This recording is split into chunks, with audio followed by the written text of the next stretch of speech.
Yo! How's it going, everyone? Welcome back. Welcome back for some more Silent Hill F. How's it going? What's up? Hold on, let me get comfortable here.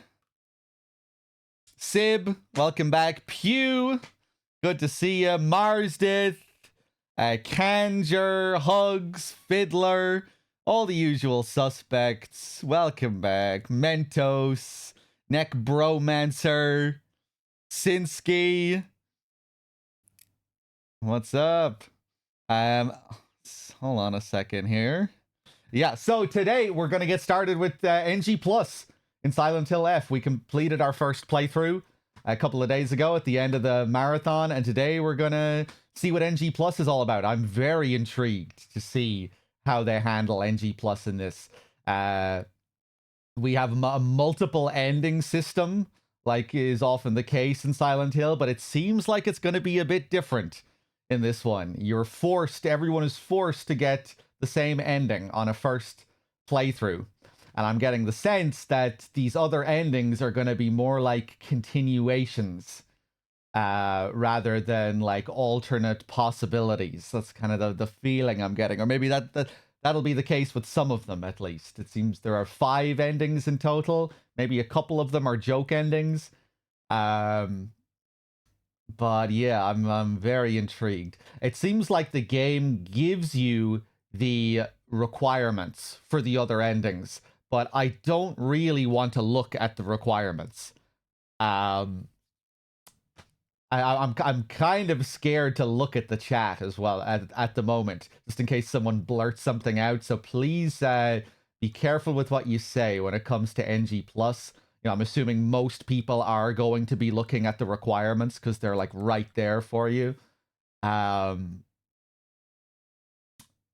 think I will ask one question though, or you know, if to get these other endings, if the requirements are like challenge run type things, or you know, I already have one idea of something. You know how the pills are like a big thing towards the end of the first playthrough.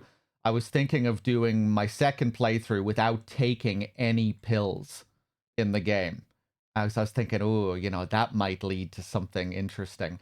But to get this next ending, if the requirements are like really obtuse, like finish the game in under 3 hours while doing this and this, like if it's something like that, I feel like you can tell me. You can let me know. But if not, I think I'll just I just won't look at the requirements.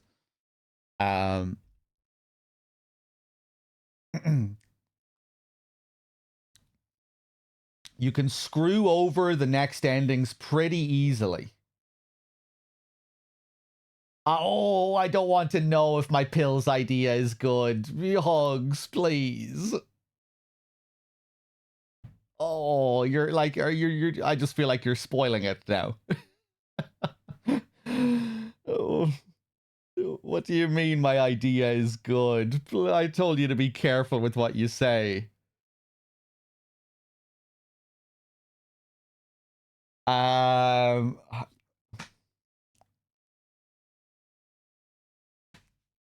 uh,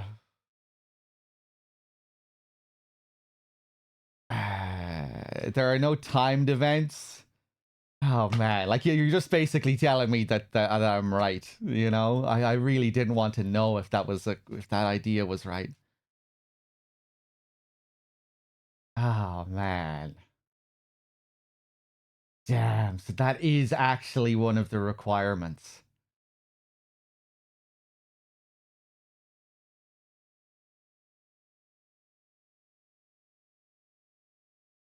Okay, hold on.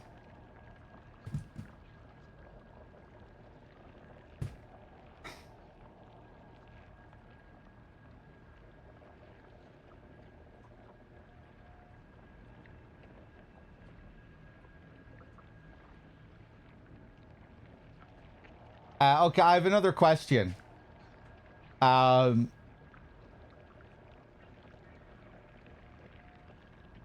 um, How many endings is it possible to get on a second playthrough on NG+?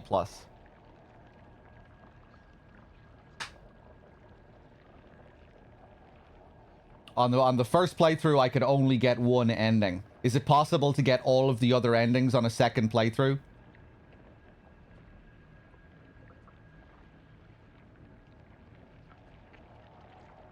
Any of them. Okay.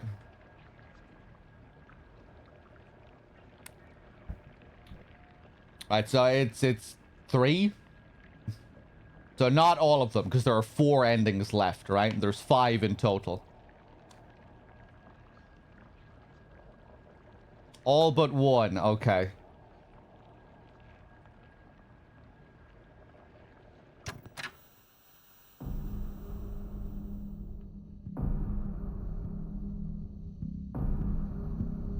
I'm just thinking about this.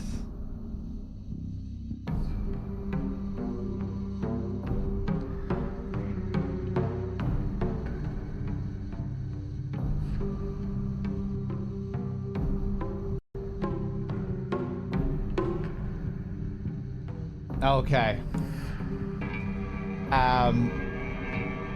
Yeah, let's jump into NG+.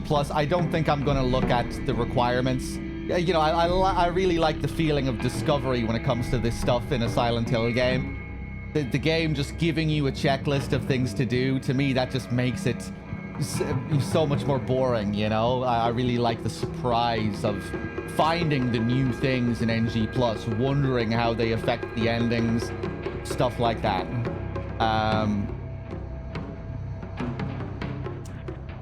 Yeah, let's see what... we're gonna go into Lost in the Fog action. Maybe it'll be just a real slog. Even more of a pain than our first playthrough. But yeah, I want to see what it's all about. I want to see what Lost in the Fog action is like.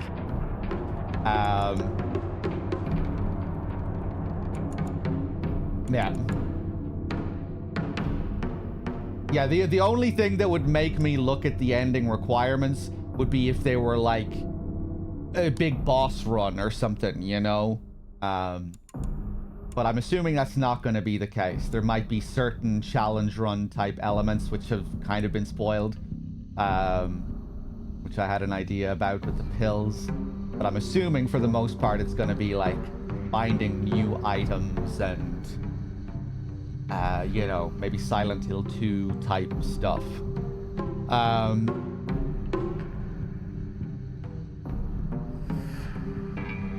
Yeah, right, let's do it. Let's get into it. Very curious to see how this develops, where the story goes with these other endings. Okay. Lost in the Fog, Lost in the Fog. And yeah, like, if there are significantly new things, like new scenarios in NG+, I'm wondering if there will be new puzzles as well.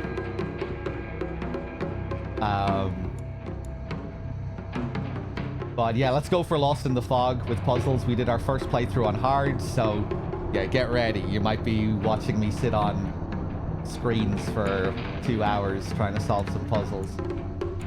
Let's do it.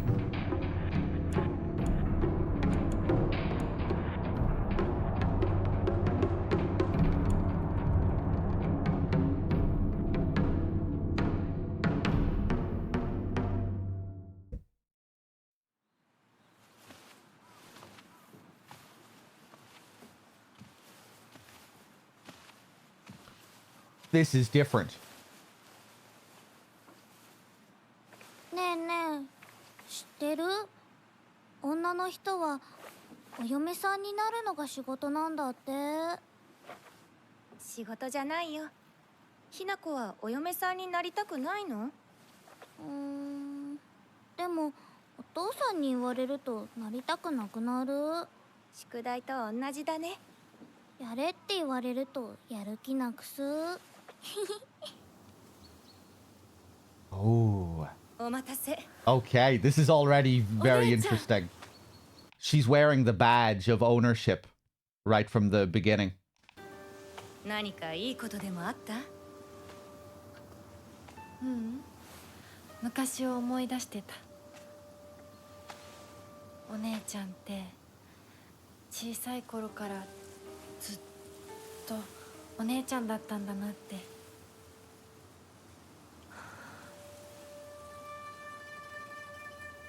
ひな子、私ね。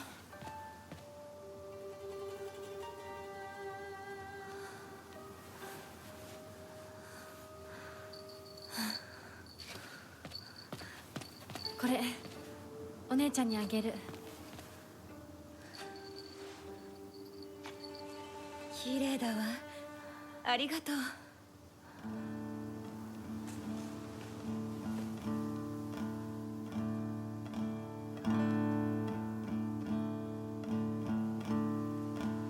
Were her words to the sister there the same as the first playthrough?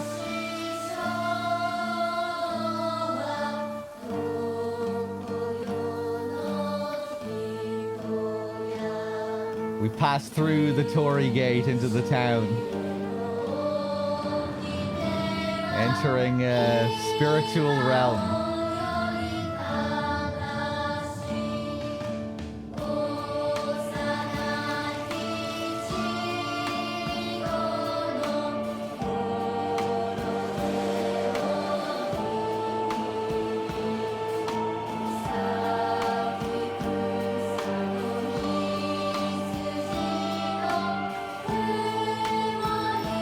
Alright, so I guess we're gonna get different doll scenes every time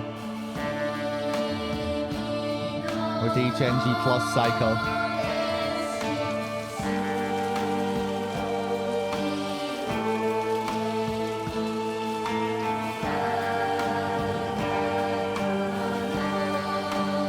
Hey, Nighty.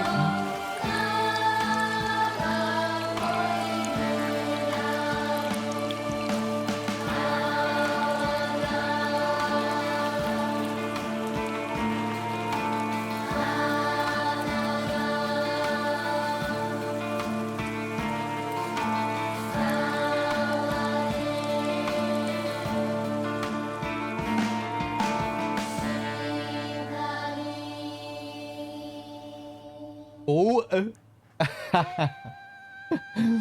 that was different. とにかく今後のことは親の方で話を進める。 Oh, お父さん、ひな子の気持ちだって。 interesting. This is こんな different. 話二度とないんだぞ。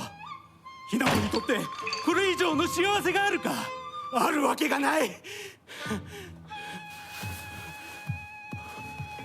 どこ行く。話はまだ終わってないぞ、ひな子。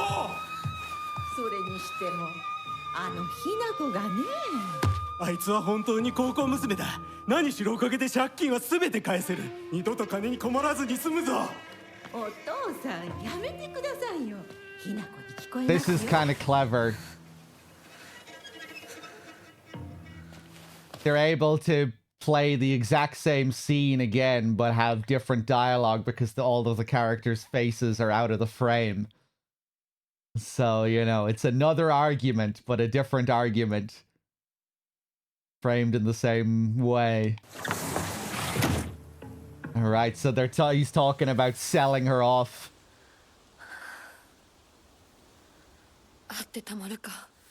そんなこと。 Her dialogue here is the same. There's no way, never. When she said that after the first playthrough, after the scene in the first playthrough, it felt much more ambiguous. You didn't really know how it related to what, you know, it didn't have an immediate connection to the scene that we just saw. It didn't seem to really relate much to the scene that we saw. Here, it seems to, you know, it makes sense. We have more context for what the line is here. I didn't even notice the objective. It just it says head down the mountain. What did the objective say here on new game? Yeah, and again, just to reinforce, please, please, please, please, please, please, please, please, be careful with what you say. when I'm doing this NG Plus run. You know, I really don't want people spoiling things. Oh, wait till you see this part, dog, and how they change this. You know, please. You know, I really value the sense of discovery and surprise. So try and be careful when it comes to this kind of thing. Because this is quite interesting. This is very different for NG Plus, typically for the series, you know? I had the impression it was going to be something like this. That it wasn't going to be your typical NG Plus, that it was going to be more like the story continuing in a lot of ways. I think in New Game it says go to Chitsuruya. Listen to head down the mountain. Okay.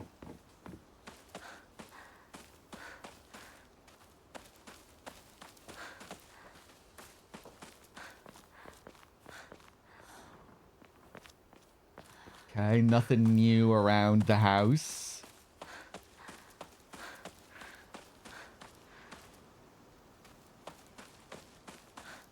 Okay. Oh, yeah, let's check our notebook.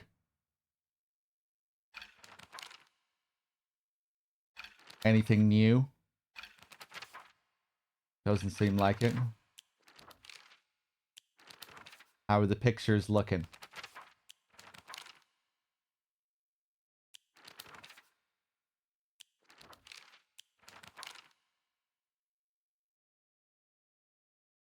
Interesting, that dark patch behind Shu there.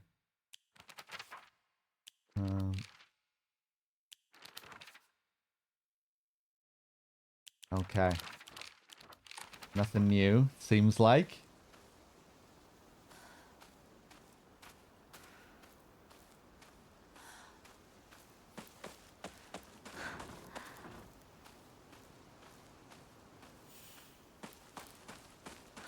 Yeah, and if I fuck up getting a new ending, so be it. I'm willing to take that risk.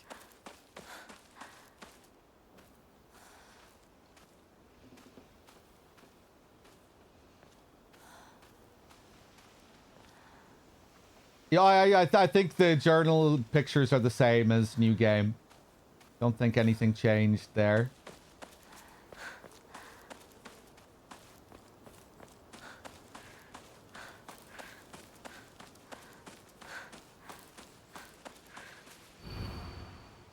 Entry to mountain prohibited.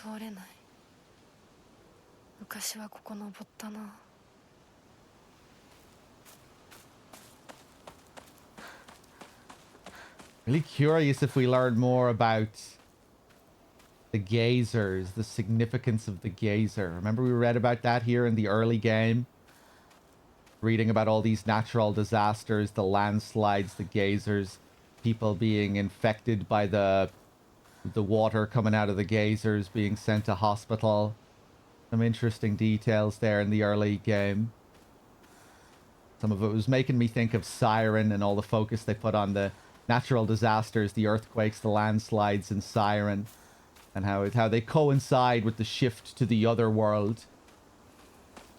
We were talking about on Discord the other day as well. It's another thing that has relevance to Shintoism and Shinto rituals, with, you know, sites of disaster being seen as impure, or they would need to be where these sites would have to be purified. I was wondering if our house being set next to this landslide site was supposed to be kind of significant, or hinting at our family being sort of impure, or, you know, next to this site of impurity. I think we get other little comments about how our family is cursed. Later on, notes about how the whole family has been cursed by Inari.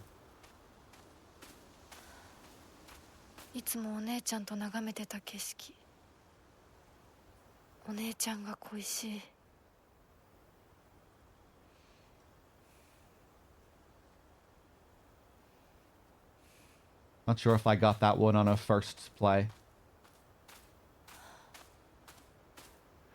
Hugs, yes, Shintoism is the oldest religion of Japan, which then merged with Buddhism.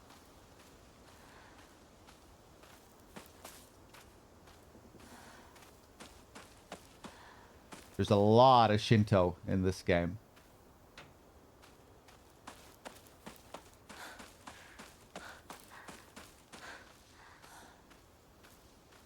Hinako's whole journey in the other world is, you know, it's like a series of Shinto rituals. Except not exactly, because it's, you know, you're in an other world, you're in the land of the dead.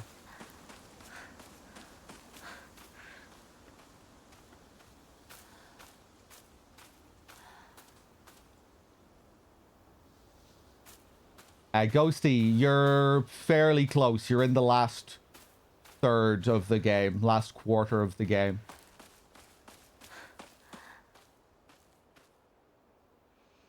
Did I get any costume? No. I didn't get any costume or any special rewards. But so far, NG Plus has been its own reward. There's been some very significant changes so far.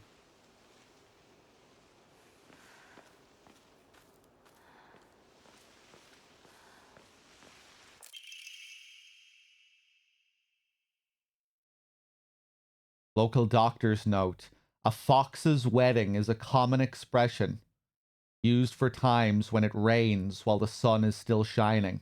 According to the older folk here in Ebisugaoka, however, they also use this expression for when a young girl was spirited away. Folklore pertaining to gods and spirits becoming infatuated with human women is not something unique to Japan and can be found across the world. Ebisugaoka is no exception to this. Even here, there are of old tales of young girls being taken away on a fox's wedding and disappearing forever. During the Meiji and Taisho periods, the town elders would apparently reassure the families of missing daughters that they had been swept away by a fox lord and are now enjoying a life of luxury without care.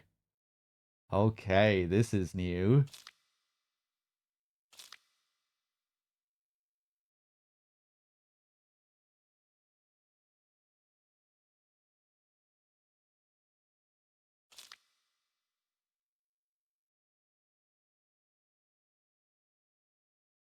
Well, this seems relevant to what we saw in the first playthrough. Our fox man from the underworld becoming infatuated with us and marrying us, it would seem. I think that the whole underworld story in this, like all of those rituals and everything, were all preparation for the wedding. I think, you know, because that would be another traditional Shinto thing in Japan. You know, that you purify the body before you have your wedding and undergo those rites.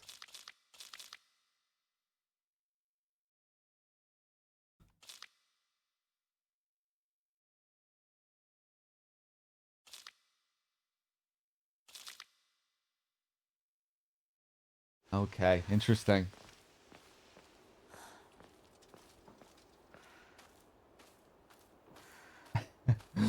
Not even foreshadowing. This is NG Plus only. We're finding new notes here. That is not in new game. That's alluding to things that we've already seen. Kind of providing new context. Mythological relevance. Dwarven with the 33, thank you.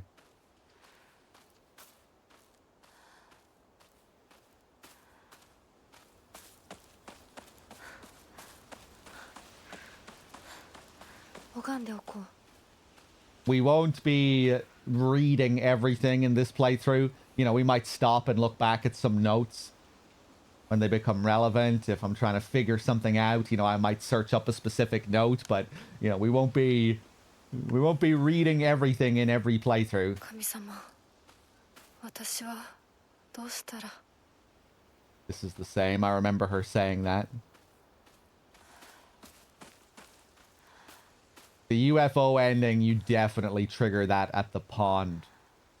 When I was watching Nub Zombie's playthrough, he noticed the white Claudia-esque flowers around the pond, which I didn't even really pay attention to because I was so focused on the fucking UFO sounds, which funnily enough, I don't think he heard or he commented on. But though that was definitely a fucking UFO up in the fog around that pond.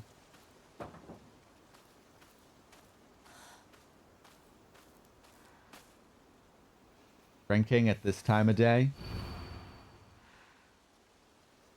A woman is only complete when she's loved, featuring the latest fashion for young women so pure they even make flowers blush.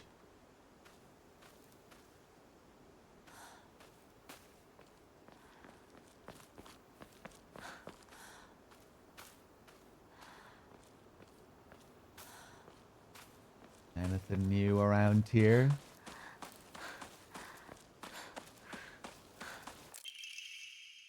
Ooh.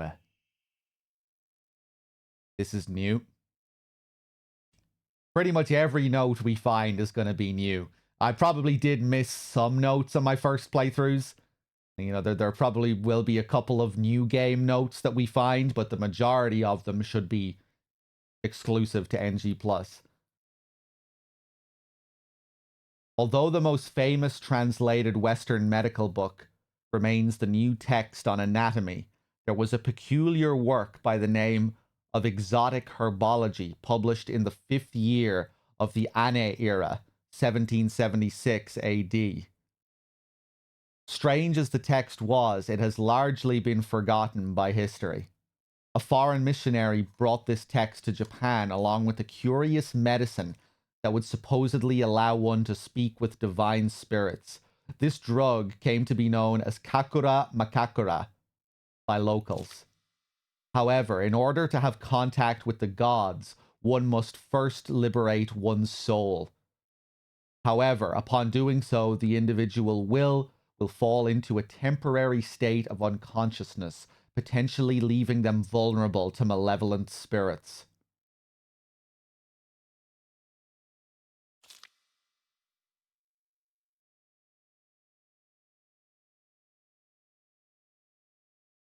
Yeah, I can't remember if the White Claudia type flower that we read about was that did they give that the same name as we're seeing here? I might have to look at that.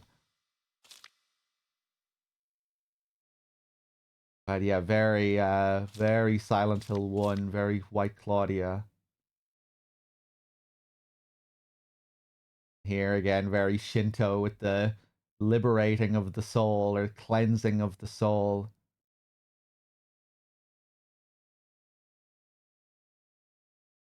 In order to have contact with the gods.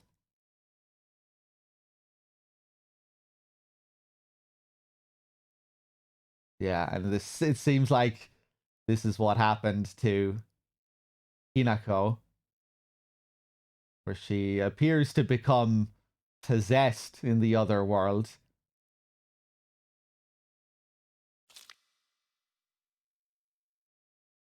You get that sense she starts to feel like a puppet.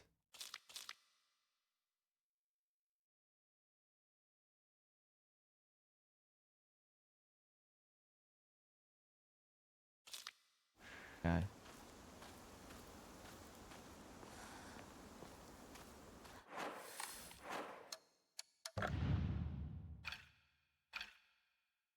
Right, still have the brooch. That's interesting. Still have the brooch, and you see her wearing it in the opening scene.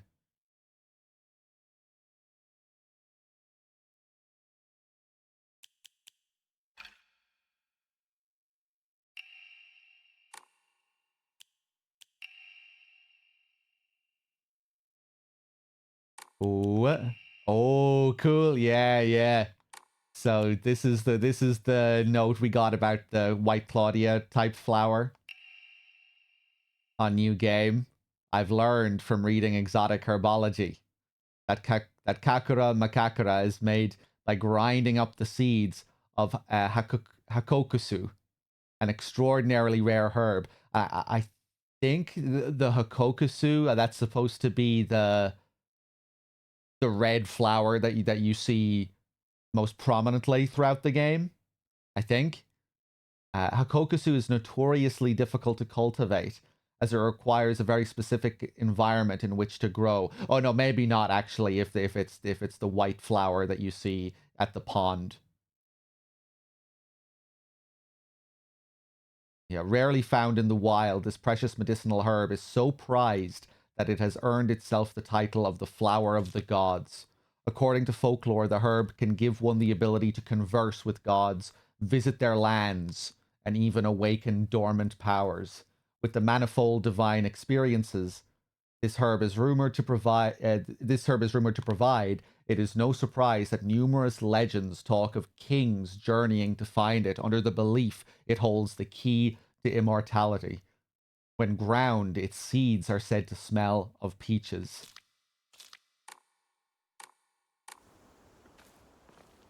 Monkey Toe, so far, yeah, I enjoy the game. I had issues with it on my first playthrough. I kept kind of going back and forth between finding it kind of middling and then finding it decent and then getting frustrated by it and then enjoying it again.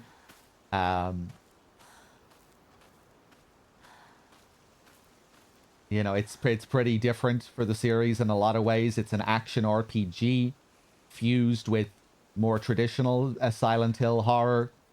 You know, it's a new kind of game that we haven't really seen in the series. The connections to the pre-established lore and everything is all up in the air. It doesn't take place in Silent Hill. You know, it takes place in rural Japan. So yeah, the NG Plus so far has been very, very different to the previous games, where it seems to be in a lot of ways a continuation of the story.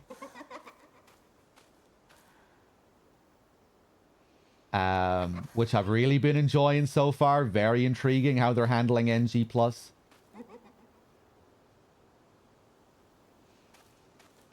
Already we're getting loads of new scenes, or like scenes that have been reshaped, new lore notes. This area right here, this house was not open on New Game. So yeah, I'm really enjoying what they're doing with New Game Plus so far. Very fresh.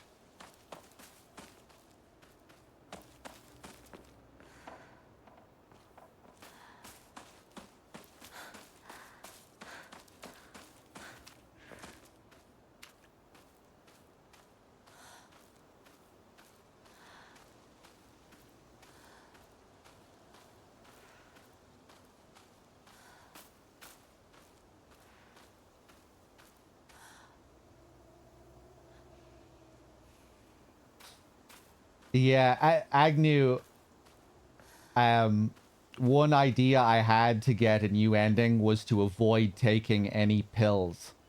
You know how the pills are a big thing towards the end of the first playthrough? In this playthrough, I'm not going to take any pills. And it was already kind of spoiled when I spoke about it at the start of the stream, that that is something that will unlock a new ending.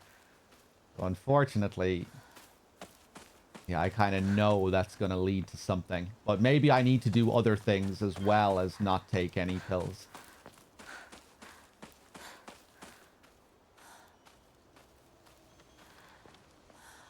Because the endings are probably going to have multiple requirements. But yeah, I'd rather not look at the requirements, you know. I really value the discovery and the mystery and the not knowing when it comes to how endings work.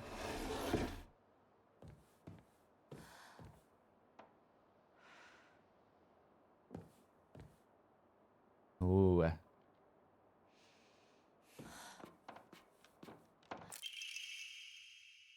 Ooh. Treasure hunt. Research journal photo 1. A photo attached to a research journal. It appears to be a clue collected by a researcher investigating the folklore of Ebisugaoka.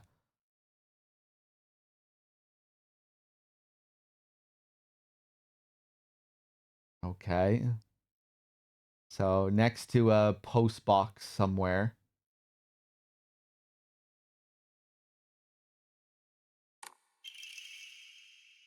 Oh, the sacred sword and the tree. Well, of course they're gonna do stuff with this now, given how different things are in NG+. Damn, this is really cool. Look at all this new stuff we're getting. Regarding the legend of the sacred sword. However, it is said the sword's animosity continued to grow, even as it remained buried under the earth. So, the people erected a sacred barrier around it, using Jizo statues as anchors. If one wished to find the sword, they should start by looking for these Jizo statues first. It appears that the barrier works by creating a spiritual harmony that inhibits the sword's animosity. Harmony, yin and yang, the 5 elements of wuxing. Wuxing. During this period, it was or probably Wu Zing.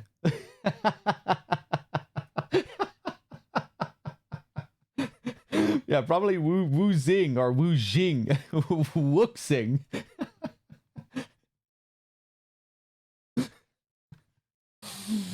I think I thought I was reading an English word again there. I was like, wait, wuxing? I haven't heard of this.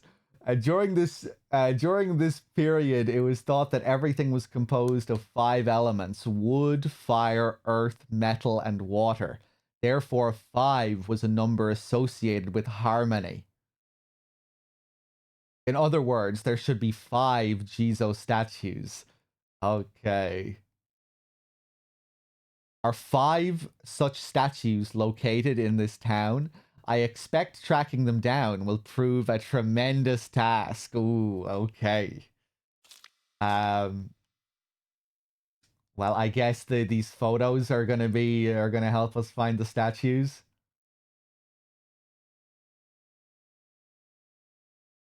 町にあるお地蔵様。少し探してみるか。Ooh, okay, she knows.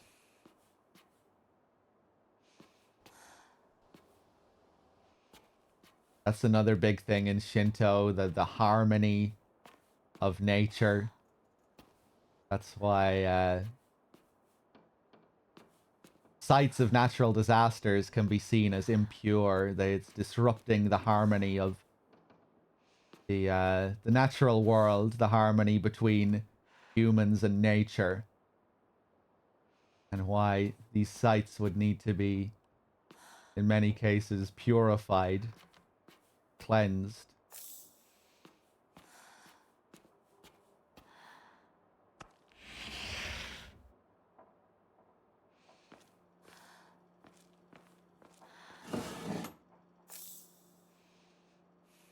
Oh. Oh! I don't remember seeing this anywhere in New Game. Some kind of board game or something?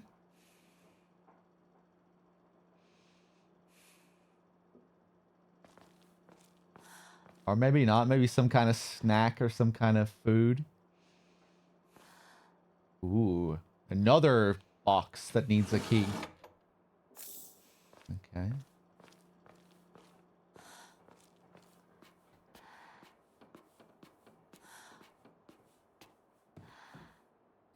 Oh, it's yogurt. Okay. That's a big box for yogurt. Okay, lots of that stuff here. 3 boxes. Oh.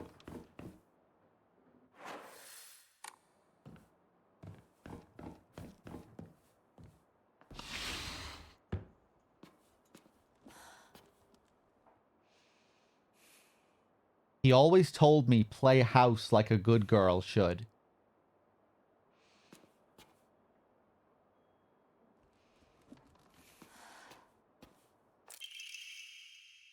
Balcony key.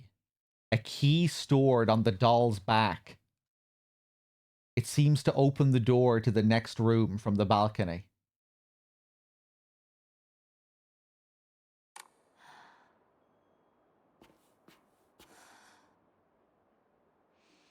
Isn't that cute?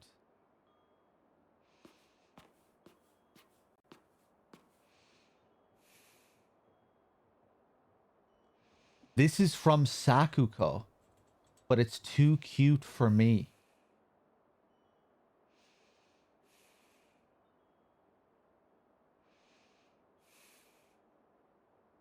Ah, she's speaking as if this is her room.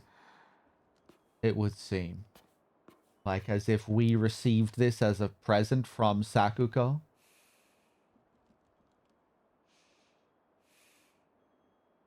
This isn't Sakuko's house. A woman's magazine. My father isn't fond of seeing these around.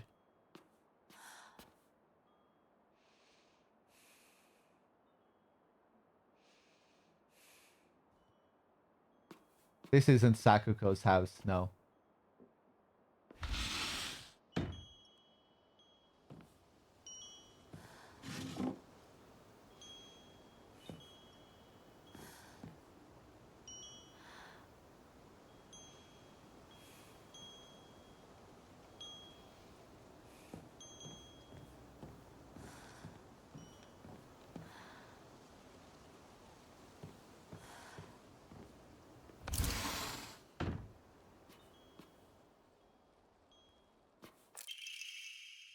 A boy's diary.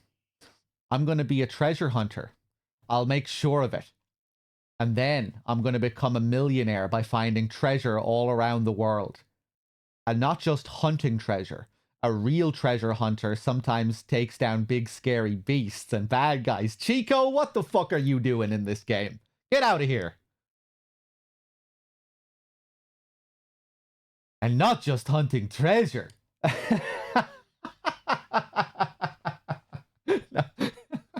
Was that Doll Man? I tried to do a bit of Chico there.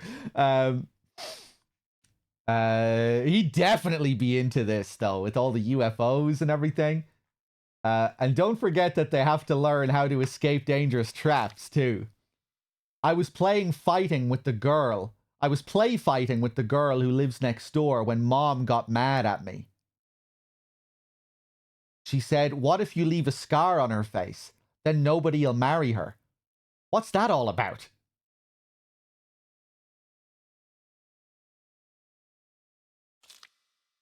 I think that girl would be a really good treasure hunter, though. She always finds the hidden treasure when we play treasure hide and seek. I want to become a treasure hunter with her someday. Ah. This is very intriguing. Treasure hunting game key. A small iron key, unclear what it opens. Should be related to the treasure hunt mentioned in the little boy's diary.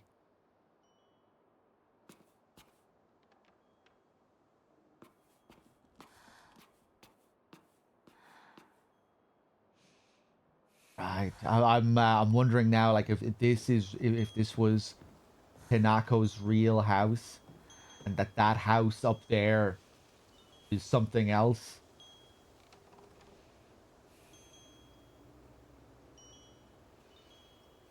Cursed house. All part of our illusion. I don't know. I'm not sure what to make of the other house seeming like it's our house. You found this place too, huh? You're getting hotter. You gotta use that noggin of yours. Let the thrill of the hunt keep your spirits high. Now Gehrman is chiming in.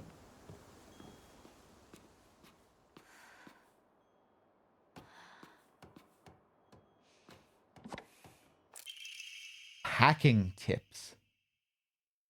Increases inventory capacity. A book by a well-known expert on how to carry large amounts of supplies. I like how the items that increase your inventory are all different. You know, it's not just the same item again and again.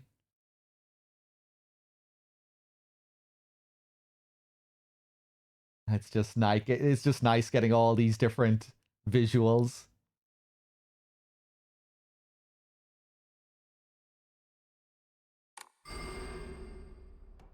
Okay. Hey there, Mr. Stunt. Welcome anyone coming in.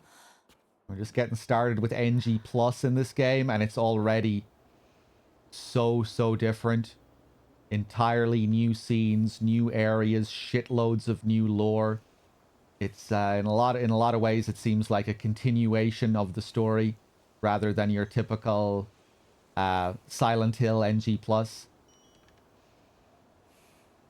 which is kind of what I was expecting it to be in some ways. After that first ending, I was really getting the impression that it was going to continue in some way.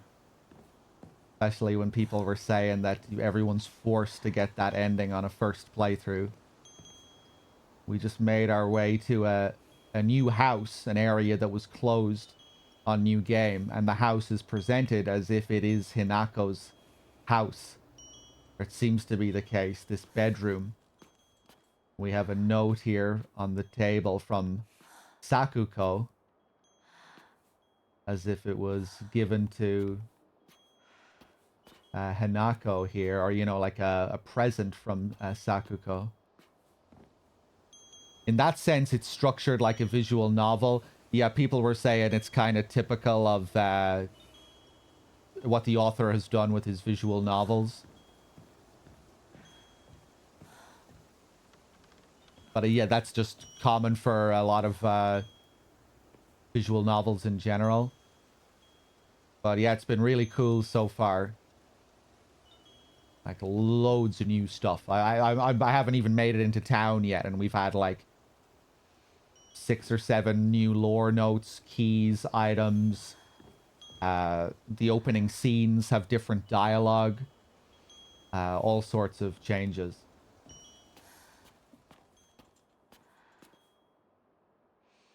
Oh, hey, the picture on the wall is the same from the school.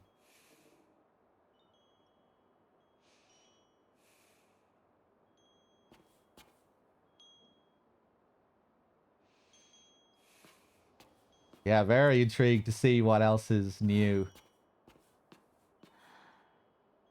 Gameplay-wise, I would imagine that the final boss of New Game is going to be more like a proper boss on New Game Plus. You know how it was just very easy on New Game? We kept resurrecting. We had infinite items. Ooh. Ooh. Yeah, if I'm not going to take any pills in this playthrough, that would make the final boss harder. Because a big part of what makes it so easy is that they give you an infinite supply of pills.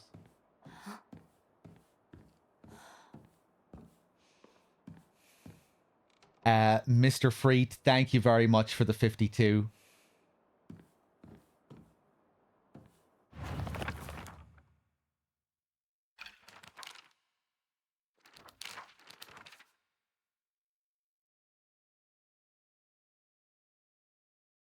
Huh. Was this here from the start of the playthrough? Maybe I just didn't look on the monsters page. An intimidating monster that appears in Shiromuku. I meant to look up this Shiromuku, the name of the creature at the end was like brand new. We hadn't seen the name anywhere else. A traditional white wedding kimono. It uses their grand fox arm to compel others to obey. It looks down on me and denies my existence, but at the same time, it pities me, like it thinks it's better than me or something. Don't look down on me. You're no better.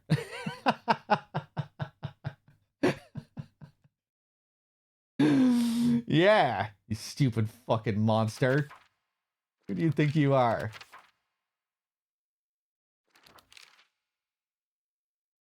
Oh, another page on Inari. The Inari-sama of Ebisugaoka has been the guardian deity that has protected this town since the old days, but they can be capricious at times. Sometimes they'll turn into a fox and steal chickens and dried persimmons. Other times they'll play tricks on children who don't listen to their parents. I also heard that when they fall in love with a woman they find desirable at first sight, they spirit her away to be their bride. Yeah. Same as what we were just reading in that other note.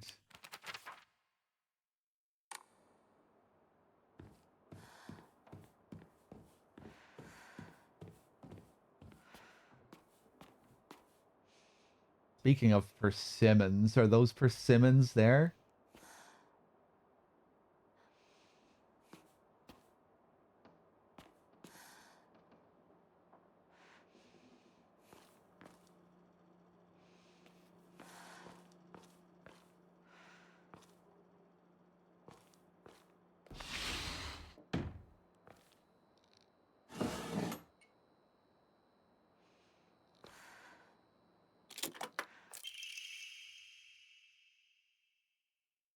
Faded bride doll. An old doll in the shape of a bride made from clay. It seems to have been forgotten for a long time.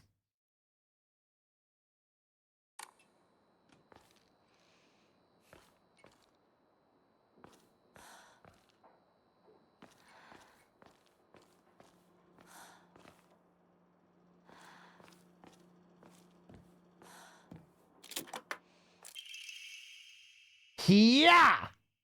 You got stabbed by my doo-doo spear and died. Anyone looking around here for treasure is no more than fodder for my traps. Damn, he got me.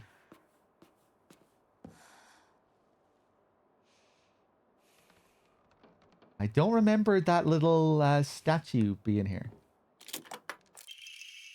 Kaboom! You got blown to smithereens by my doo-doo bomb and died. Anyone with half a brain would know this would be a trap.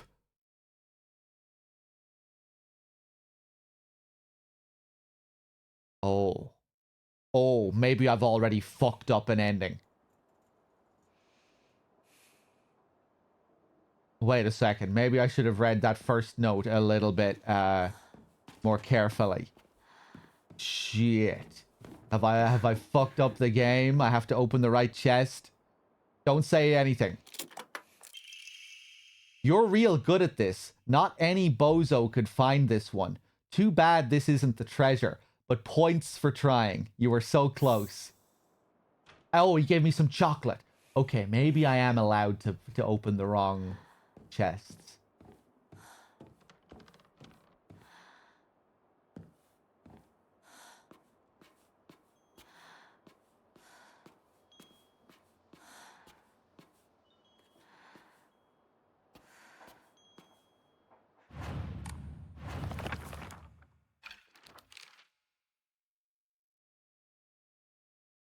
Oh, look at this picture. Getting loads of new artwork and stuff in the diary as well. Nice. Come to think of it, the local elders were talking about a folklorist from Tokyo who came to Ebisugaoka to research the legend of the sacred sword. It is said that Ebisugaoka was a hidden village that once served as refuge for defeated soul. Right, and now we're just reiterating the initial note about the tree, because now it's going to be relevant to a puzzle on NG+.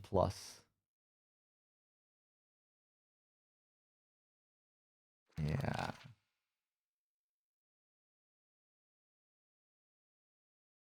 Yeah, we're gonna have to find the 5 statues. You went to TGS, Dim? I didn't even know TGS was happening. That's how out of the loop I am.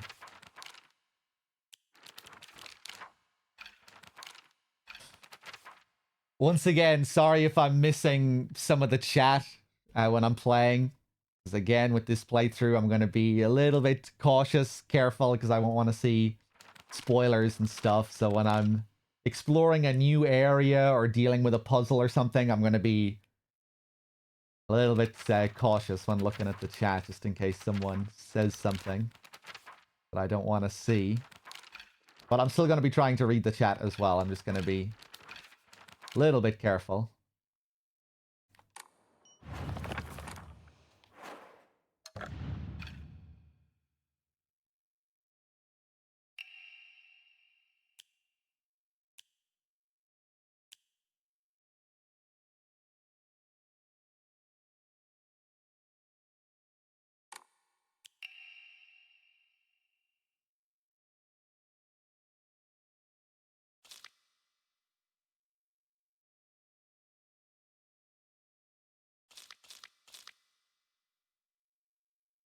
Okay. Hey, I'm glad you like it, Mars did. Yeah, it's cool that we're getting all this new stuff. It's a nice change of pace for NG Plus in the series. So, well, you know, in NG Plus and some of the other games, you get new notes here and there and maybe a little new area, but this is still very, very different. The quantity of new things already, reshaping of cutscenes. It's, yeah, in a lot of ways, this is kind of a continuation, which is exciting. One look at the photographs here.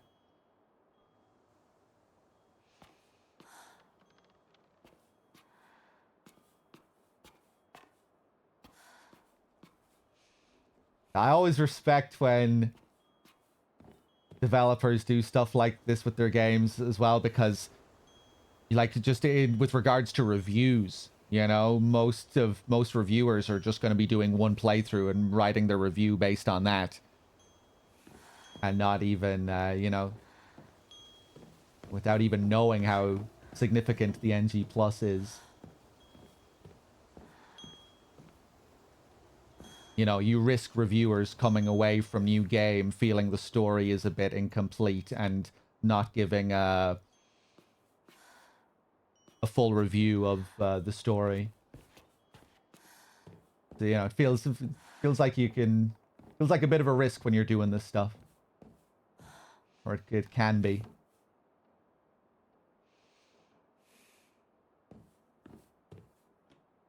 Didn't notice this here before.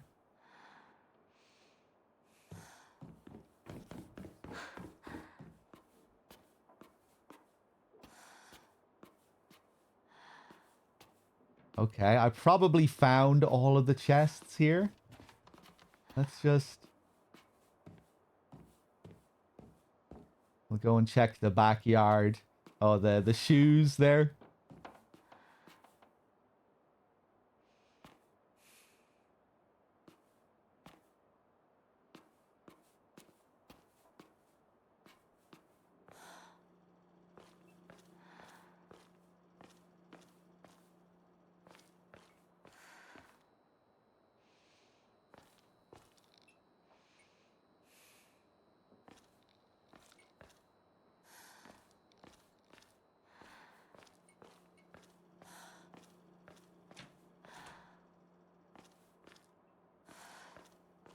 This is easily the best new Silent Hill game since 2004.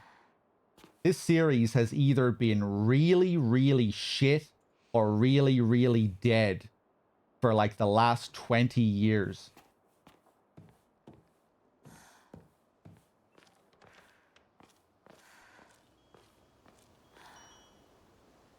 And the last new Silent Hill game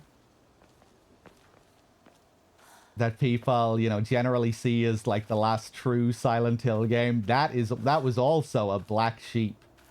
Silent Hill 4, you know, Silent Hill 4 is a deeply, deeply flawed game. And after that, the series was just in the abyss for so long.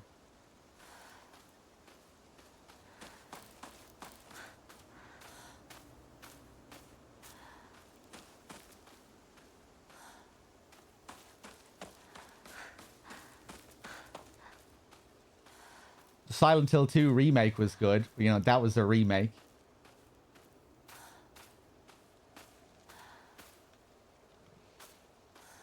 But at the same time, I think it's perfectly understandable if people play this and they just can't accept it as a Silent Hill game. It is very different. Again, you know, it's an action RPG fused with traditional Silent Hill elements. There are no clear connections to the previously established world of Silent Hill. You know, it takes place in a whole new area.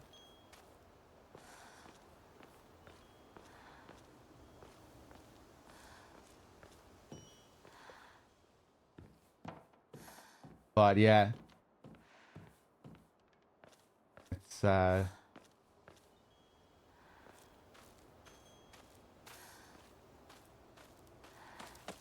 you know, if you compare the revamping of the series this time to the revamping of the series post Silent Hill 4, we're off to a much better start with the SH2 remake and this.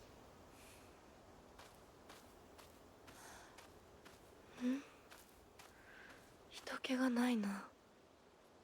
千鶴屋なら誰か来てるかな。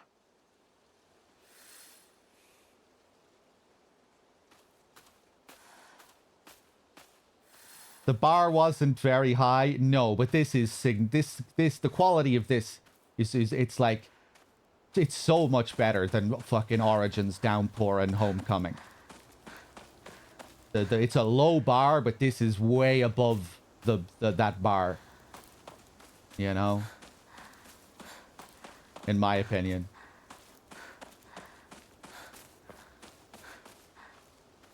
You know, and if you want to talk about like not being like a true Silent Hill game, fucking like neither was Origins and Homecoming and Downpour really. Those games took place in Silent Hill and had more traditional Silent Hill elements, but they were no more fucking Silent Hill than this game, and to me.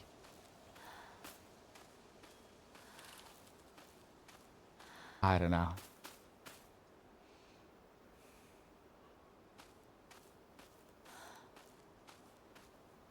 They were also just, yeah.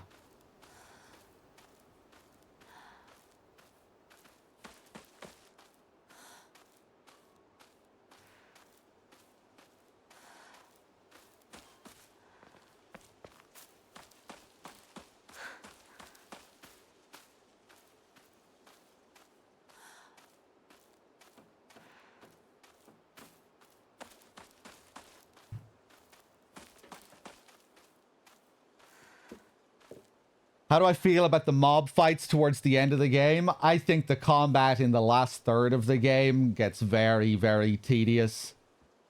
Yeah, like even aside from the gauntlets, I actually enjoyed some of the gauntlets towards the end, just because they were very challenging. You know, some of them, you know, there was some tension.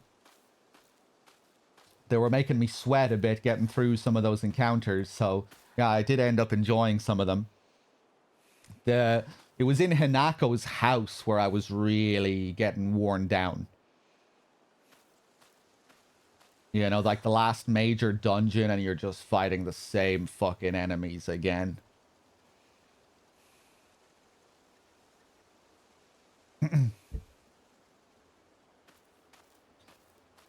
But yeah, like in a lot of ways, the end of the game follows like bread and butter classic action game design that you've seen before in other action games, where the difficulty ramps up as the game is getting closer to its end. The game starts to throw everything it has at you.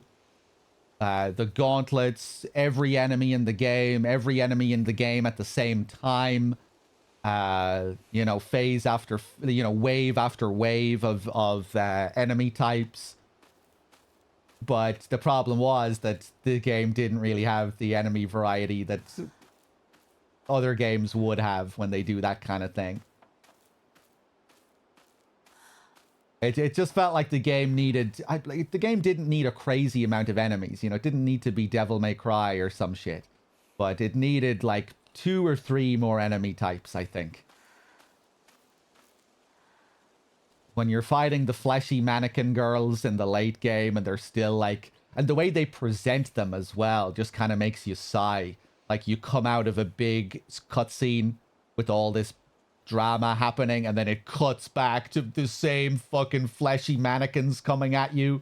It's just like, oh, like, this is supposed to be, you know, it's just, all you can do is really sigh when you see them coming at you again.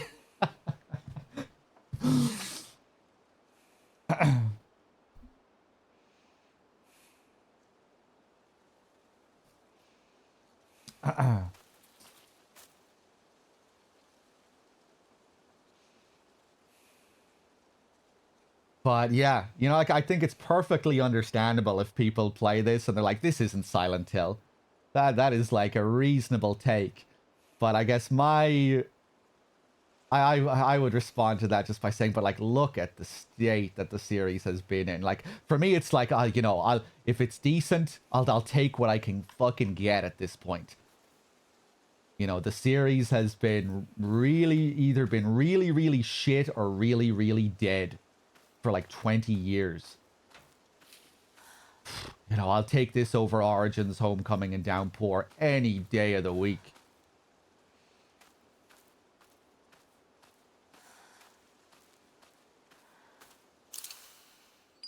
Oh, offered the faded bride doll. I remember where we found another one of these statues. This is a Jizo statue, is it? Is this a Jizo statue?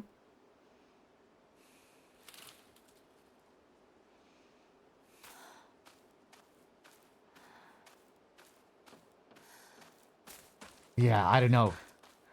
This game might not be taking place in Silent Hill, but like, to me, it feels more like the experience of going through classic Silent Hill than going through fucking the Homecoming and Downpour, I think.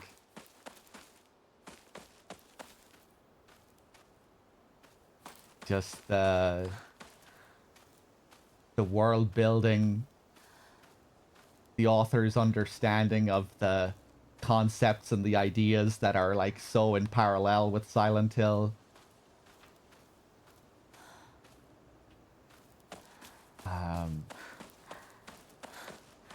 Yeah.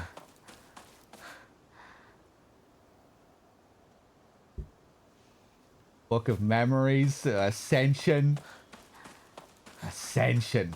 Season 2. When is it happening?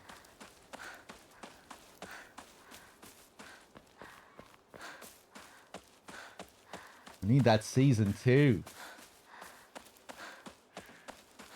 Sorry, I know I'm running around here and like making no progress at all. I'm just...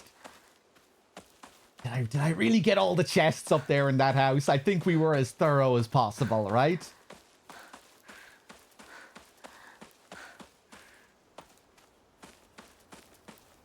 No, hold on. Let's see. Something new with the Sacred Sword? Oh, she's updating this. I found a damaged Jizo statue in the mountains. The character for Suchi can be faintly seen etched into the stone base. I wonder what'll happen if I offer something that relates to that character. While we're on the topic of offerings, I remember that I offered my old doll once. My ears were met with the soothing chime of bells upon offering the item. This should do.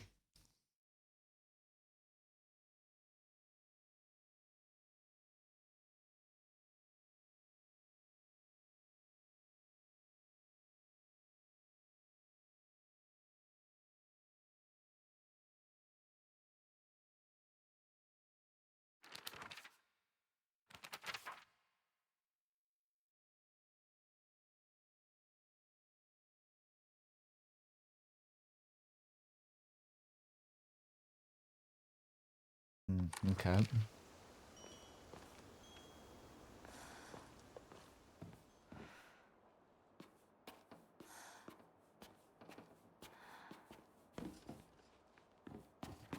Bad Humans, you appeared there.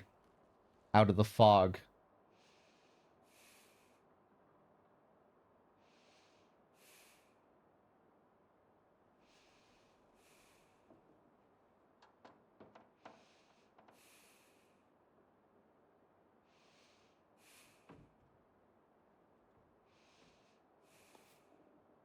There's a rumor that an in-house Silent Hill Konami game is being developed. You think the boys are back in town, Bad Humans?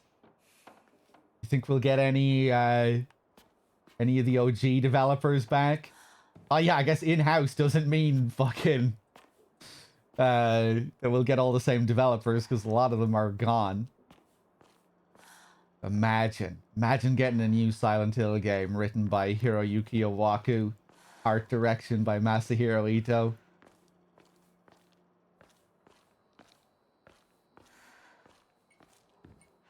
Is Owaku still at Konami? Is he still lurking around making fucking mobile games and shit?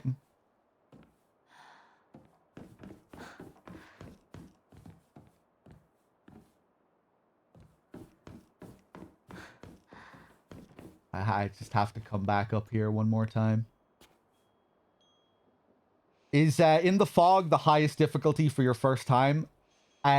You can't select Lost in the Fog for action on a first playthrough. That's exclusive to NG+.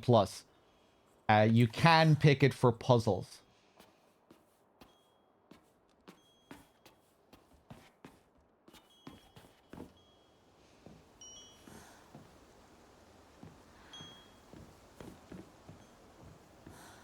This was the closest we got, right?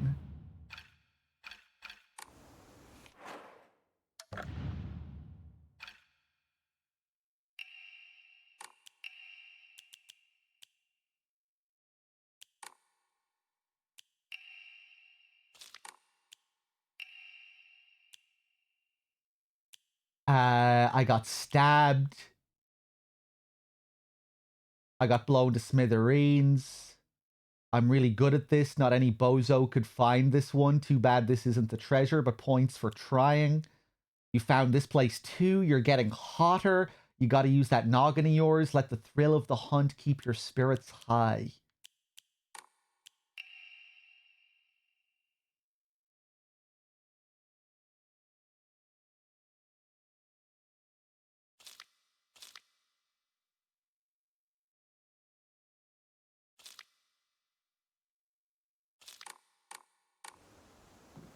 I'm getting hotter.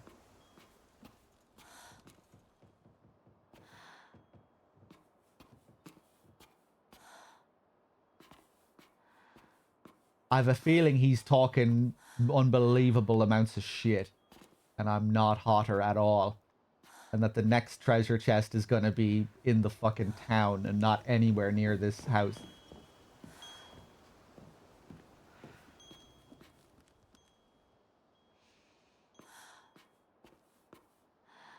Right, I'm just going to explore every corner of every room one more time and then we'll leave.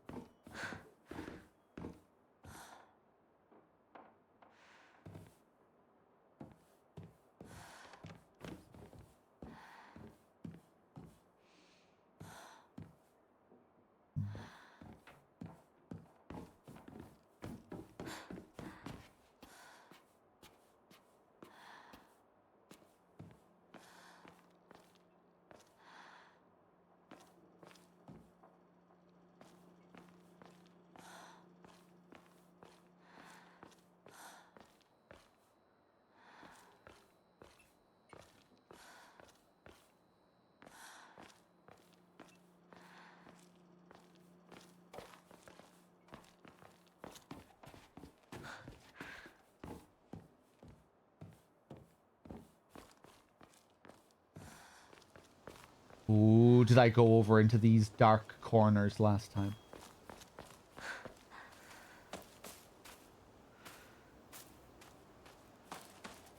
I'm not looking at the chat at all at the moment just because I'm keeping my eyes glued to the screen here looking for these chests.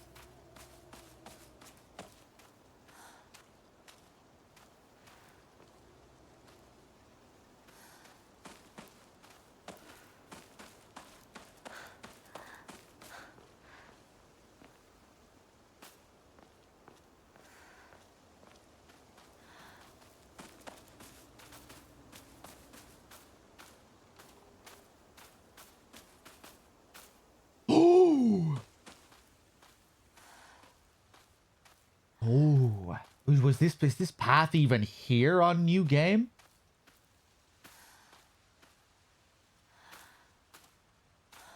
Oh!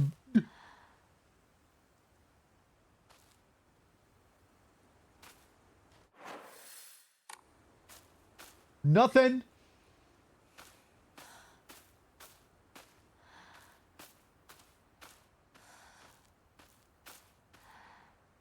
NG++, there's gonna be something here. What's going on here? What is this? Is this a well?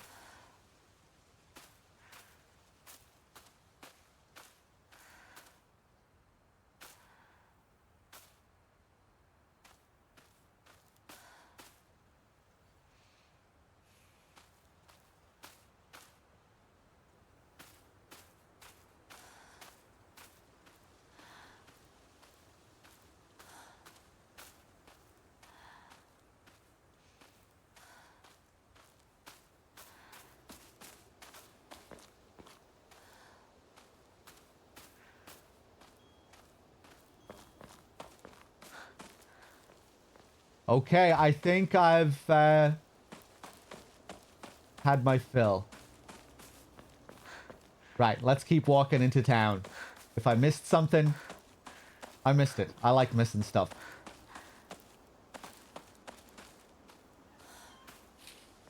Give us things to find the next time we play.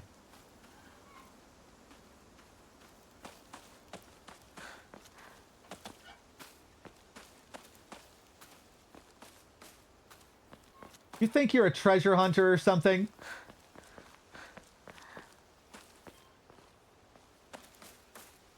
You know, I always wanted to be. Okay, let's save. We'll head into town. Let's save on another file here. Hey, Storm. Just saw you there in chat.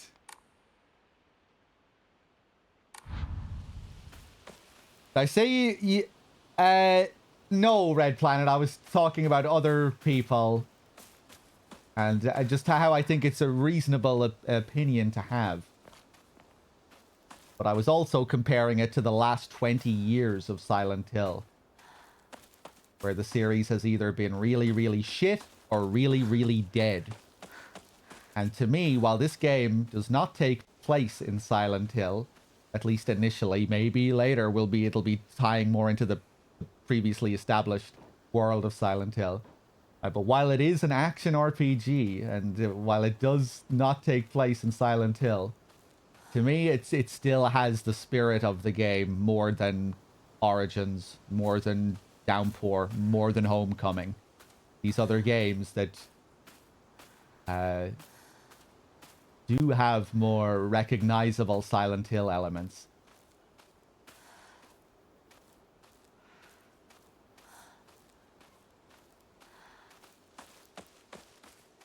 Give me emote privileges, please. Can you make it easy for me to give you emote privileges with the click of a couple of buttons?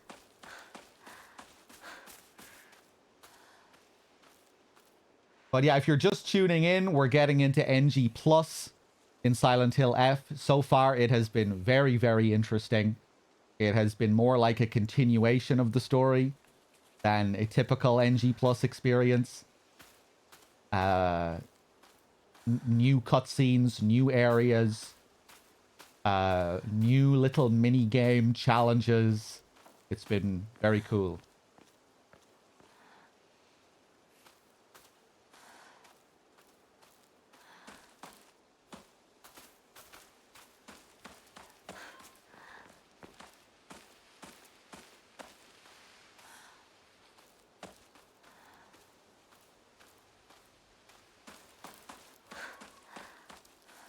Uh, 7TV editors. Thank you very much. Add editor. The third storm. Oh, Jesus fucking Christ.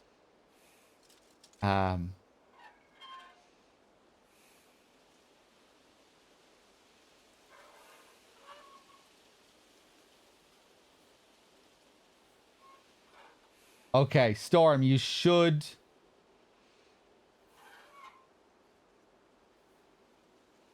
Yeah, you should be able to edit the emote sets now, hopefully.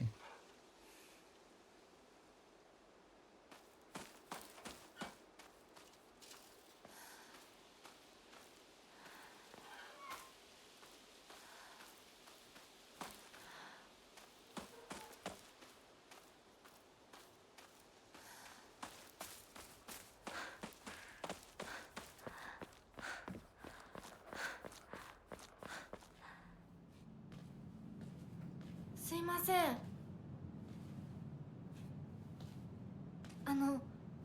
運転手さんいませんか？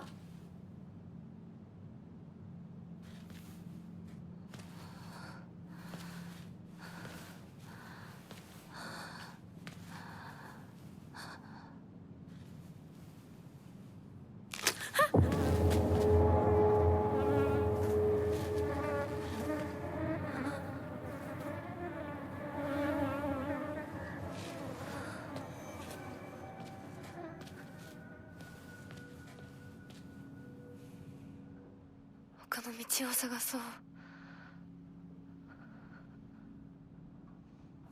I really like a lot of Hinako's subtle breathing in this game. Like in some areas, if an area is like completely silent and you're standing still like this, you can hear like a very, very faint breath. I'm not sure if we can hear it now. But you can just hear her breathing through her nose. Yeah, you can hear it.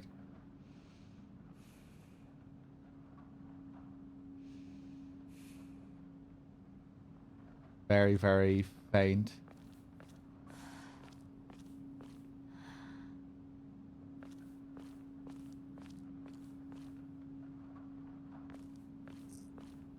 I wonder if we're going to get anything else related to the truck here.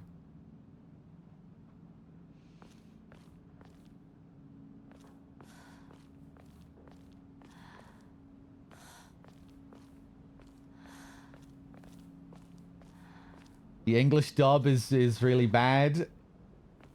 Yeah, for me, just with this kind of game, those sorts of dubs never work.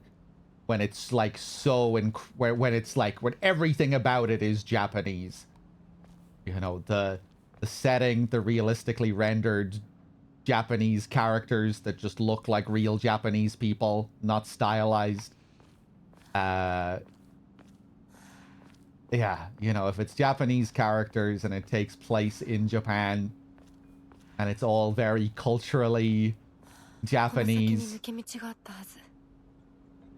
and kind of grounded in the culture, yeah, I'm going to be playing it in Japanese with English subtitles.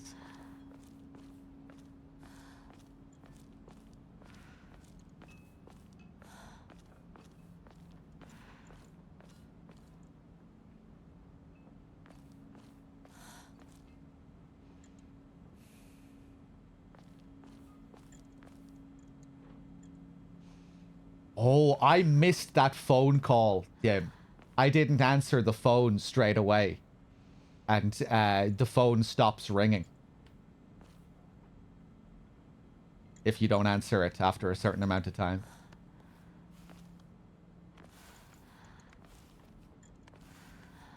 本当に羨ましいわ。まさかあの子がね。それに妬ましいわね。どうしてあの子なのよ。ねえ。噂をすればなんとやらだよ。 This dialogue is different than the first playthrough. In the first playthrough, you also hear neighbors gossiping when you come through here, but it's different dialogue.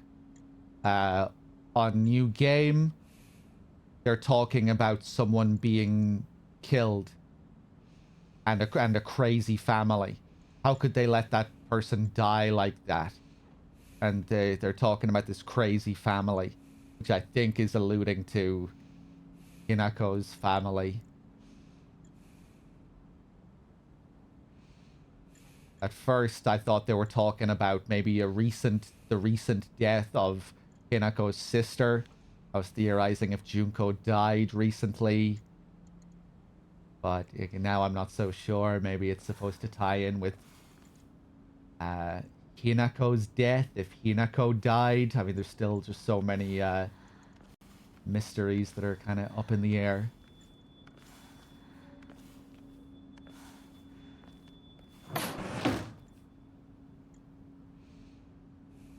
And here they were talking about kind of the opposite of the first playthrough. They're talking about envying another person, another family.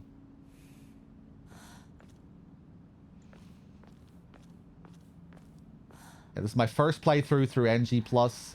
It's very, very different to new game. It's like a continuation of the story in a lot of ways. So, yeah, again, be very careful with what you say. I don't want to see any spoilers or hints alluding to things that'll be coming up. And in some ways, I feel even more cautious in this playthrough than the fucking first. Because they'll be like, I feel like people will assume that they'll be able to talk about things more in this second playthrough. That is not the case so far with how much new shit we're seeing.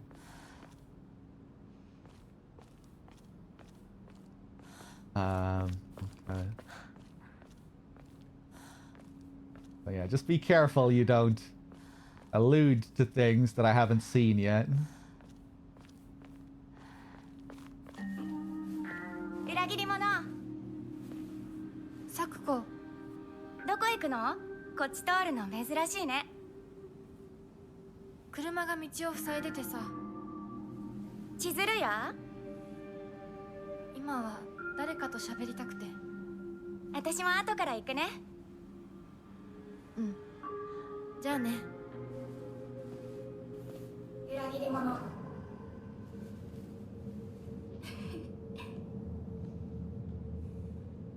That's the first cutscene that has been exactly the same as New Game. I think. I don't think we had any different lines there.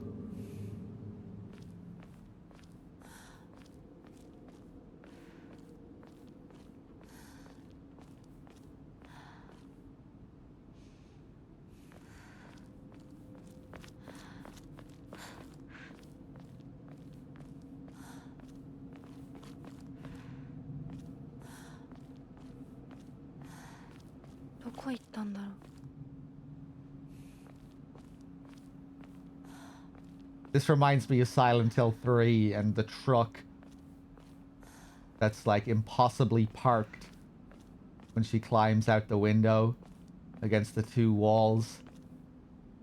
And it's like where it seems to be an early indication of the town warping, but it's not like immediately it's obvious that that's it. Like it could possibly be the result of something natural.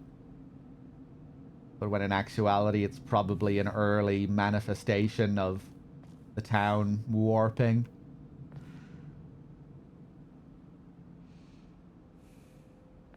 You know, or that we're seeing something from the born from the character's mind.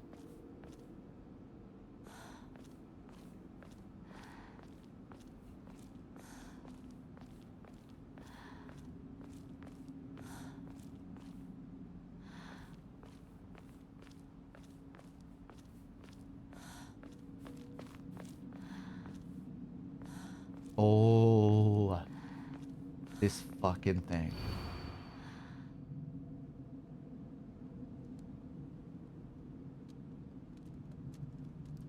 I'm gonna take a note here of this name. Kept thinking about this during my first playthrough. We've yet to see the relevance of this, I think. Or well, I could very well have missed something on New Game. Don't say anything. If you know anything about this little mystery here, don't say. And when we come back at the end of the game, it's a poster of Hinako instead.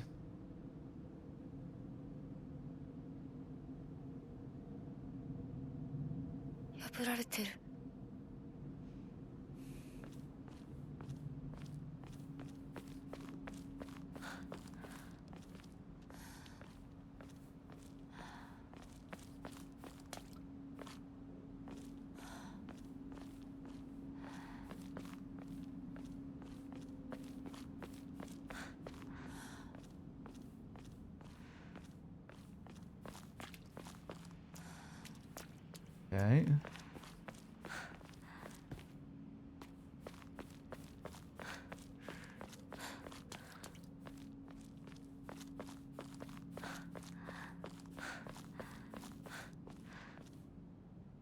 Still under construction. When are they going to be finished?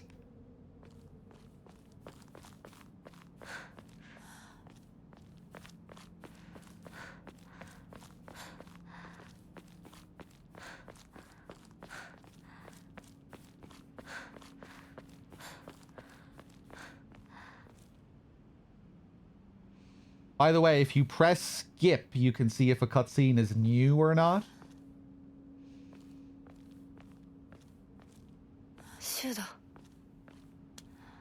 Press skip. I'd never pressed skip on my first playthrough either, so I don't even know how you do that.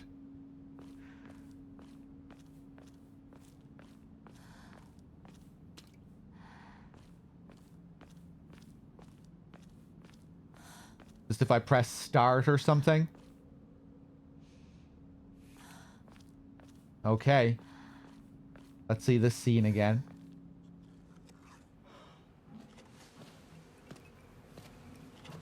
Yo, Aibo. I'm assuming this is going to be the same as well.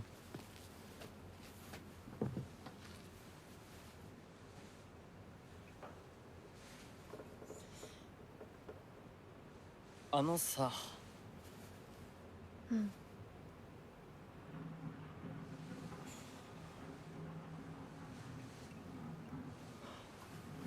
なんか言ってよ。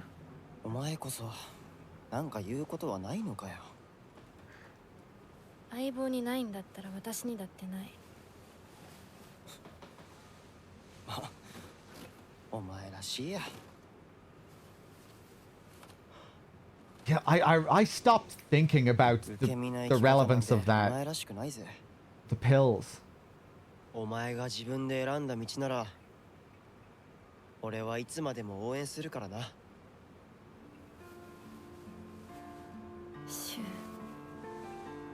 She was hiding her secret stash for the whole game. お待たせ。ひなこもいたんだ。 This fucking bitch. リンコ。何の話をしてたの？いや、大した話は。誰かとおしゃべりしたい気持ちだったんだって。気が紛れたよ。それは良かった。お役に立てて光栄の極み。Did she just want to talk though? It seems like she came here for the pills. 借りてた雑誌持ってくればよかった。ああ、貸したままでいいよ。リンコに貸した時点で戻ってくると思ってないし。んだとこんちくしょう。笑いすぎだよ。サクコだってひなこから何か借りてるんじゃないの？私なんかあったかな。ねえひなこ、じゃあ私が借りてる500円も返さなくていいよね。サクコ利子つけて返すとか言ってなかった？言ってないよ。消耗あんなら出してみろ。いいこと聞いた。これからはサクコに貸すとき消しゴムであっても消耗書かせるから。そんな意地悪言わないでよ。Oh shit, it's the boulder from Crash Bandicoot. Everyone, look, watch out.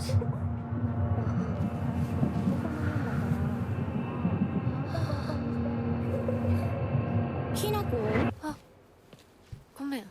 何？裏切りも。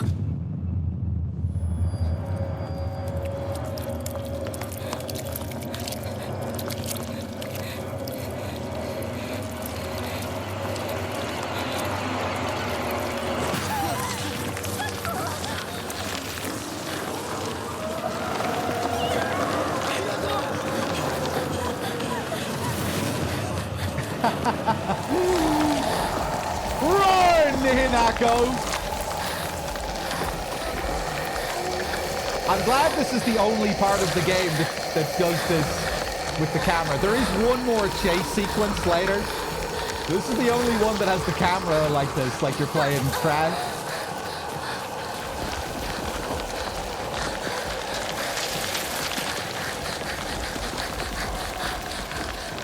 I was a little bit worried when I saw this in the early game on my first run, because I'm not so crazy about these sorts of sequences.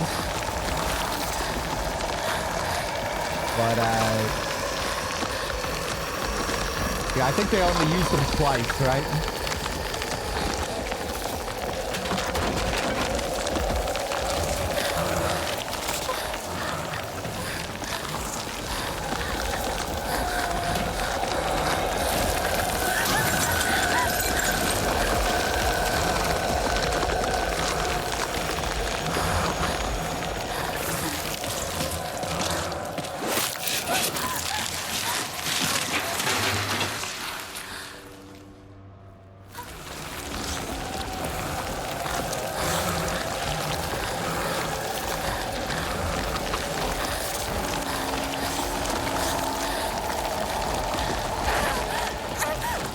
Get the fuck off me.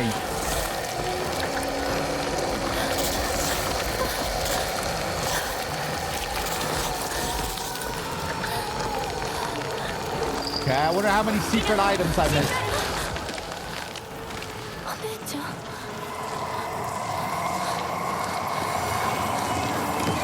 Is that Junko's voice, I wonder?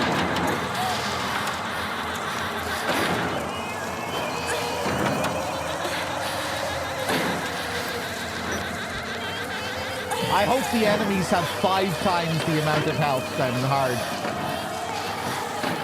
I want to be fighting every enemy for at least 2 minutes.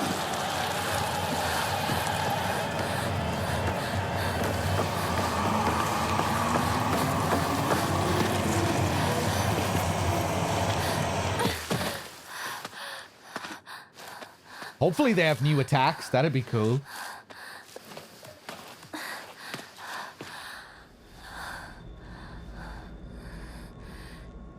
Oh, Jesus! No drugs for you in this playthrough, Missy. No drugs for you.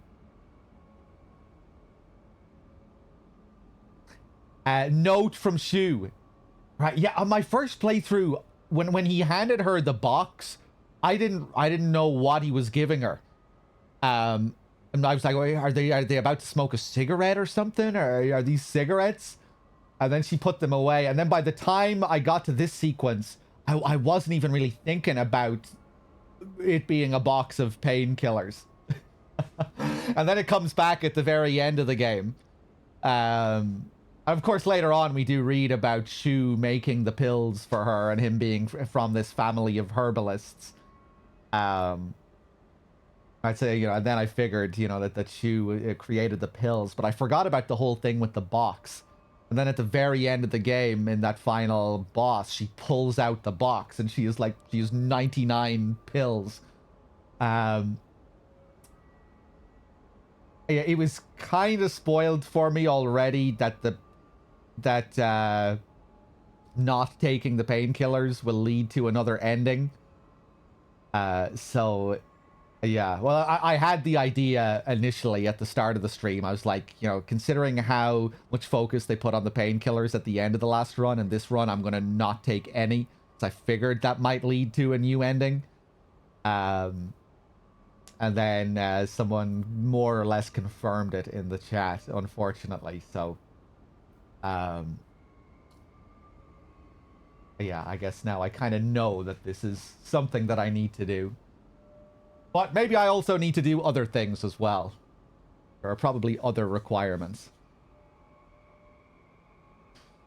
The game itself tells you in the menu... Right, and now we have another person in the chat confirming. Yeah, I am not looking at the ending requirements.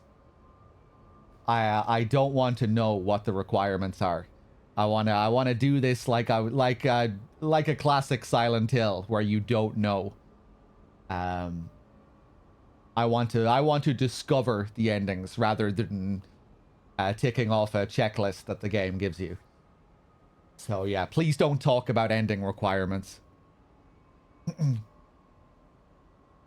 That's okay. You don't need to feel too bad about this.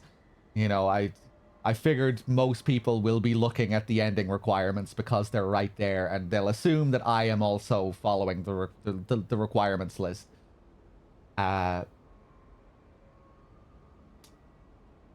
Maybe I should put it in the title of the stream.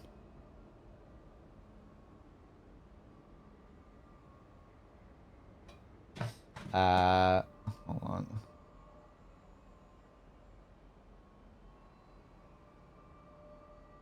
I'm not reading ending requirements.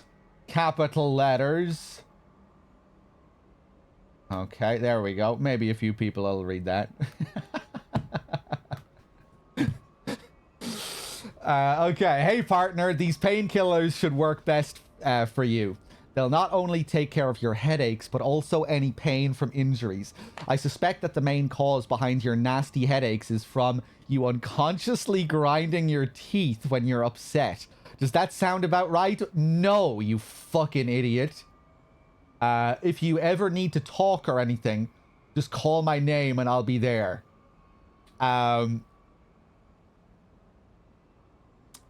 Okay. 相棒の言う通りだな。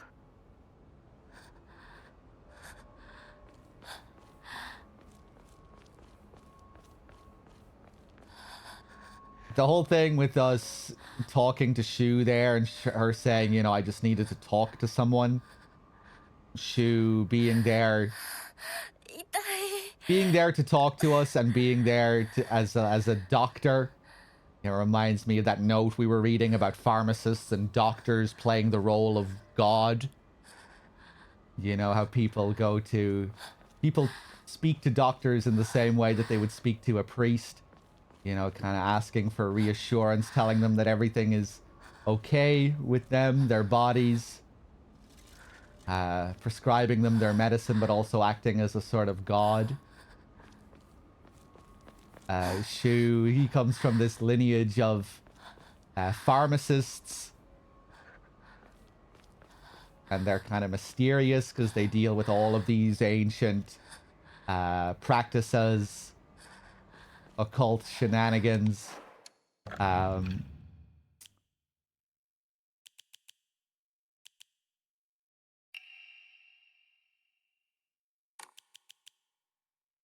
Local doctor's note.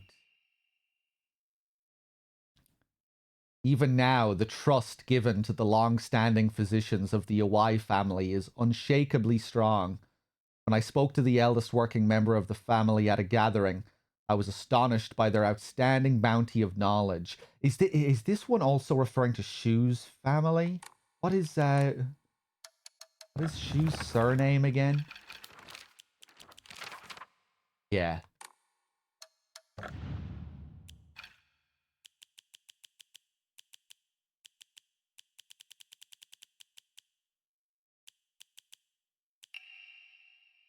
When I spoke to the eldest working member of the family at a gathering, I was astonished by their outstanding bounty of knowledge.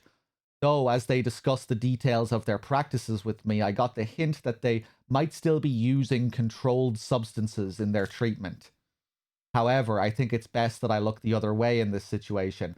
While it is now illegal to produce the cloudy rice wine known as dobroku, people across Japan were once free to make it as they needed, perhaps operating within the gray area of legislation between traditional and modern medicine has always been the role of local physicians here. Ooh, the Fox's wedding thing is also in the same series of local doctors' notes about women being spirited away and being taken for marriage with the fox.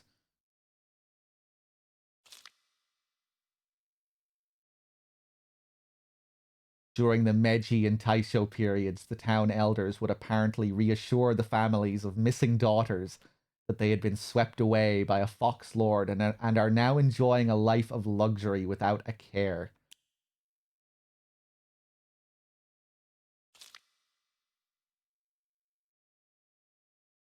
Yeah, this was the one that we read on New Game.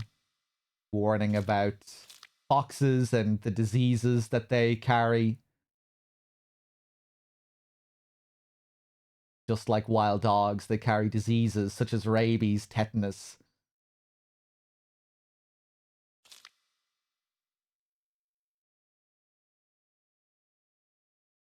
Yeah, again, this association between diseases, natural disasters, and how that parallels with what's happening in the other world story and all of this. Signs of impurity.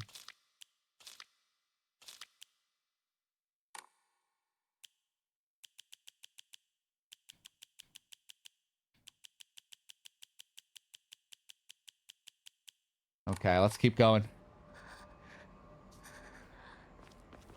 Do I have anything other than pills? Popcorn.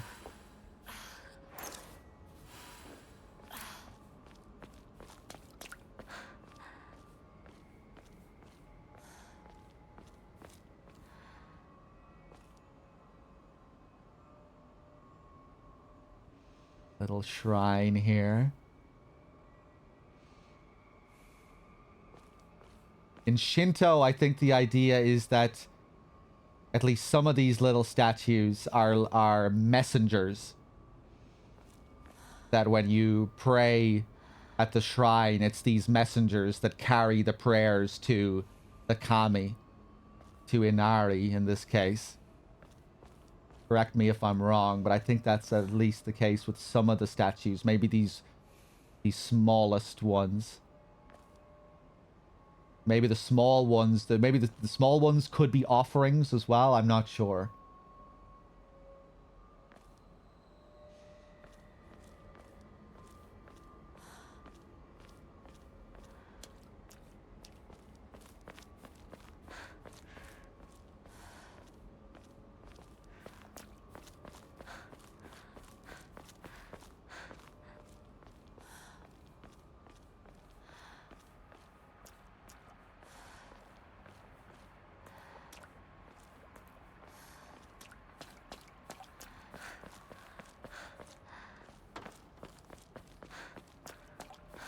Okay.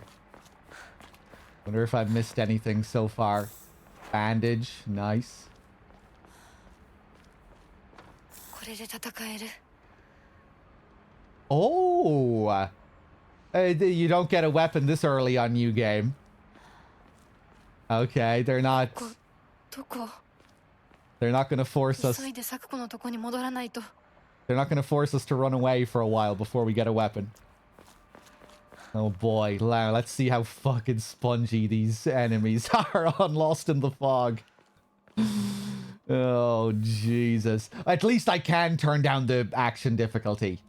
Yeah, if the enemies are just incredibly spongy, I might not give a shit about Lost in the Fog. I'll see.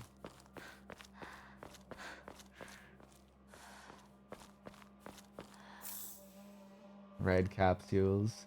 I really should have managed my capsules differently on my first playthrough. I realized that because the you can carry like 99 capsules and it'll still only take up one spot, right?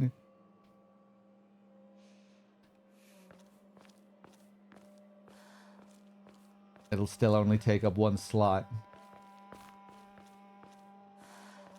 I should have been avoiding my capsule usage more on my first playthrough and going to bandages and what have you instead. Could have really amassed a sizable amount of them. What certain items are carried over to NG+? So far? Not too many, I don't think. Well, I haven't really looked. Yeah, all my Omamori are here. My Omamori slots.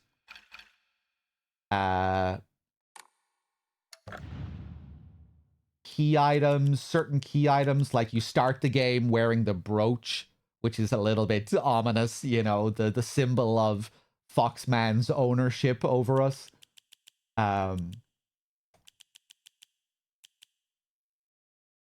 Yeah, I never really stopped to look at the case here. Either on my first playthrough. Give me a translation there, will you, Dim? Anything interesting about the writing here?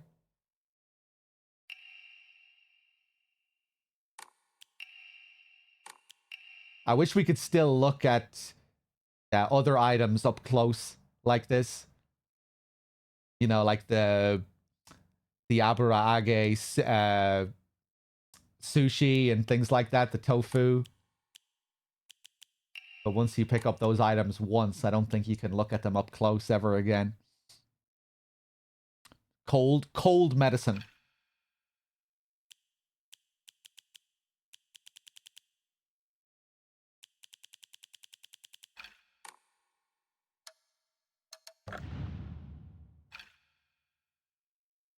What do I have equipped here? Perfect dodges become easier to perform.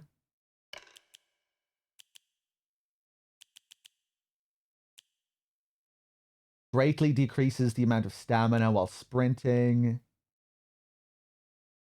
Greatly decreases weapon durability consumption from performing light attacks. Ooh. That might serve me well if these enemies are spongier.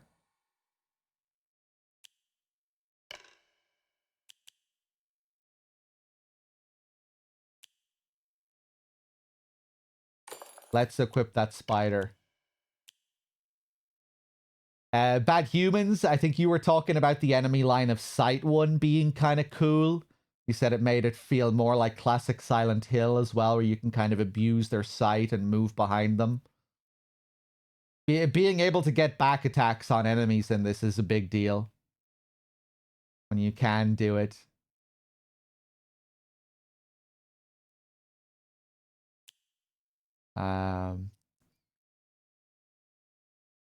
I really like the decreased focus charging time as well.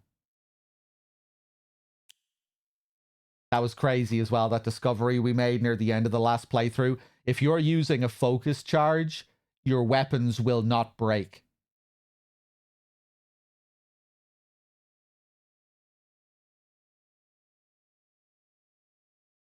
I'm not sure if focus charging prevents the durability from going down. It either prevents it from going down or it will only bring it to 1 HP. But yeah, your weapon will never break if while using a focus charge.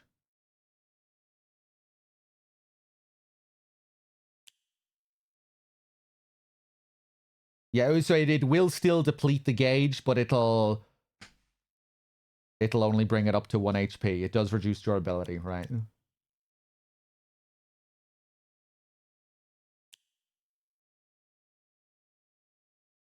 The crow seems like a pretty good one. We also have one that recovers health on counter as well, don't we? Still have the mirror.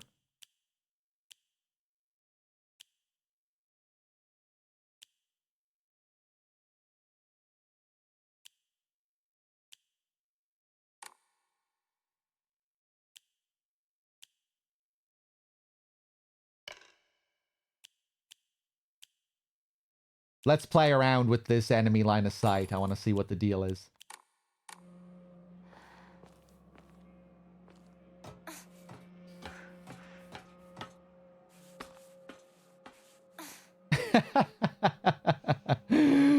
That's a good emote.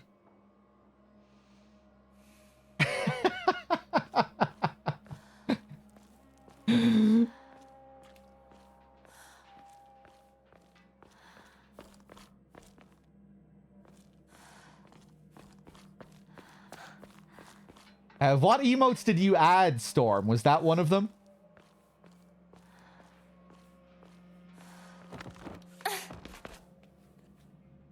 Xylo Pink, welcome back. Thank you for the 7.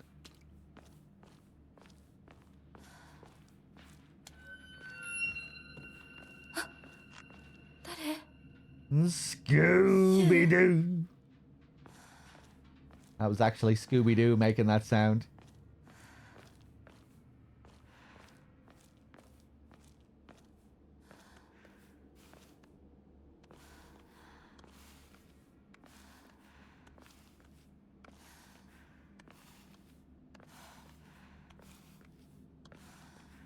This is another little thing I'm glad that we only really see in the early game. You getting this shimmying, you worry, oh boy, how many of these loading these illusory loading screens are we going to have in the game, but thankfully we only get them a couple of times.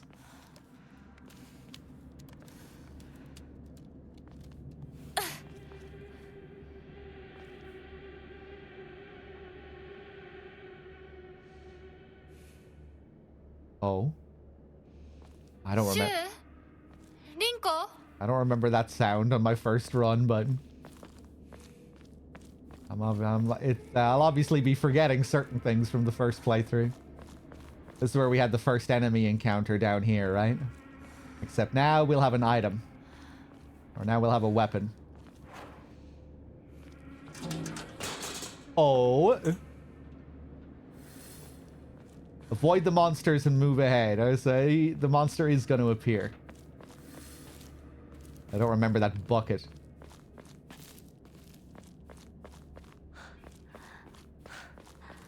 Hello! I think a cutscene introduced it on New Game, right?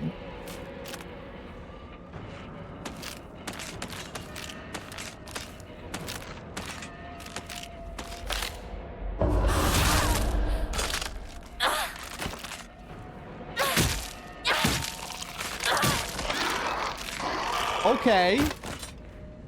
Reasonable. Same amount of hits as New Game. Okay, seems like we're not just making them spongier, which is nice. So far, at least. Maybe they just deal more damage to me. But still need... But yeah, maybe that's it. I take more damage, they take the same. Maybe they're a bit faster as well. Tighter timings for counters might be a thing too. We'll see.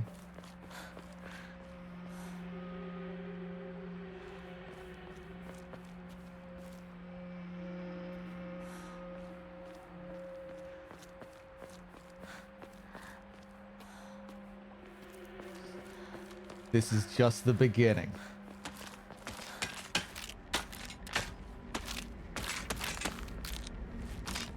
Hello there, sir. Madam.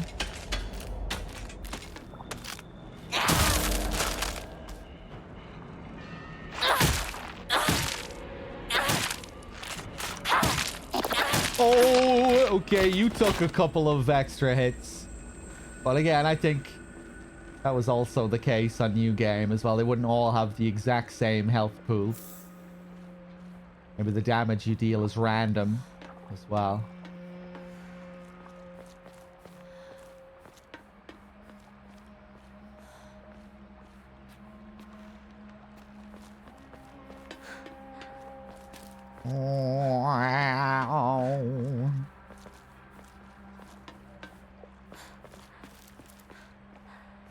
I used heavy attacks way too much in my first playthrough. Mainly because, you know, I had the incentive to use them for the counters.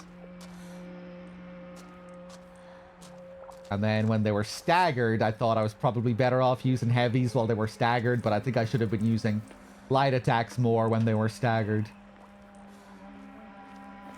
Oh, here's my controller going off again.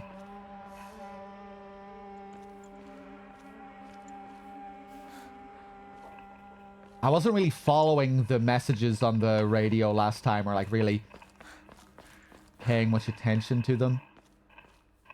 I did, when I looked at the requirements by mistake in that menu, I did notice that it said something about the UFO ending relating to finding radio broadcasts. That is another thing I know about the endings.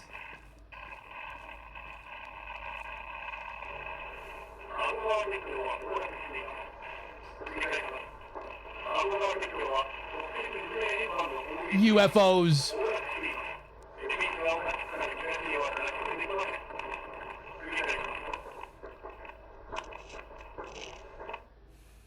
UFOs attack the bridge.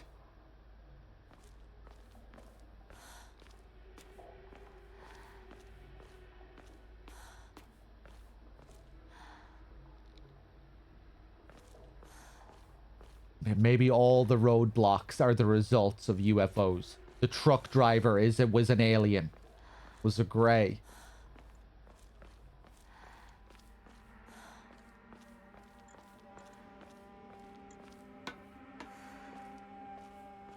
Or he was Glorp, whatever that cat's name is. Anything else down here?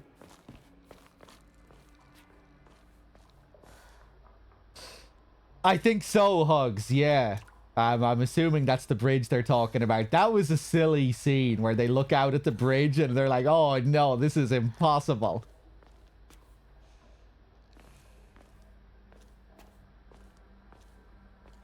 They can't just step across. They can't step down into the ditch and over there.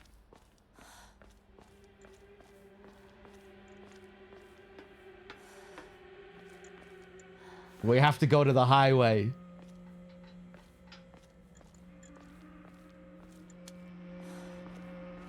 Okay, where are we going here?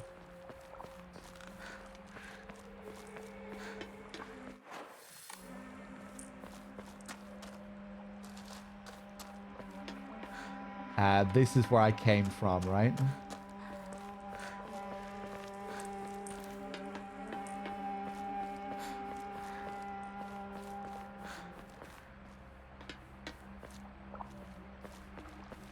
Ooh, I'm not sure if I came up here on my first playthrough. I think we're supposed to climb up back there, and I think I climbed up without exploring here. Maybe. I don't remember going up here.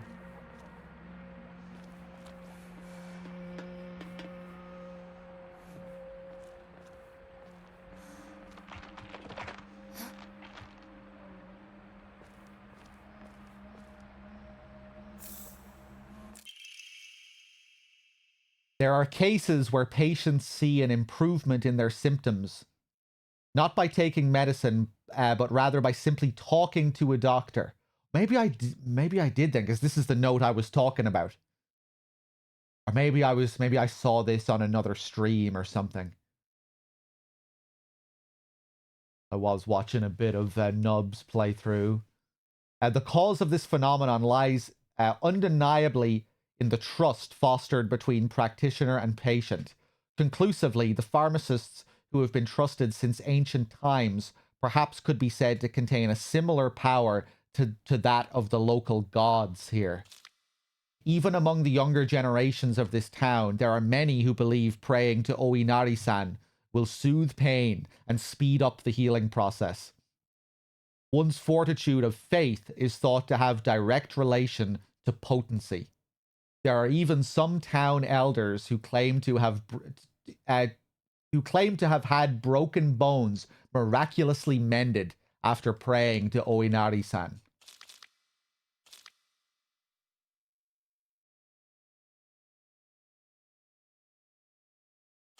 Okay.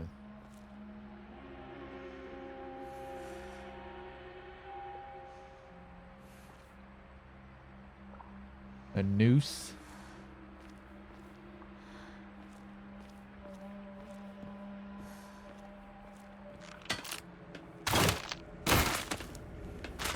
Fuck you.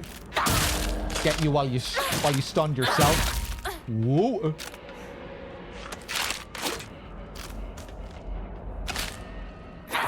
Oh, I thought I'd be able to still land it there. Right, not handling that very well.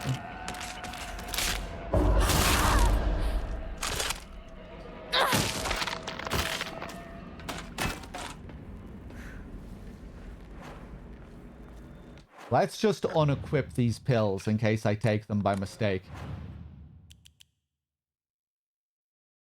If I can. Let's stick the Yokan down there. Let's leave the pills over on the other screen. If I take a pill by mistake, you can backseat and tell me, okay? That's one thing you're allowed to do.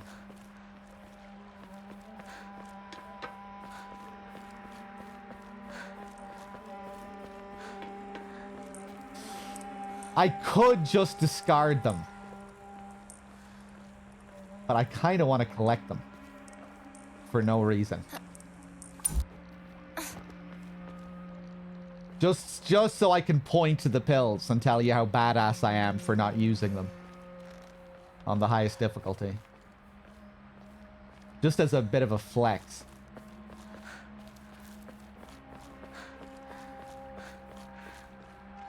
Maybe collecting them will also affect an ending or something. Probably not.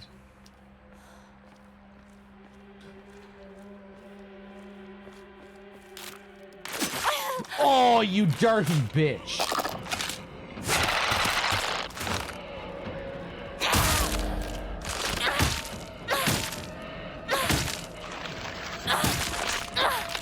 Okay.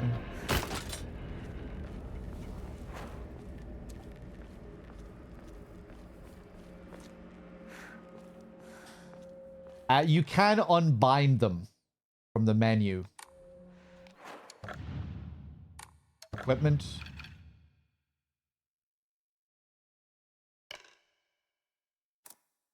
Remove. Ah, okay, nice. But I still keep them.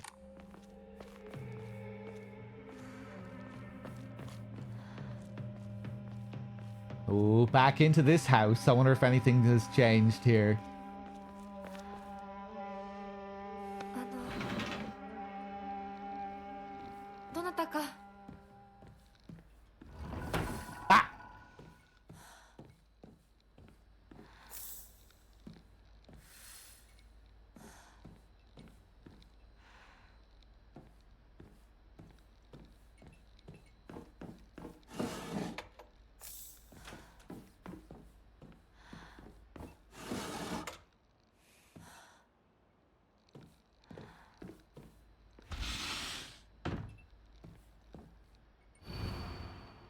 Household tips for the good wife and wise mother. A collection of loving ways for mothers to create the perfect home. That's new.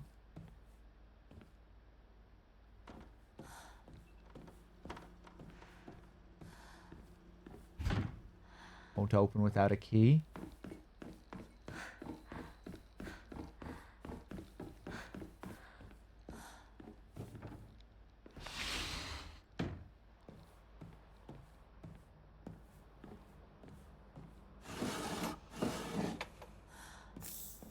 Yokan. Capsules. Oh, I was wondering about this. On New Game, there was a mask of the mannequin ladies here. And we pulled a key out of the mask. It seems like here we're getting something different. No, it's a mask. I didn't see anything that looked like the mask there. Damn, getting excited there for a second.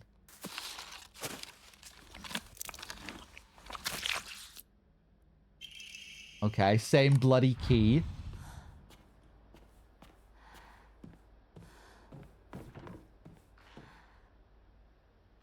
Ooh.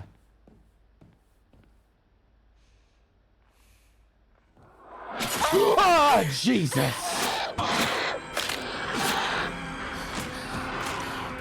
On New Game, she just came out of the door. She didn't hide. You know, she walked out to us.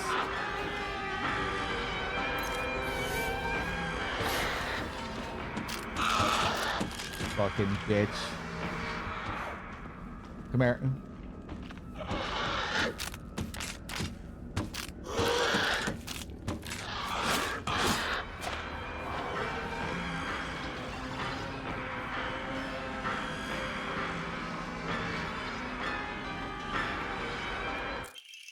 Back door key. Now we go back down and out the back door.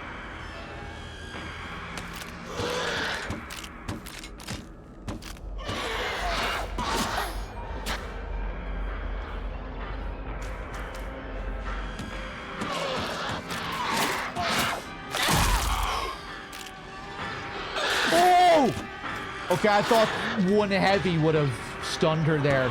That's different. I'm pretty sure a New Game, a heavy like that would always stun the regular mannequins.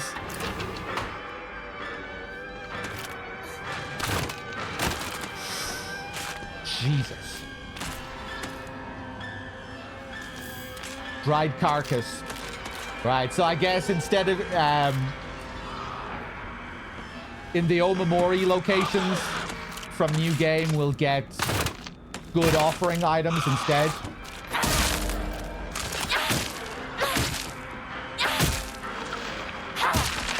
Fuck you.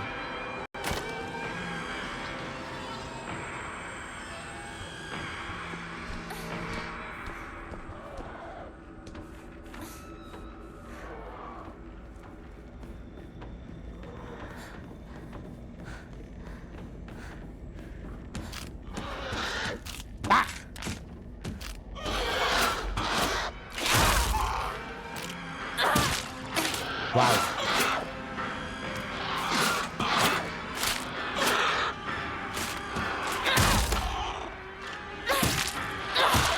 Oh my god, how much health do you have? Fuck it, just go.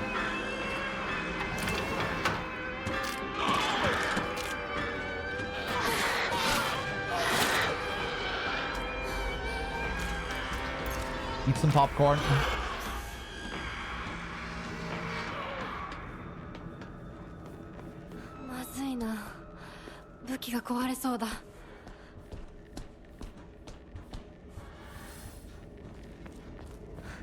I gotta say, even though I'm getting my ass kicked a bit here, it does feel a bit nicer in some ways compared to the first playthrough, just feeling more comfortable with how the combat works.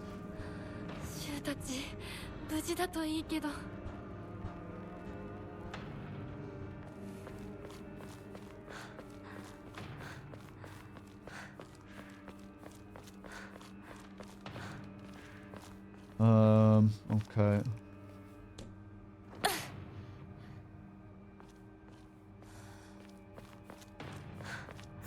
More pills.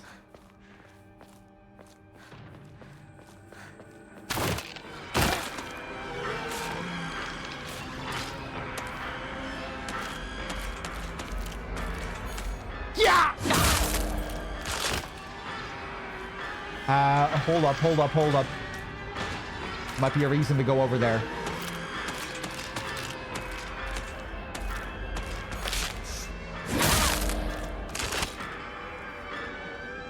Fuck it.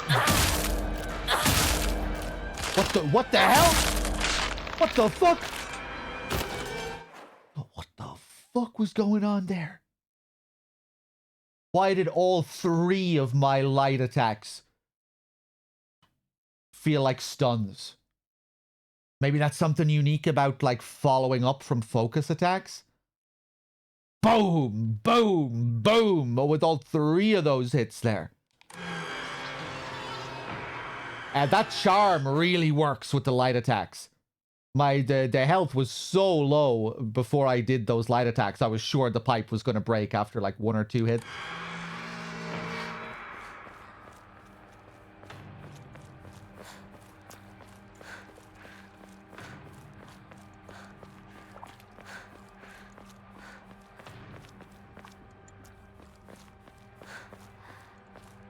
Was there anything different at the start? Shitloads of things. Almost all of the cutscenes had different dialogue. We found like 7 new lore notes. New areas. Yeah, loads of changes. It's been pretty cool. You fucking bitch. Come on.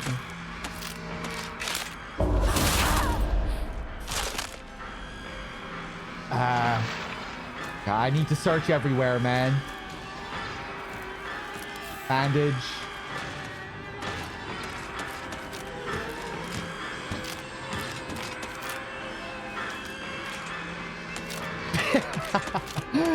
Whoop.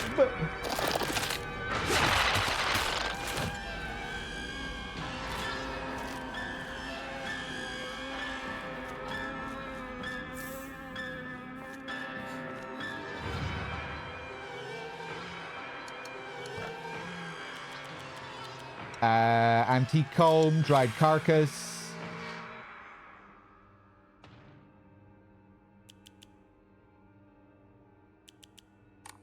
Okay.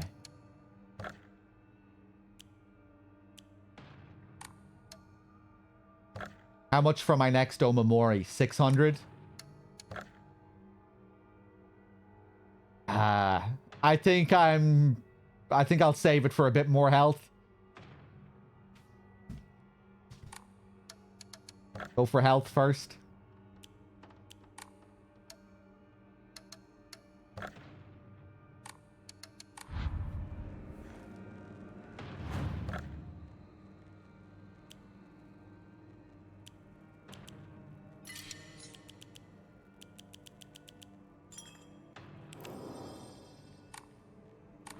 Okay.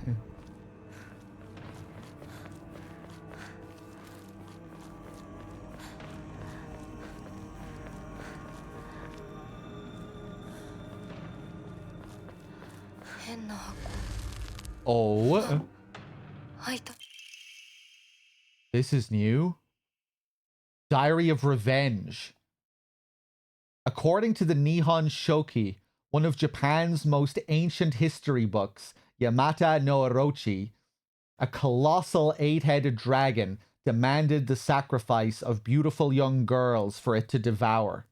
Upon hearing this, the wild deity Susano no Mikoto brought 8 barrels of sake to the dragon and lured it into drinking them. Once Yamata no Orochi had become intoxicated, he slew the dragon by chopping off all 8 heads. Cool. And according to Ebi Sugaoka's oldest historical records, after being decapitated, one of Yamata no Orochi's heads flew far west and fell between the mountains of Higa no Kuni. The head eventually came back to life as a poisonous water dragon that plagued the land for many years to come. Higa no Kuni is known now as Ebi Sugaoka. There are records of toxic gas leaks from the underground water streams in the past. Remember how I was talking about this? The geysers? I was wondering why those geysers were relevant. If we were going to get any more information on that. Wondering about the meaning behind that. Now we're learning a bit more about this. It was one of the first memos you read in New Game. It's highly possible that this is where the legend of a poisonous water dragon stemmed from. However, while the local records state that Yamata no Orochi's head flew here, there is no mention of this in the Nihon Shoki. It's not hard to surmise that some shameless individuals put a religious spin on the nauseous leaks to turn a profit, and falsified connections using famous literature to solidify their claim. Okay, cool. Man, I love all this historical stuff, mythological stuff. Okay.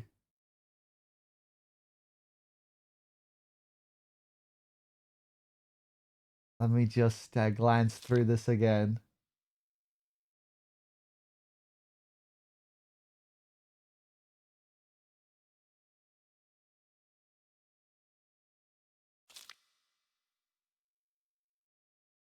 Higa no Kuni is known now as Ebi Sugaoka, where this decapitated head landed. Cursed the place with the nauseous leaks.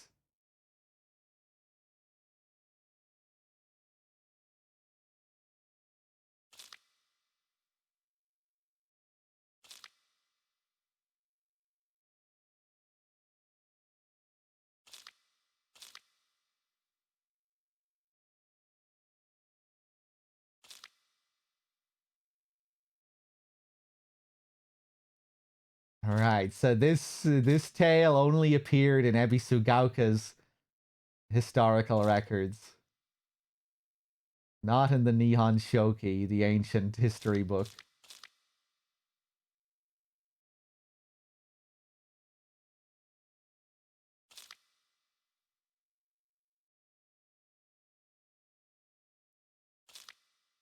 Okay, cool. We get an Emma, sweet.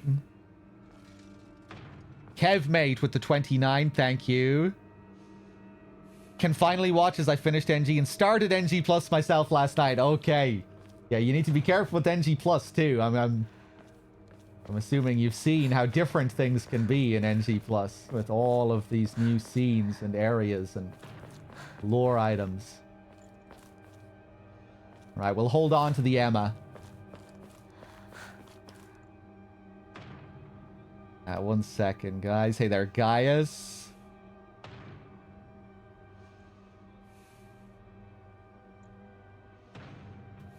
Okay.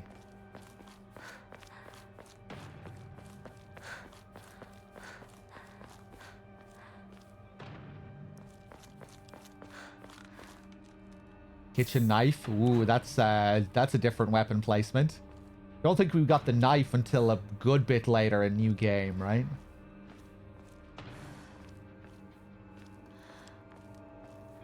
This knife was one of my best friends towards the end of my new game run.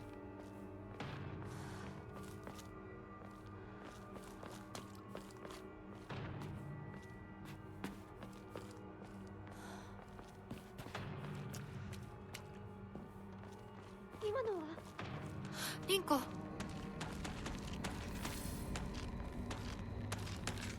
All right, bitch.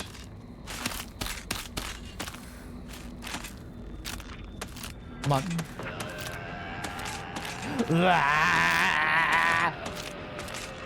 Come on.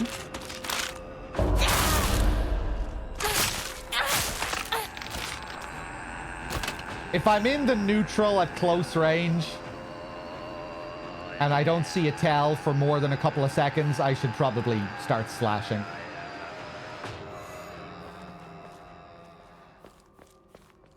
I'm probably safe to at least use a couple of light attacks or one light attack.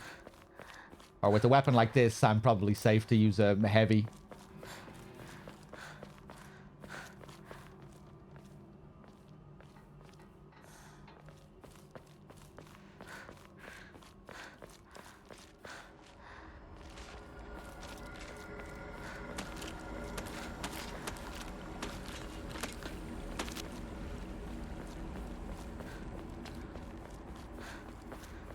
Okay.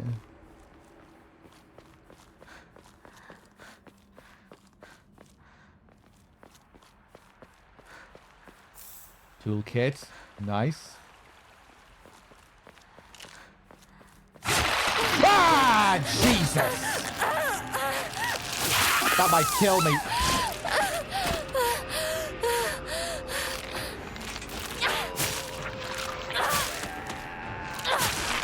Fuck you.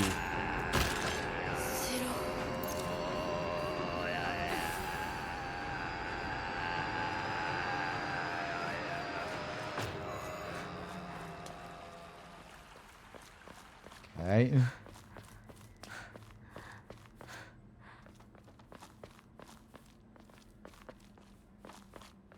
Another Inari shrine here. Look at the amount of Inaris. Oh, one of the Inaris is headless here, I think. Don't remember seeing too many headless Inaris.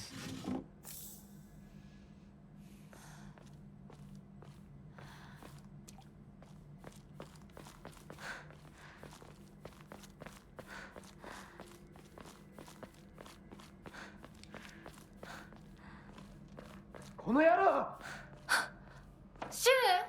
どこにいる?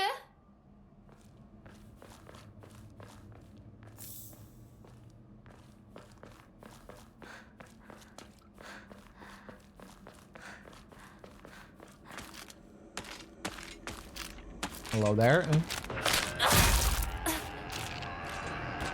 Not a full stun.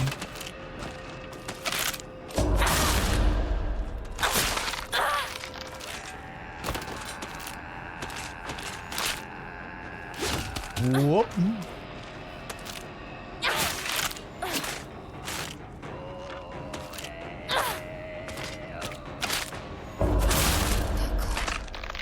Nice. Can counters break your weapon? Is it just focus charges that won't break them? もうじき壊れるの.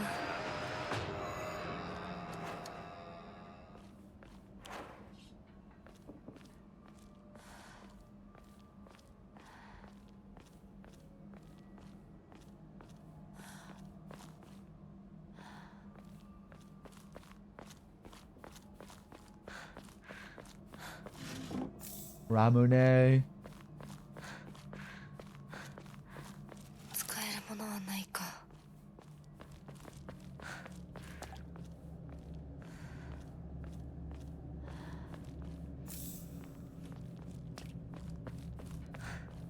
Baseball bats, nice.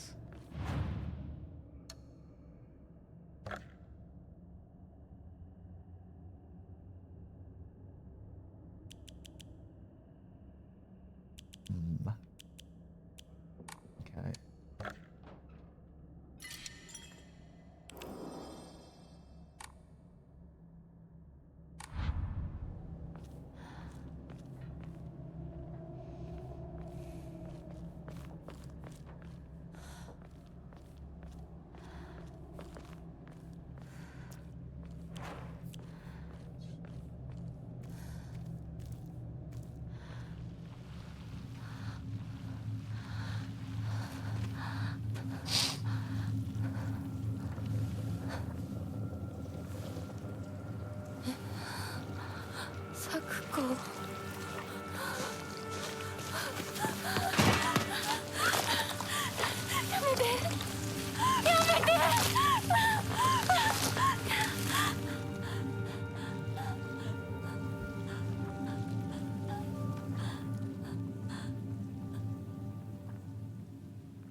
この夢だったよね。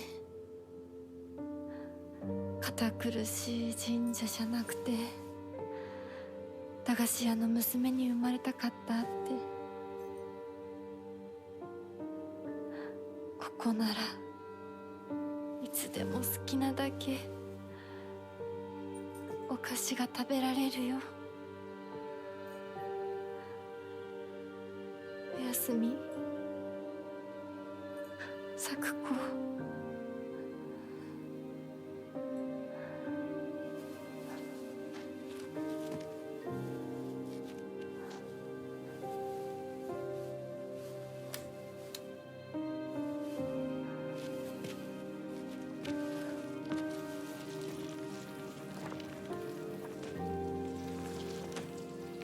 帰りな。今日はもう閉店だよ。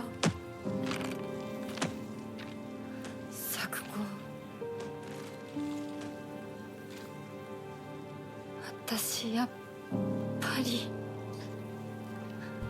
咲子との約束守りたいよ。 What is that promise? Oh, damn, they deal some damage on this difficulty. Oh, Jesus, I'm gonna fucking die. And I'm out of stamina. I like these death metal screams in this track.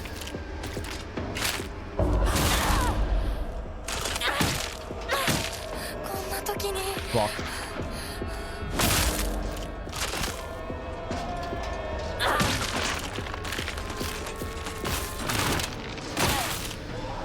Wow.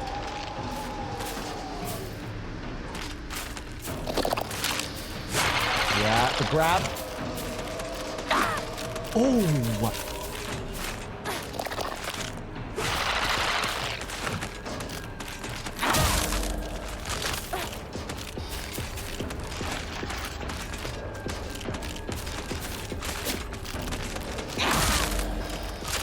Jesus.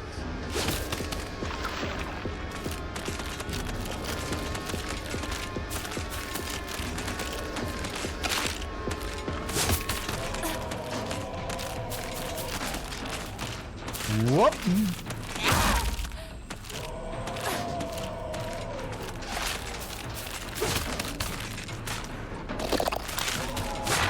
Big grab.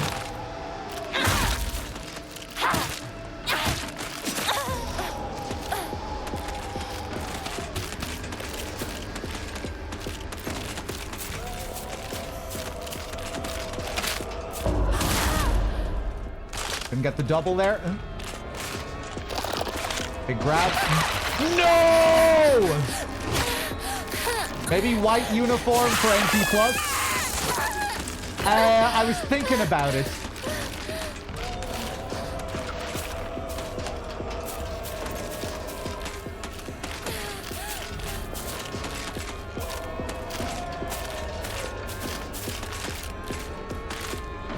I think you're usually safe to go in there. Oh my god. Wow.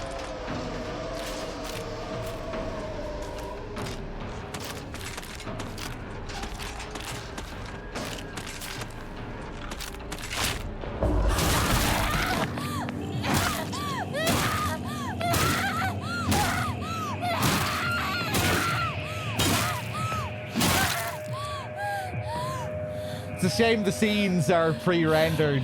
It's kind of jarring when she's not using the same weapon that I was using.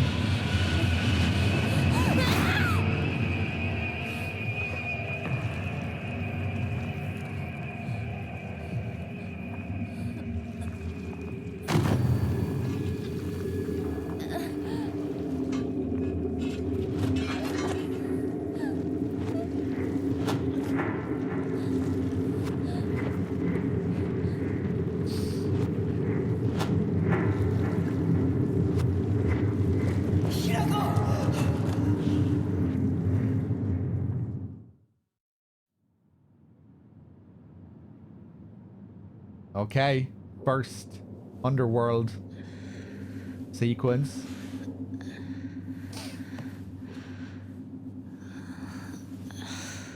Looking forward to seeing these scenes again. Oh god. First Lost in the Fog puzzle. Get ready.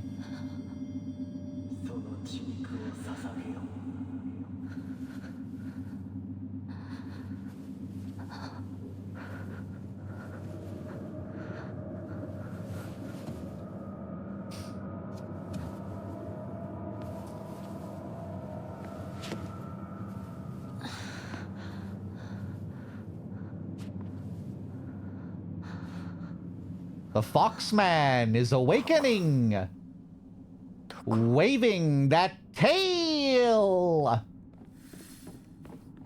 Foxman. I figured you'd show. これは Okay, I am dying to take a piss. I'm drinking beers, by the way, just so you know. I have a Peroni halfway down the hatch. I'm going to go take a piss, and when I come back, we will solve this puzzle. Get ready, because we might be here for a while. I didn't do my first playthrough on Lost in the Fog. So this will be my first time seeing Lost in the Fog puzzles. I'll be right back. Although I have a feeling this one might have the same solution. I'm hoping I can't use my hard mode knowledge all that much. But this puzzle has like... it has a lot of significance to the story later. You know, we see the items that we lay out here later on in major cutscenes. So this might have to be the same. I'll be right back.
Okay, I'm back. Let me get my M&Ms at the ready here. Hold on.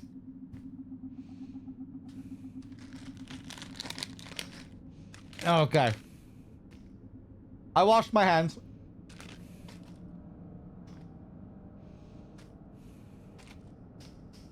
What color packet? Yellow. Peanut. Okay. I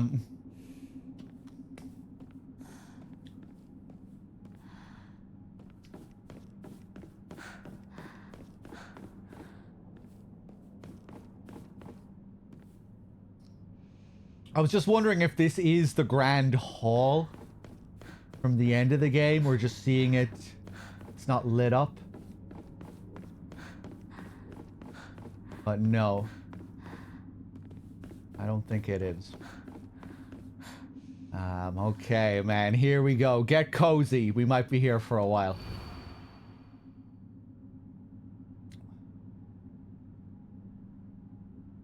Kudzu, respected by all and a leader of the people, was wed to Pine.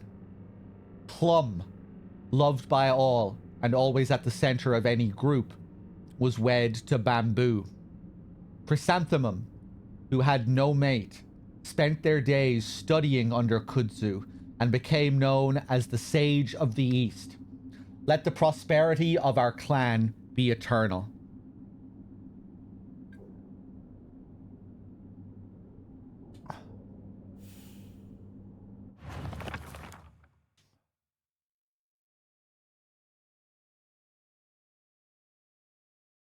Okay, cool. So this is brand new writing that we didn't have in hard mode. Oh boy. Oh boy. I remember the rat being over here. Look at this fellow here. Covered up in his leaf.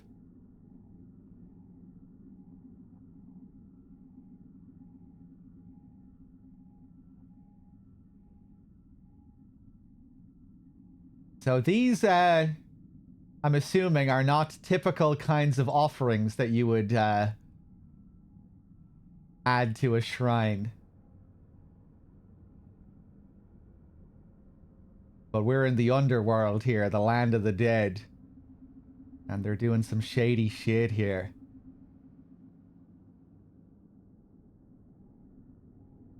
Kind of getting the sense that our journey through this world is almost like an inversion of typical Shinto rituals. Where we're like offering up these very impure relics. All this death.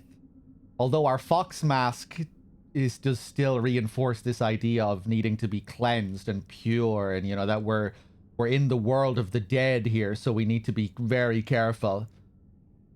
So he still seems to go with this idea of like purifying impurity. It's not an embrace of impurity or anything, I don't think. Rat isn't a common offering, but food and drink are common. Yeah, it's just that everything here seems to be kind of rotten or dead, right? The rat.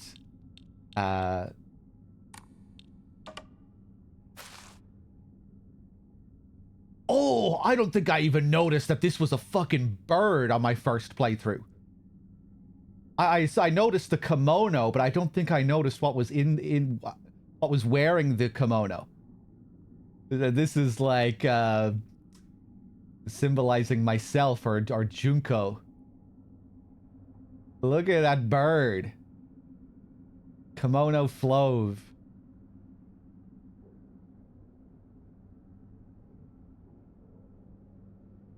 Or I guess just the women in general that are offered up here.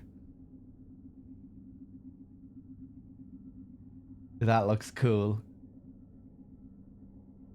Look at the swagger. Yeah, all bloodied and rotten.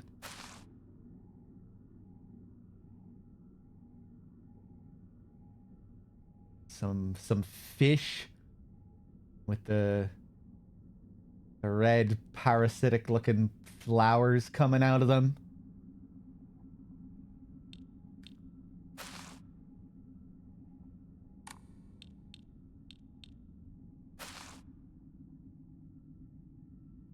What is this?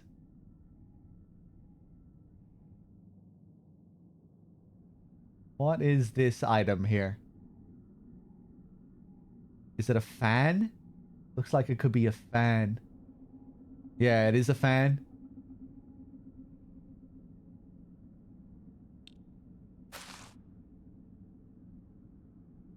And what is this? Some kind of drink? Sake, maybe? Love all these visuals. Looks like a tree or something on it. Roots.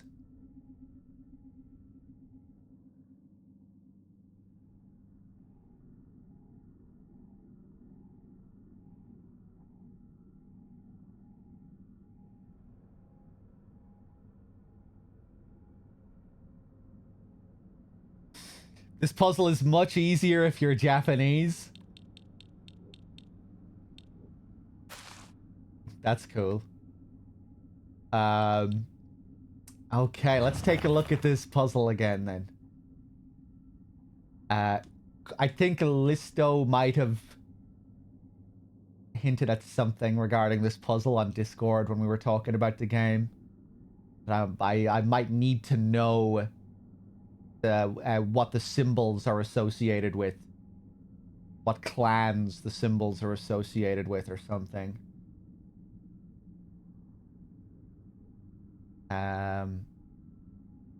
Kudzu, respected by all and a leader of the people, was wed to Pine. Plum, loved by all. Plum, loved by all and was and always at the center of any group, was wed to Bamboo. Chrysanthemum, who had no mate, spent their days studying under Kudzu and became known as Sage of the East. Okay, I'm seeing a logic here. Right, we put the Chrysanthemum goes underneath Kudzu. That's going to be on the east side, on the right-hand side of the puzzle. Let the prosperity of our clan be eternal. All right, let's see if we can figure out which one is Kudzu and which one is Chrysanthemum.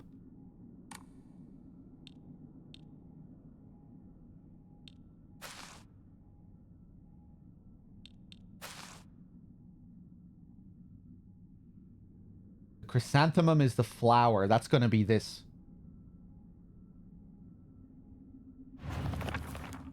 I think.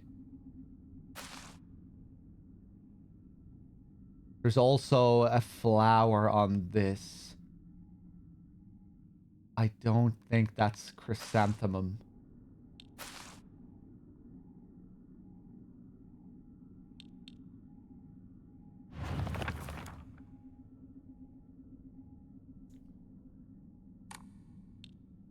Okay, I'm gonna stick. I mean, under could be any... Well, no, it could be either... It's probably this. If it's at the east, yeah. Let's go with that being Chrysanthemum. And then that means that Kudzu is going to have to be right up above it. The Kudzu is a drink that we drink in the game. It's an item that we drink. So I'm going to go with this being Kudzu. Stick that up there. Right, so now we have Chrysanthemum studying under Kudzu. They're at the east. They're at the right-hand side. Plum, loved by all, and always at the center of any group, was wed to Bamboo. So these two are side by side. Plum.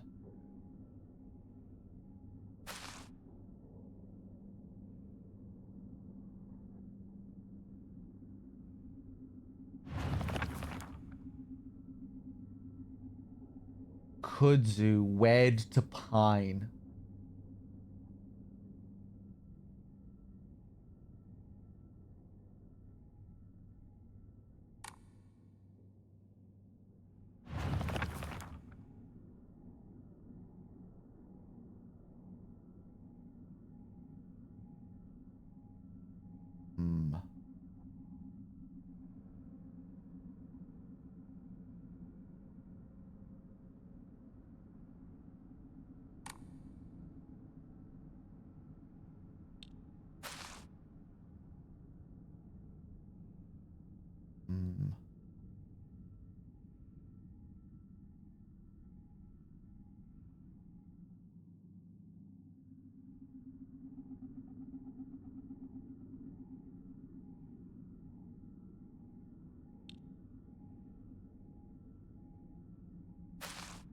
That doesn't look like a pine leaf to me. I don't know shit about flowers and trees though.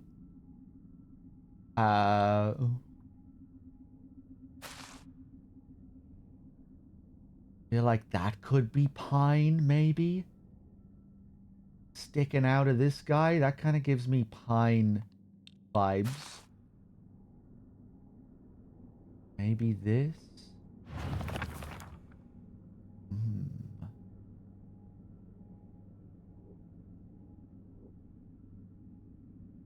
Wed to pine. Let's stick that up there.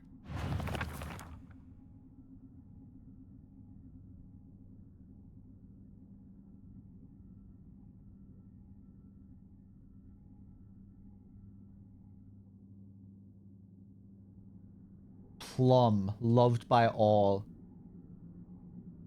and always at the center of any group, was wed to bamboo.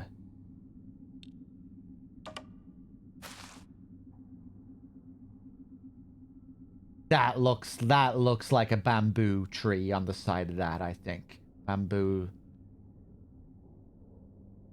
Yeah.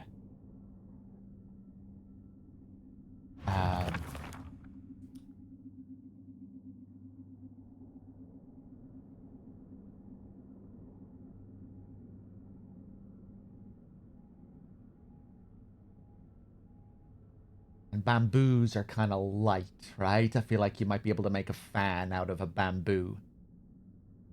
That makes sense to me in my stupid head. Plum, loved by all and always at the center of any group, was wed to bamboo. That there. And then I have no idea how this guy could be Plum, but I'm just going to assume he's Plum because he's the only one left. Fuck! Okay, how about we swap these two? Shit.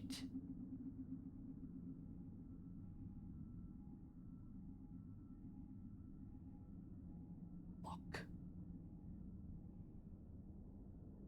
Shit.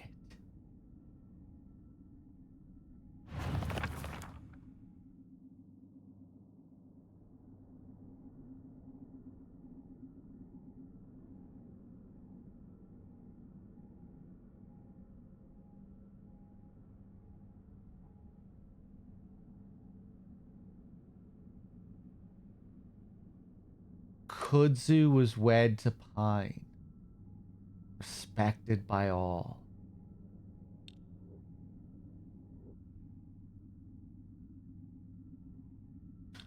Right, because this fucking bird is wearing a kimono and is obviously a bride. Well, they're all of these fucking assholes are getting married here. Well, no, that isn't true. Chrysanthemum, who had no mate, spent their days studying under Kudzu and became known as the Sage of the East. Had no mate. Had no mate. And that's making me think of puzzles that have empty slots, but all of these slots need to be filled. Or do they? Watch this.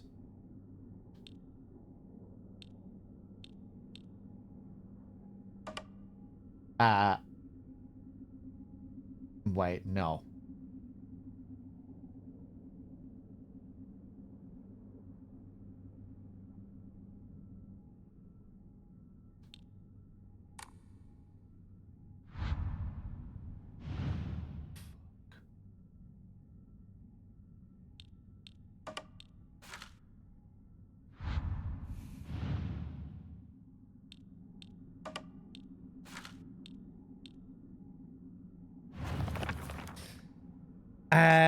Okay.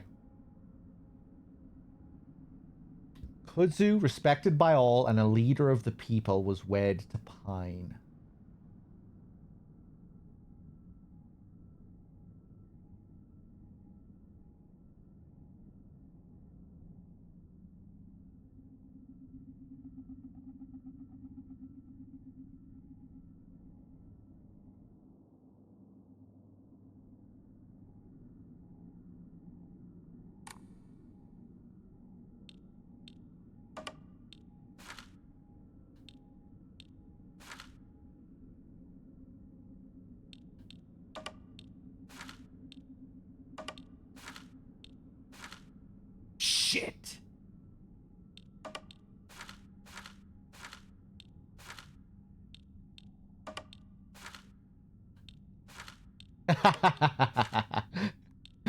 Okay, yeah, we're gonna do a little bit of trial and error in here, just for a little bit, you know, just a little bit of trial and error. Couldn't hurt anyone. Just swap these around a bit.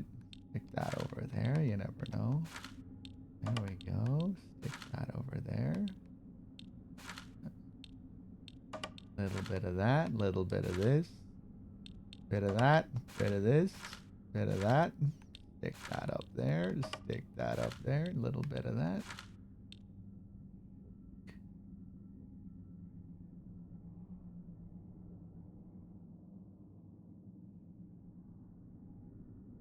Right, I'm going to use Google to help me a little bit. I'm just going to look up kudzu. Just going to Google kudzu to see what I can learn about kudzu. I think this is fair. Let me just get an image. Oh,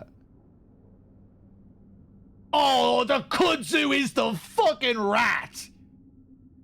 Okay, those are kudzu leaves. Right. I'm allowed to do that. Okay. Wed to pine. Chrysanthemum who had no mate spent their days. There was another puzzle later in the game related to chrysanthemum. I was about to gamba, but not with this behavior. But I don't give a shit. This is we're entering Shakespeare puzzle territory here, where I need information that I don't have. I think.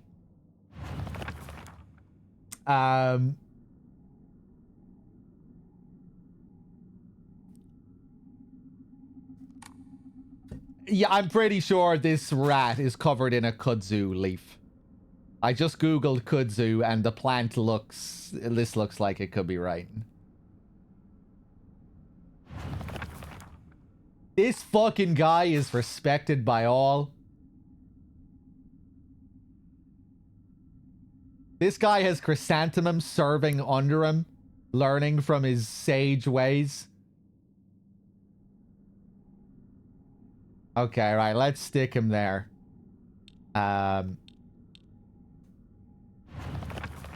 Right, chrysanthemum.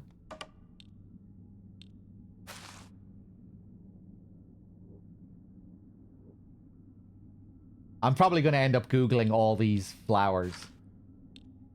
Chrysanthemum, you'll go there.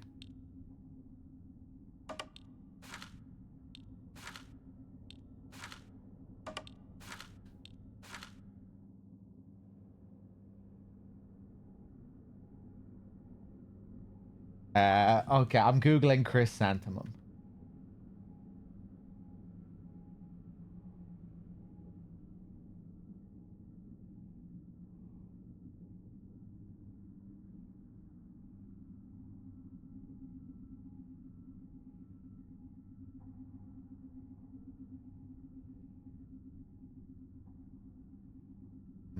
Okay. I feel like that symbol looks... Has a similar pattern to how the flower looks.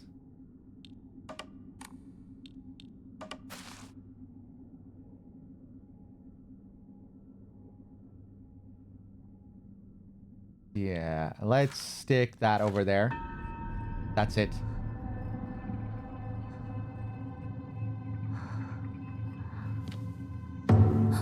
Got lucky with the rest of it.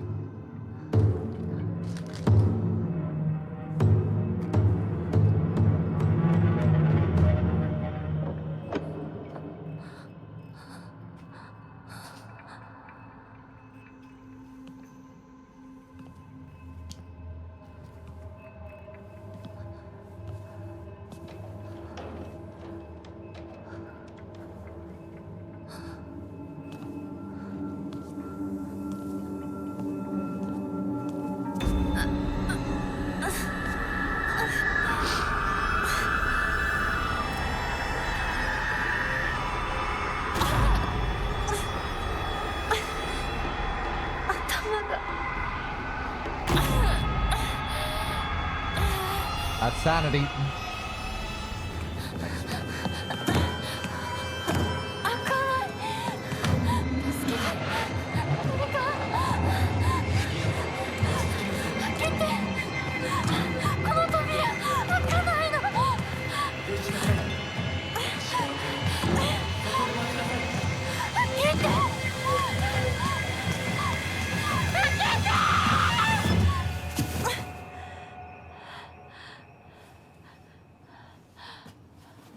おはよう。悪い夢にうなされていたかな。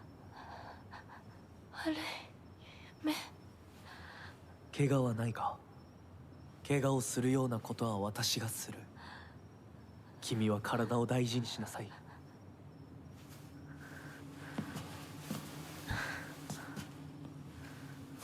ありがとう。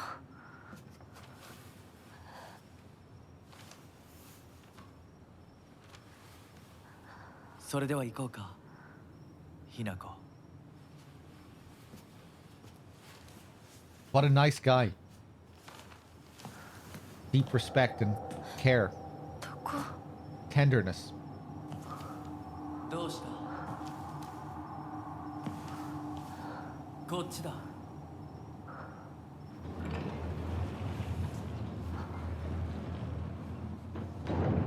誰なの？ Okay. Yeah, I have a feeling for a few of these puzzles we might need to do a bit of Googling. If we're referencing things that I don't have a full understanding of. I didn't know what a fucking kudzu plant looked like. It seems like, you know, you really did need to know.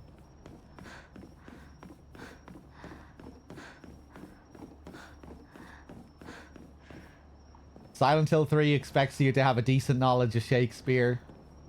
This game expects you to have a decent knowledge of plants and shit.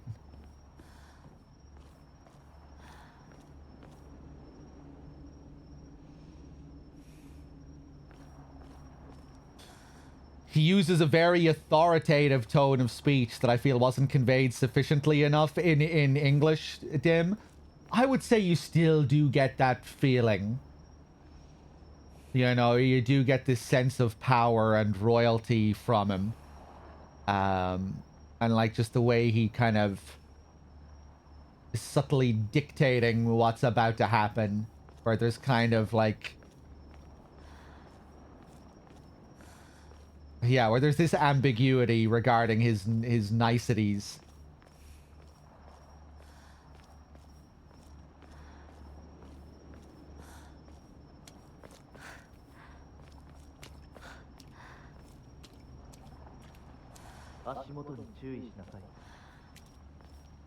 You know, where you're kind of unsure about his intentions. You get these manipulative feelings, but you're not really sure what he, you know, how he's looking at things. I'm still not even sure, you know, if he believes himself to be manipulative or deceptive, or, you know, to him, he's just doing what he does, and it's this tradition.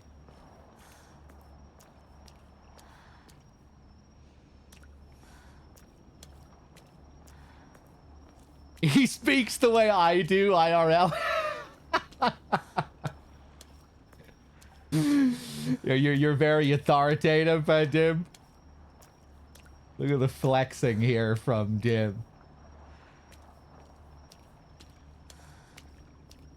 Is this how you lure all the Japanese ladies back to your pad, Dim?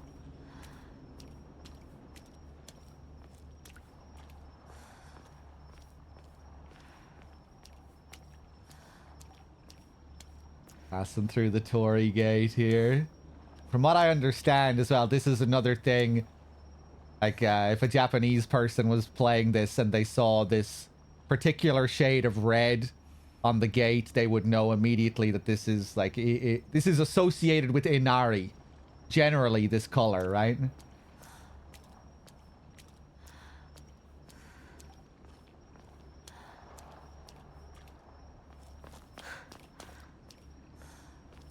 At least I think I'm right there that, you know, the Torii gates that you see in a specific color will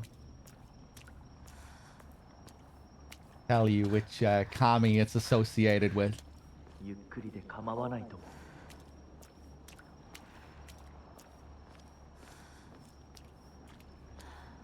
Aren't they all red? I don't think so. But the majority of shrines, I think, in Japan are dedicated to Inari.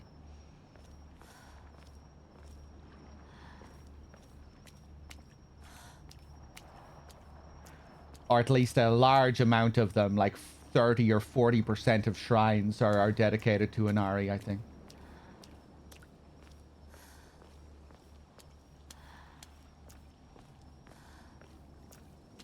Glorified load screen? I don't think so here. If it is, it's tying in with the lore in a way that makes sense. Also, you shouldn't walk in the middle of Torii gates because the center is for the gods to pass through and people should stick to either side. Okay. Ah.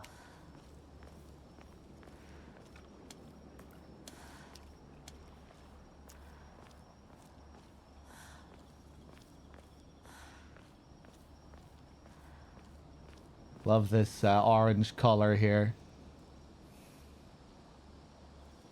But yeah, I remember reading about Inari, and I remember them talking in the articles about the color red being あの人についていこう。 relating specifically to Inari. Yeah, the vermilion color.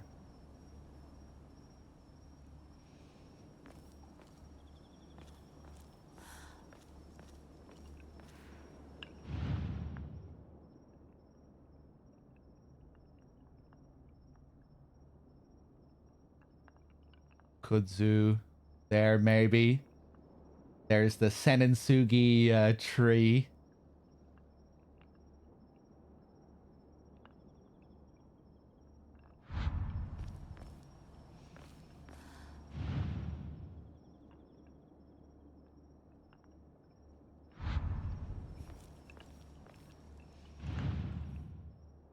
The lightning. I wonder, is this puzzle going to be the same? I have a feeling this one is probably the same. It'll just be like the major puzzles that change. We'll see. Maybe NG Plus changes some of these puzzles as well.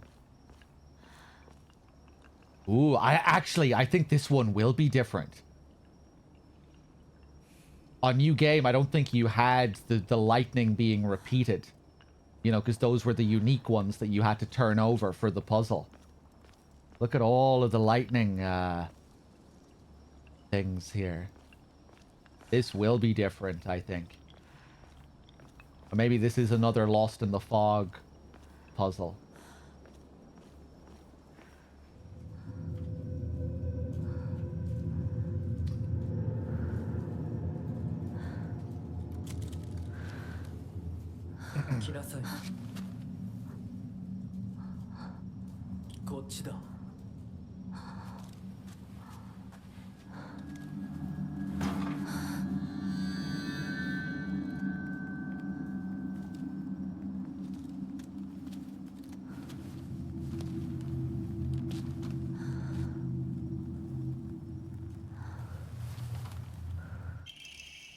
Kaiken. Gorgeous visual here of all the detail, the flames. A beautiful dagger used for ceremonial purposes. And fire is going to be a big deal later. With Hinako getting fucking branded. The blade has been intentionally dulled, and when she starts to see fire in place of the water that's being used for the cleansing ritual, the blade has been intentionally dulled, so it doesn't make the best weapon. However, it does seem surprisingly durable. The Inari statue's laughing. Creepy. This little apron that he's wearing as well. This is another thing from reality. Sometimes you'll see Inari statues in Japan wearing little bibs, little red bibs. So this one looks a little bit different to the other ones we've seen. It looks less like a bib.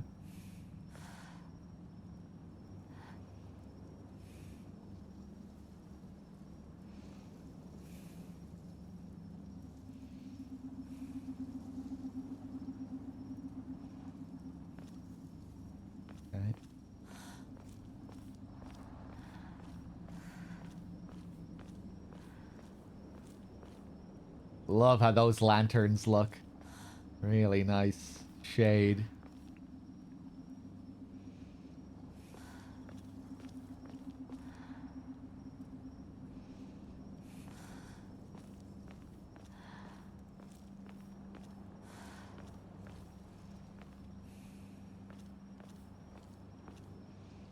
Yeah, most Japanese people, I wouldn't consider themselves religious. It's more that Shinto has just become an ingrained part of the culture.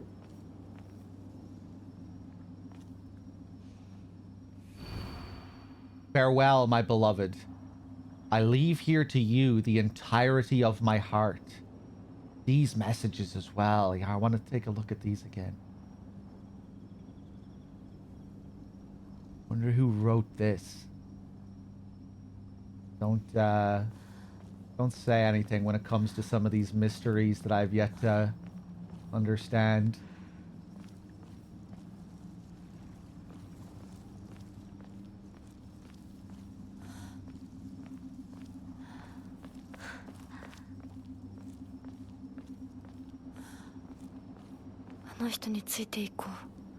Yeah, we'll get to explore this a bit later.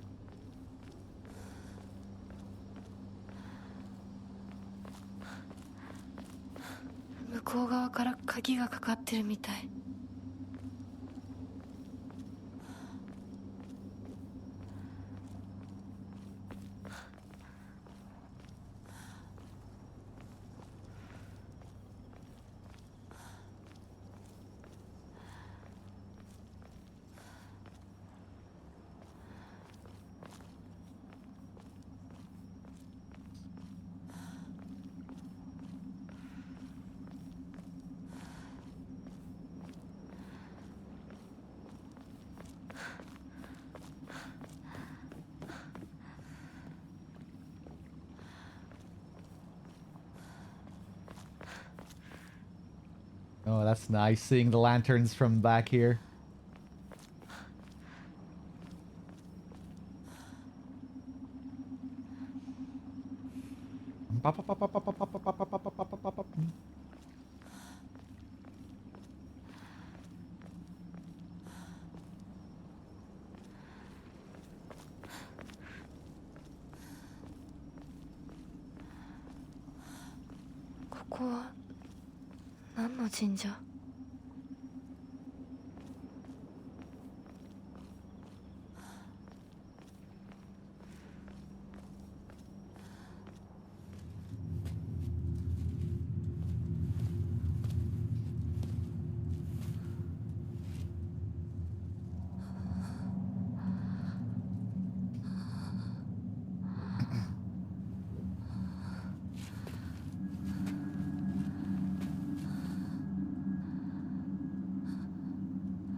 This is another thing that stems from reality. Depictions of Inari with a jewel in one mouth, in one statue's mouth, and then the other one holding a key.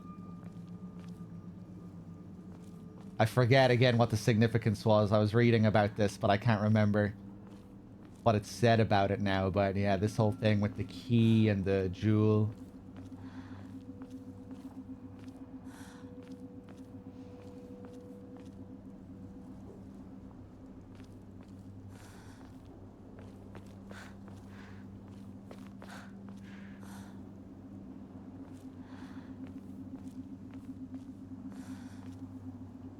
Yeah, from what I understand, like for one example, you know, Japan is known for its cleanliness. A lot of that stems from Shinto belief. So much of Shinto revolves around the idea of purity and all of these cleansing rituals, purifying rituals, the harmony of nature. You know, when they purify sites of natural disaster to restore harmony to the environment, like all of this focus on harmony of the environment and purity. I think that's a big part of why Japan is so clean. And then when they adopted Buddhist beliefs, the Buddhist beliefs reinforced these pre-existing Shinto beliefs, because in Buddhism, I think there is also this focus on cleanliness. And on top of that, on top of that, the country's history with dealing with disease. So you have a kind of a lot of these things overlapping.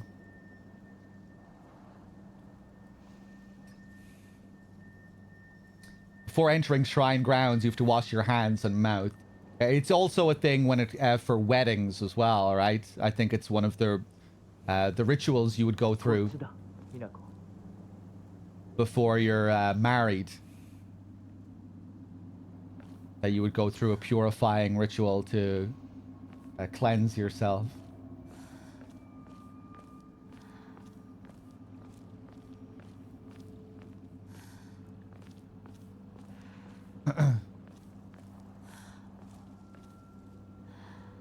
One interesting thing as well is that Shinto seems to mainly deal with the living, while many of the Buddhist ideas are about death. You know, the funerals are Buddhist rituals, and again, it's because you know, death is seen as an impurity in Shinto. You don't bring corpses near Shinto shrines because it's all about purity. It's the Buddhists that deal with matters of death.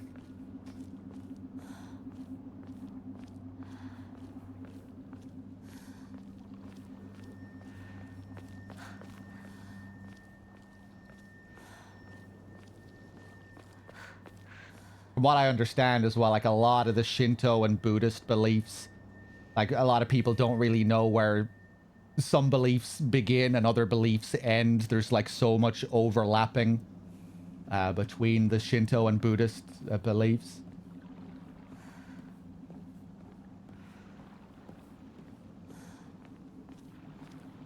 Also, apologies if I'm ever just talking out of my ass when it comes to this stuff. I have a real layman's understanding of this shit.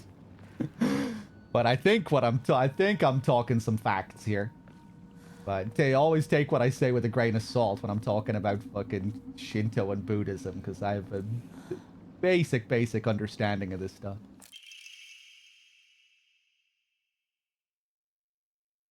A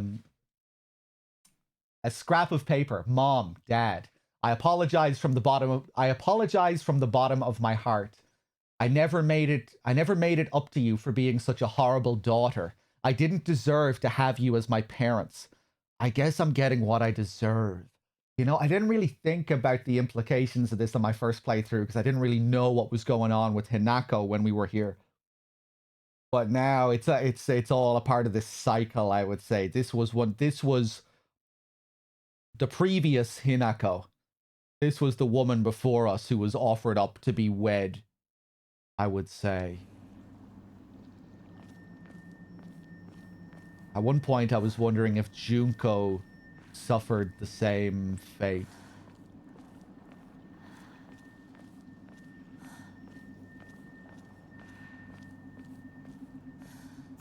I wonder if the woman on the flyer who went missing. I wonder if this could be her. Very curious to learn more about this missing person. Didn't really pop up in the notes at all from what I saw on my first playthrough. Oh, and I probably missed some stuff as well. Ghoulie with the 35, thank you.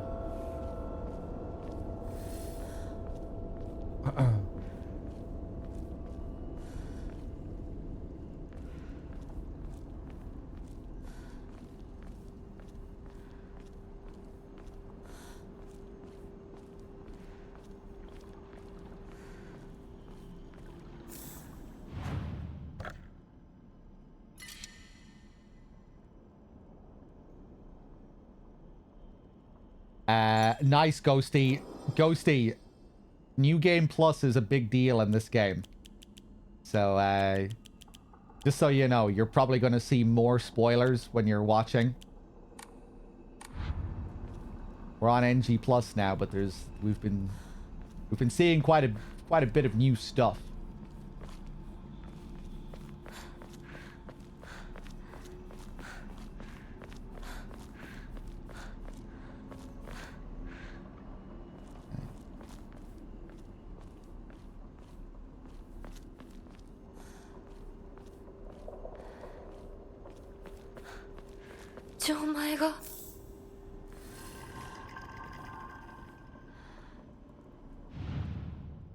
Oh, interesting.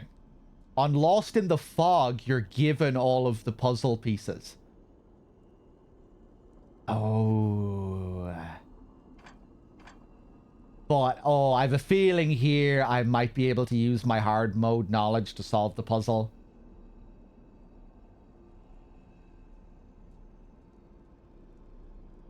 Or maybe this is an NG Plus change? Maybe, I was thinking maybe some puzzles change on NG Plus too.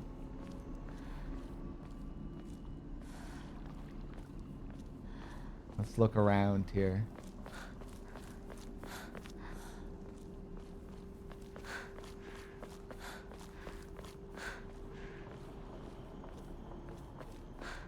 Wonder, is this Beast Man going to appear again? I'm assuming he is.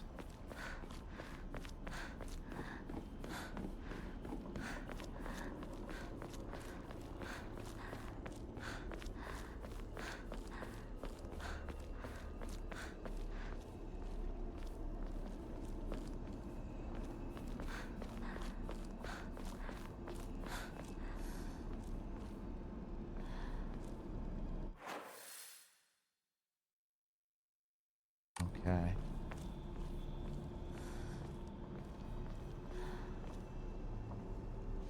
You had to find the Edda with the wheel on Lost in the Fog. That's an interesting change, right? I guess that's just not even a thing. Ooh, lots of really cool changes on NG+. Lots of little subtle ones, too.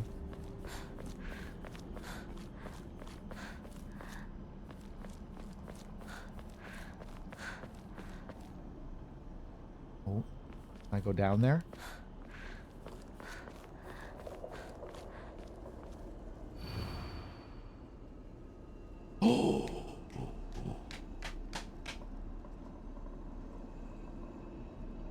I was right. Did I see this on my first playthrough? If I did, I didn't remember the name. Mom, Dad, I don't think I'll make it home. I just wish I could see you one last time. Yeah, Mayumi, it was the... We're following in her footsteps here. Okay, a mystery solved. I think. Or a part of it solved. Yeah!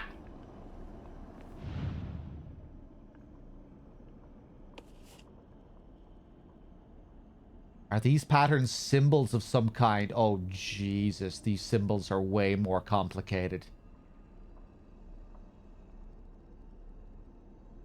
What the fuck is this?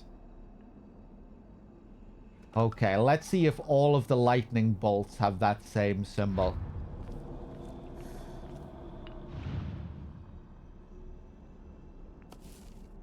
They do. Okay. Oh, Jesus. Might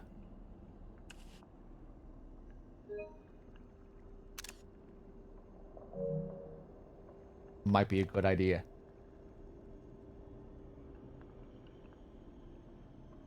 I hope I'm not able to use my hard mode knowledge. Hopefully it isn't just a case of, you know, mirroring the puzzle where it's the lightning hitting the tree. Except I don't remember what the third part of that puzzle was. Lightning hitting the tree and then... Yeah, I can't remember. The lightning, the tree... Oh yeah, the other one was, there was a flower, I think.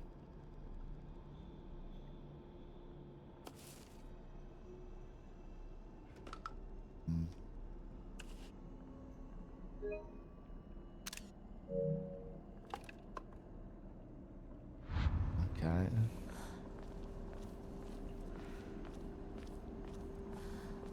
Pretty nice that Monster Boy hasn't appeared yet.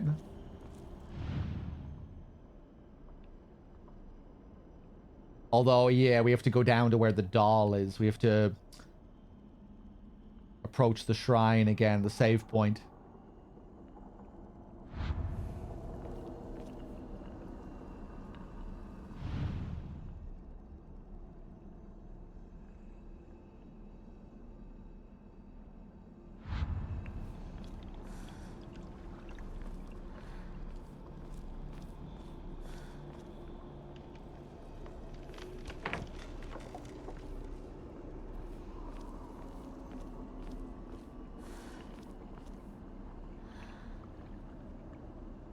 Okay.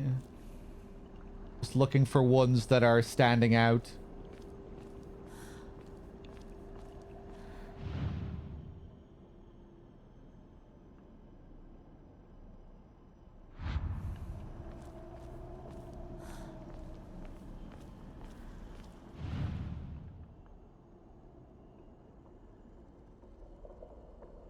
Ooh, the carriage. And that kind of mirrors the mural from the end of the game with the foxes taking the bride inside the palanquin. Wonder, is that the same idea here? Is this the bride being taken away? Cool visuals. Look at these faces. Look at the big schnoz.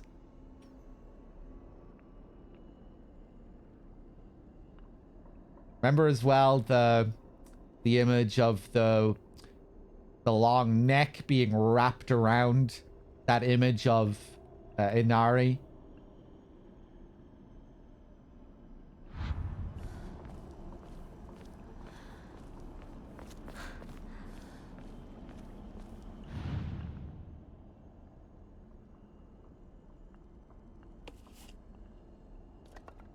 Ooh, that looks like it might have the same symbol as the other one.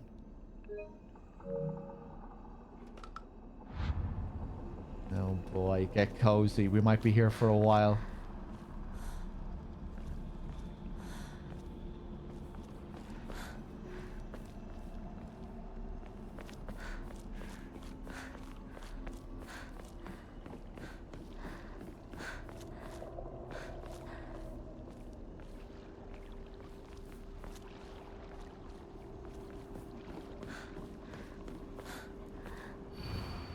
To whomever happens to read this note, it becomes easy if you just stop and give up. After all, you're already among the dead.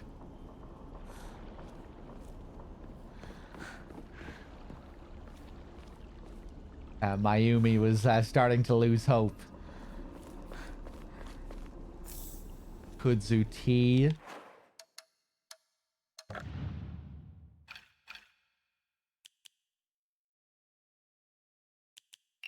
Oh, we can still look at the items up close. Nice, or some of them at least. I'm sure people in chat were trying to tell me this.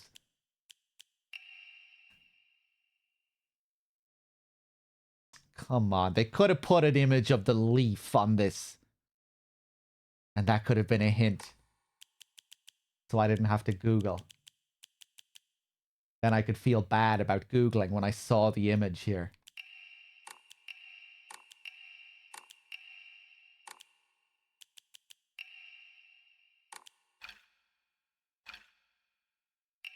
Nice! Yeah, then we can look at everything. Love all the Omamori designs. Really nice. The spider here. All the flowers growing from the web. Cute cat.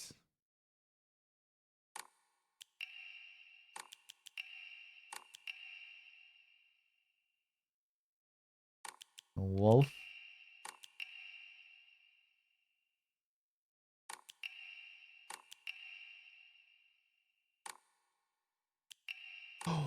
Pine.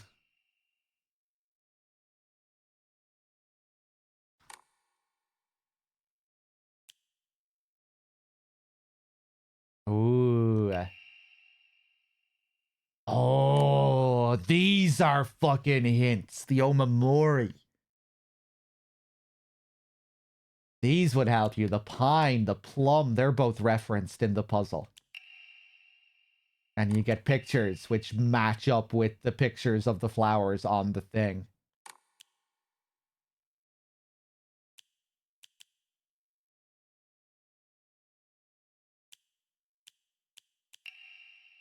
The crow. Hey. Lots of flowers in these. Crow eating some stuff here. Moby Dick.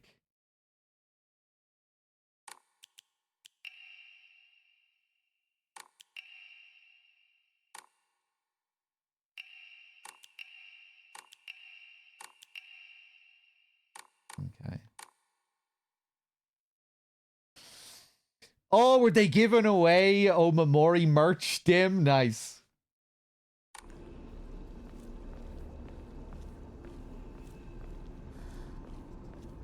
Wonder which ones they had.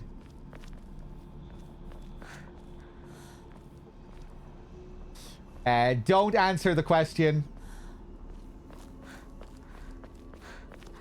We don't know how much the game connects to Silent Hill yet. And I don't want to know.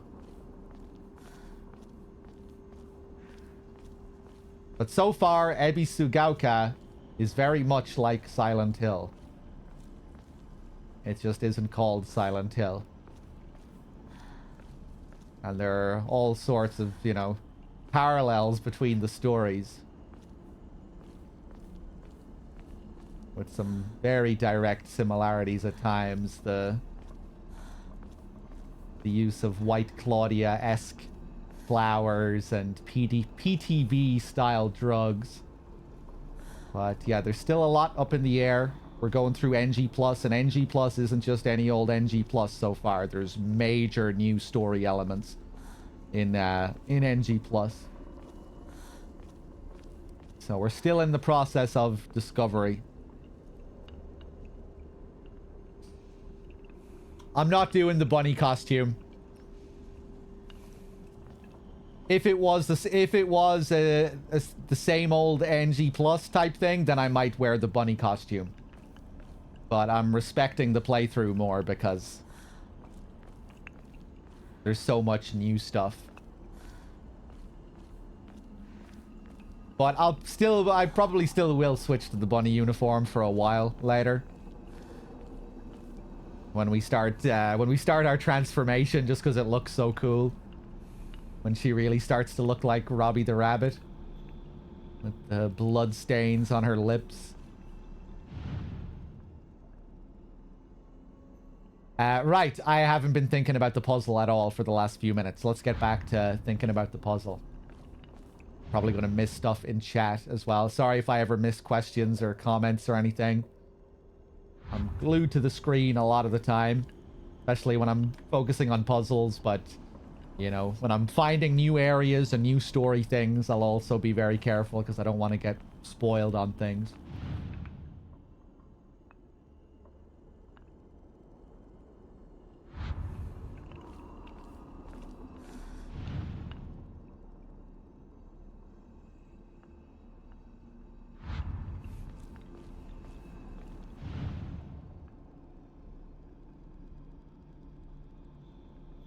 Ooh, have I seen this guy anywhere yet? I don't think so.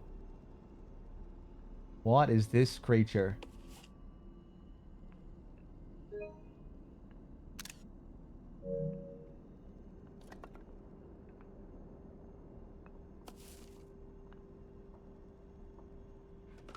Want to look at the similarities between them. That little S symbol and the triangle in the middle.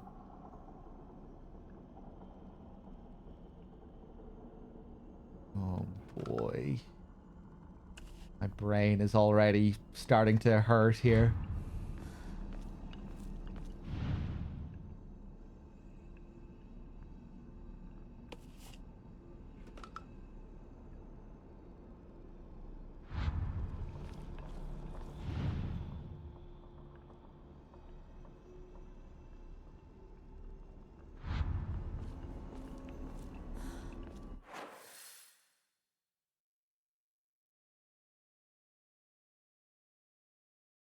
Okay.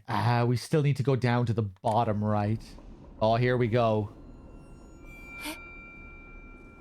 なんでここに Alright, what's the doll gonna say to me this time? Listen, bitch, you ignored every one of my messages in the last playthrough. And look how that turned out. Will we go for something different this time? How about you read these messages and really fucking think about it, okay? The Fox Man. Don't trust him. I know I'm a creepy doll, and you might think that I'm being suspicious too, but I'm the one speaking facts here. I know I'm a little ambiguous and creepy, but I'm looking out for you. I'm your childhood doll. Actually, this doll is a bit of a bitch here because I think interacting with the doll is going to trigger the monster. So let's figure out the puzzle first before we interact with the doll.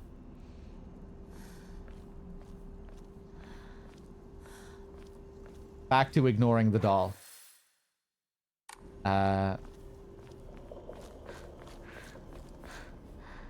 Oh, fuck. Fuck you, game. Oh. Oh, she comes bringing key information this time. We need this for the puzzle. Okay, I'm glad I have more information. Because I didn't know what I was doing with the puzzle up until this point. Easy. To those corrupted souls who dare encroach upon our sacred land, may you be met with calamity and destruction. The yokai of the carriage had their heads removed. The yokai of the umbrella, their arms. And the yokai of the kettle, their legs. Only the losses of each shall purify this corruption.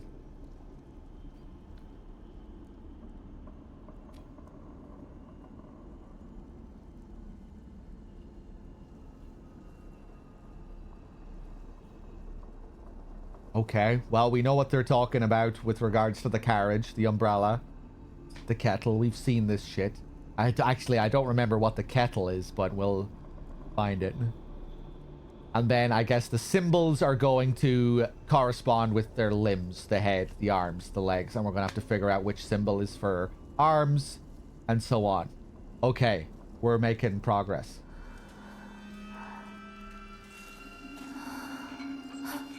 Now we're going to have to deal with this guy following me around.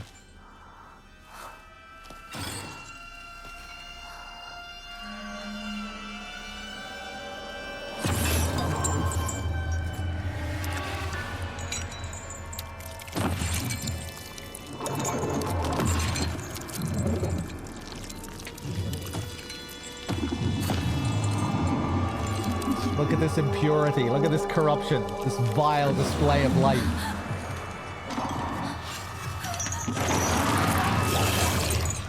Alright, let's do it.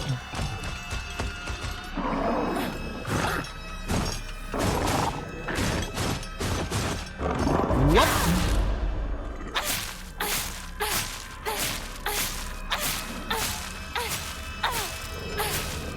Oh my god! What a dodge.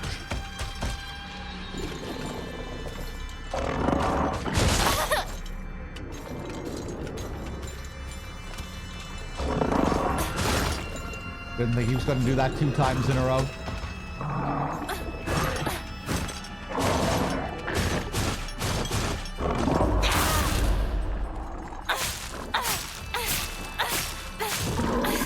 Jesus. Okay, now he's spongy. Regular enemies so far haven't been too bad, but Jesus. He's spongy.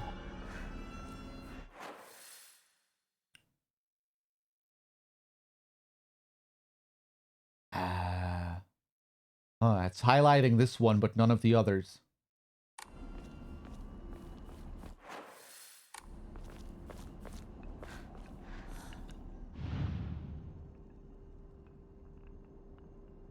Now, hopefully, we'll just be able to avoid him.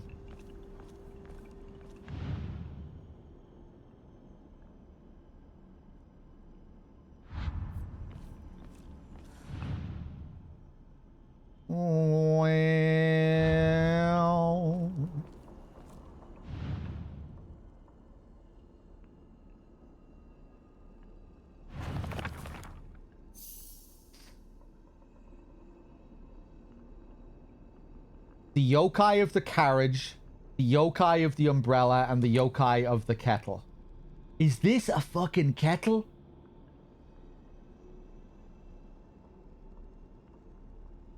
That's a strange looking kettle, if that's a kettle. Maybe that's smoke. Maybe that's steam coming out of the top.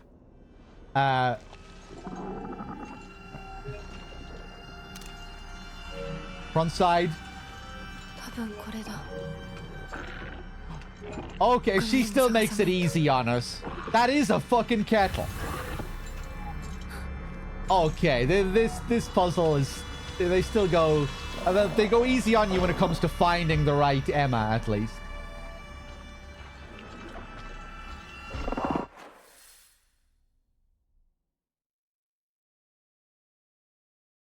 Okay.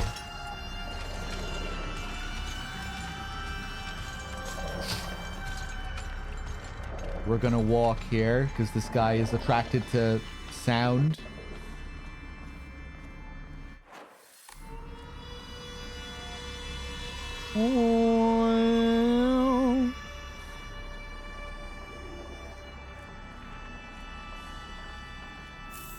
Inari sushi, nice.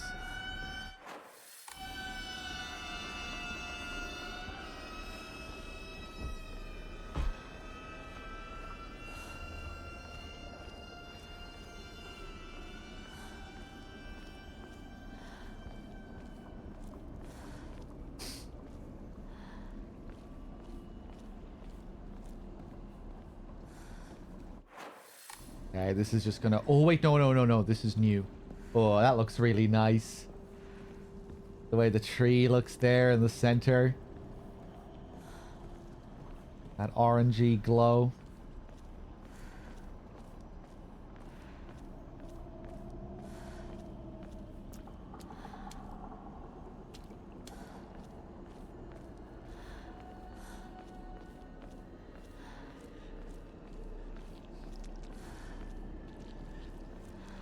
Oh, this is new. Or this is just a place I missed on my first playthrough. What is going on here? Oh!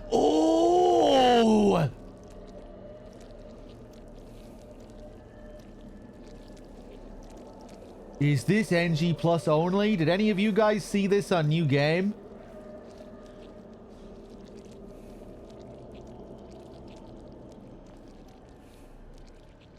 I was gonna say the ropes here. I think usually when you see objects tied with a rope like this, these ropes around them, that's to signify that there's a spirit inside it, that it's a vessel for Kami.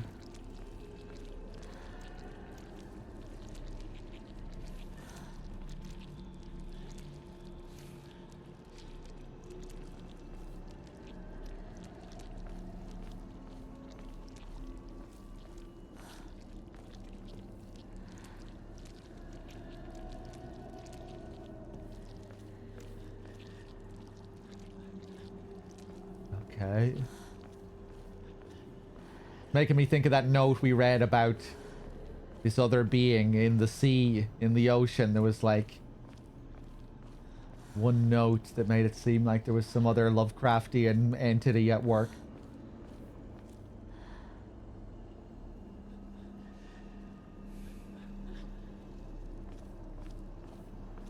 What are these things?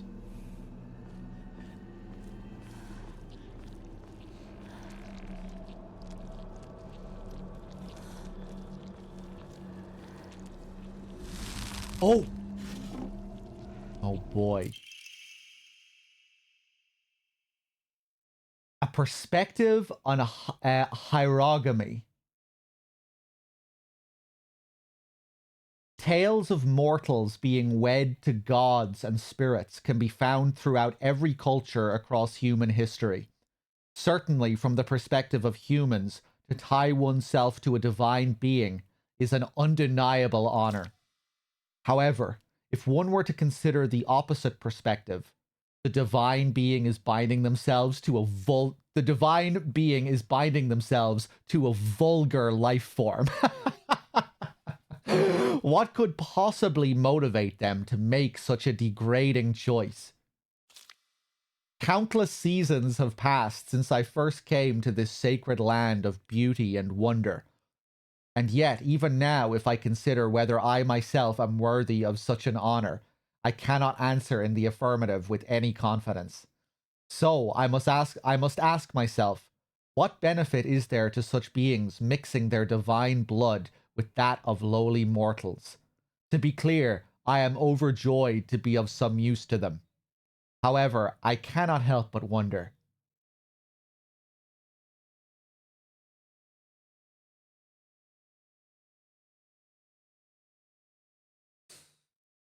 To be clear, I am overjoyed to be of some use to them. Okay. Hey there, lowlife. Let me catch up with the chat here. Their bad fortunes tied and left at the shrine to protect whoever drew them. Oh, okay. That's interesting. Fortunes written on a piece of paper that you draw at the shrine, like gotcha, but these are like negative ones.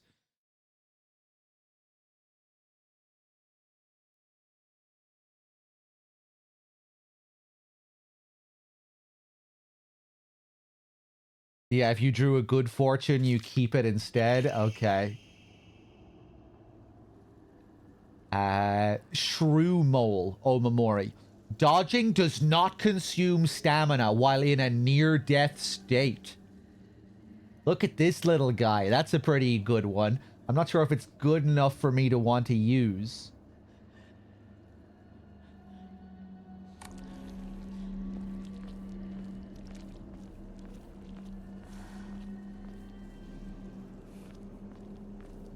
But...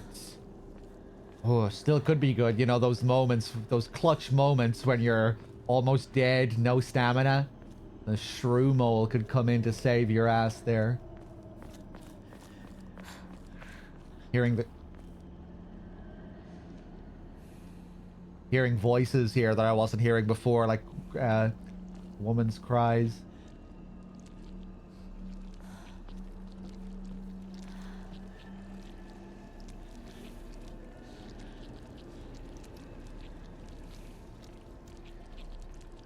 These eyes. Are these all the women's eyes that this being married? Was this tree marrying people? We find the note right here.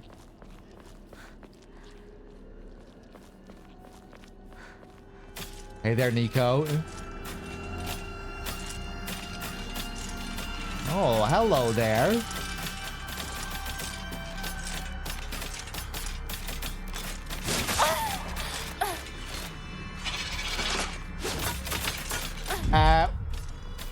Okay, I didn't mean to do that. Is this also new territory down here? Oh my god! More enemies that we don't usually see at this point. Oh boy.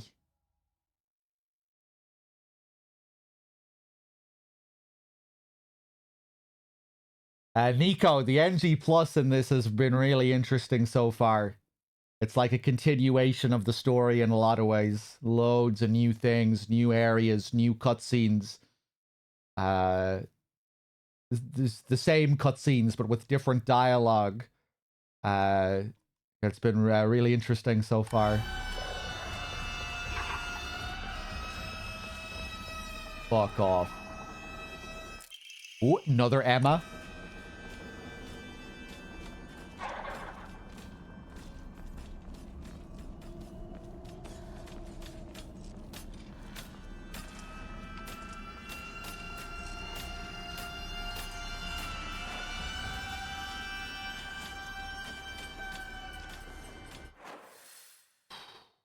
Okay.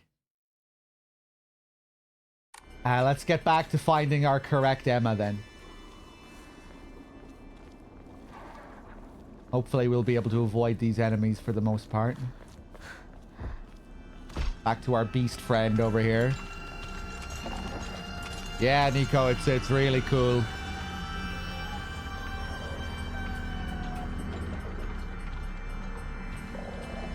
Like entire new buildings to explore. Now we're in the underworld section for the first time, and there was like a whole new path leading off to this Lovecraftian looking tree covered in eyeballs.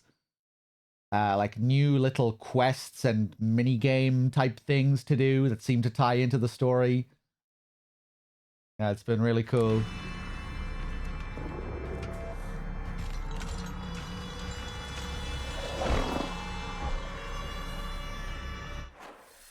Okay. Let's just keep walking so this guy doesn't hear me. I still didn't open that shortcut.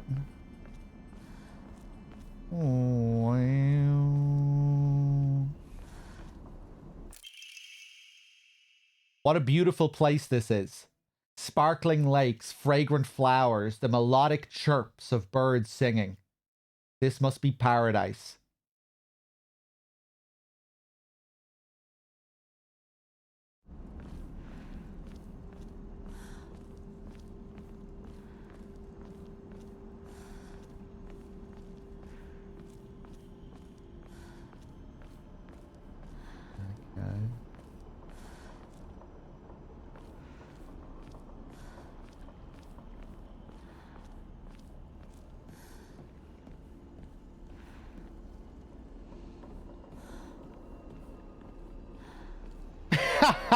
Second knot.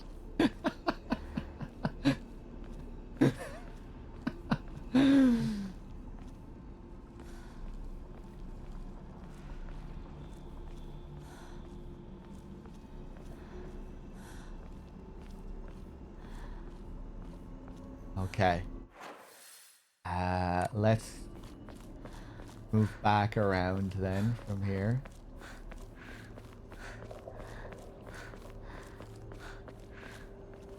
I wonder if I missed any other messages on the rocks.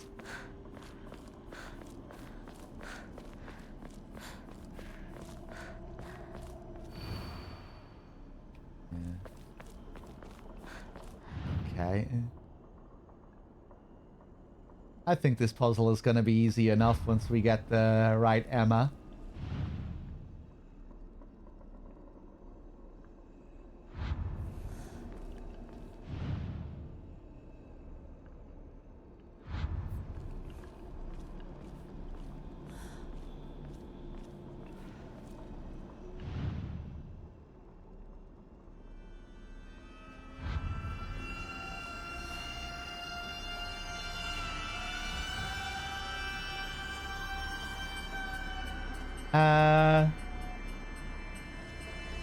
What am I looking for again? Okay. Oh, nice. The more little drawings are added. Such nice little touches you get in the diary like this. They're going to update with every new one that we find. This guy is a fucking kettle. Looks like he's wearing a little bamboo outfit or something. Holding a clam in his hand.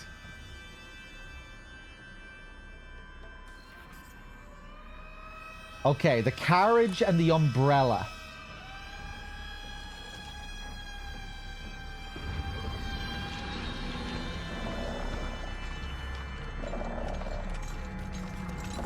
Oh, fuck off.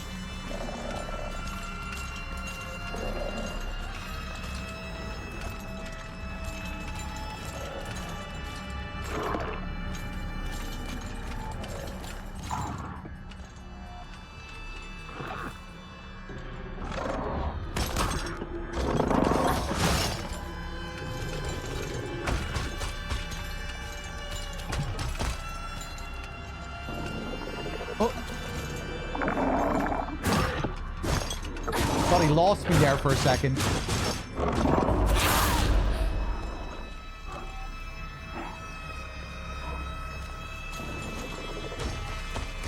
Oh, I thought... I'm might be able to get away from him there with a stun.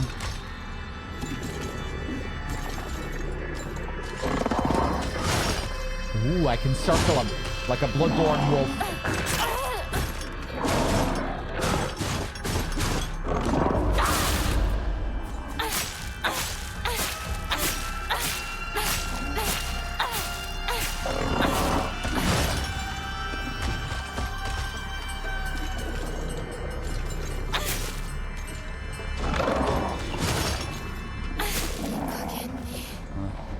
Yuki, hey.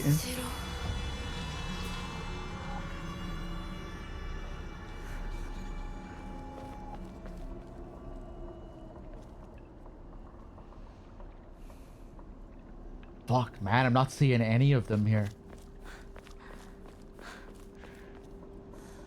Oh, here we go. Carriage. Let's take a picture. あと一つ。 Oh, they give me all the information in the journal. I don't know why I forgot about that.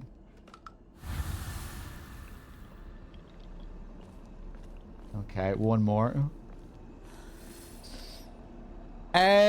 Fog combat, any interesting or just more HP? These guys have, it seems like they have significantly more health. I think, anyway. Maybe because this weapon is so weak, I'm just forgetting how weak this is. You know, because I got so used to the Naginata. The other enemies seem to be like a little bit spongier. The mannequin flesh ladies.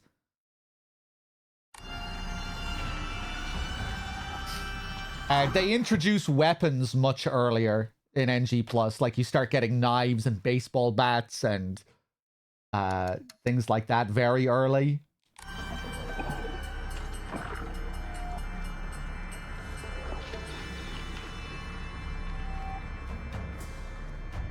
So yeah, I'm getting the impression that they're a little bit spongier, but not that much.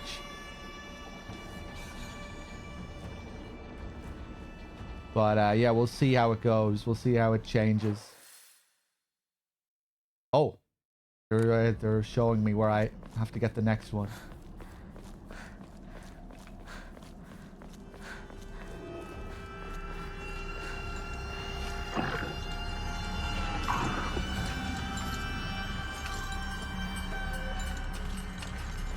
The umbrella. What the fuck is the umbrella? Didn't think so.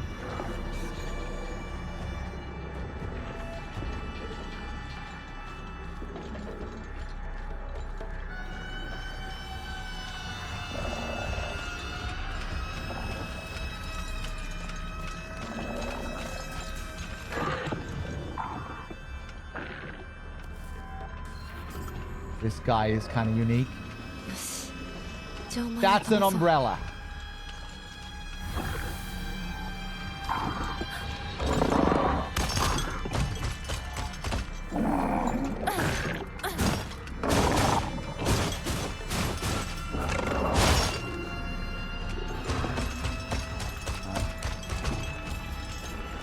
Come on, one more time then.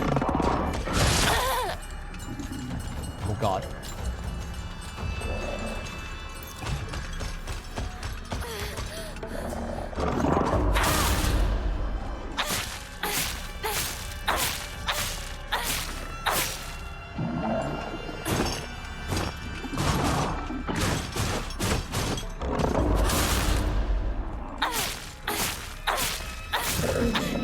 Okay.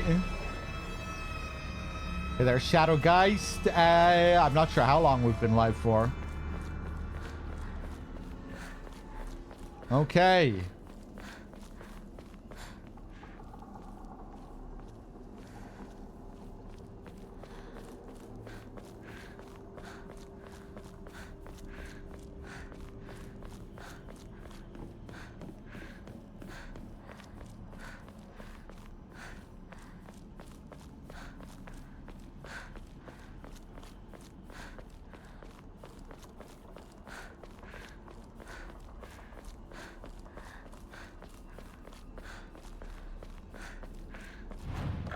Okay, let's save. Here we go. Watch this.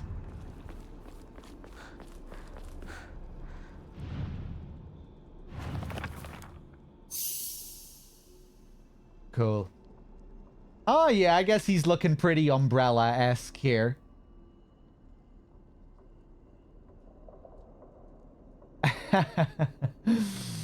Cool design.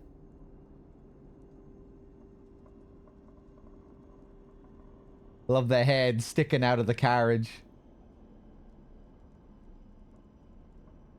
Okay, yokai of the carriage, yokai of the umbrella, yokai of the kettle. Oh, Jesus.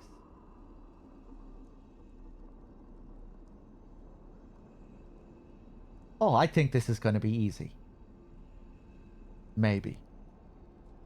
Yokai of the carriage, to those corrupted souls who dare encroach upon our sacred land, may you be met with calamity and destruction. The yokai of the carriage had their heads removed. The yokai of the umbrella, their arms. And the yokai of the kettle, their legs. Only the losses of each shall purify this corruption.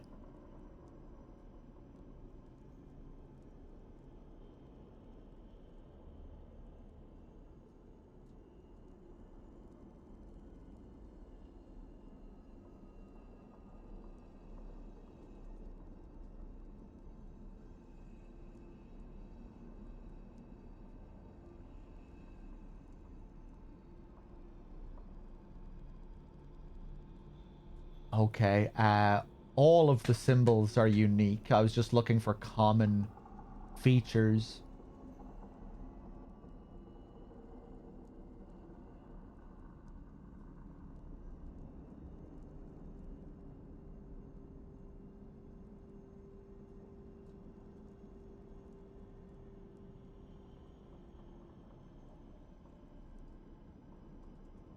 Well, I guess we have different types. We have the triangles, the S.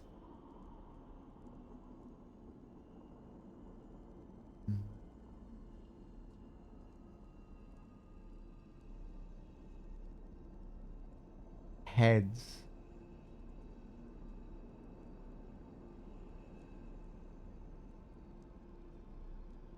And the triangle could be a head. Not really sure how I'm supposed to think about this and correspond them.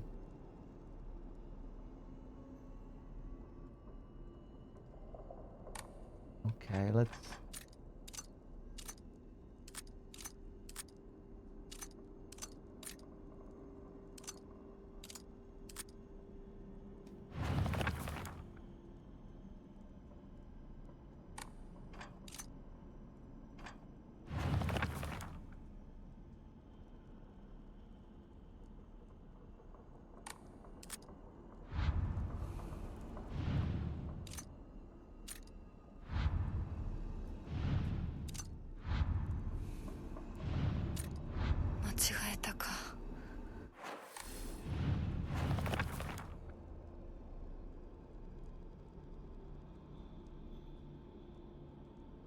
Ooh. Ooh, I think I might be seeing something.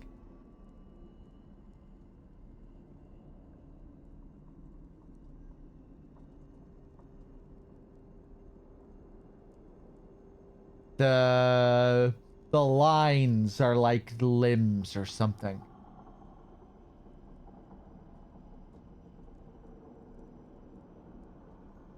Oh, I don't know.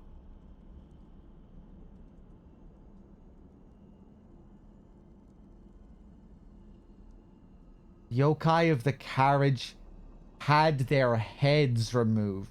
2 heads.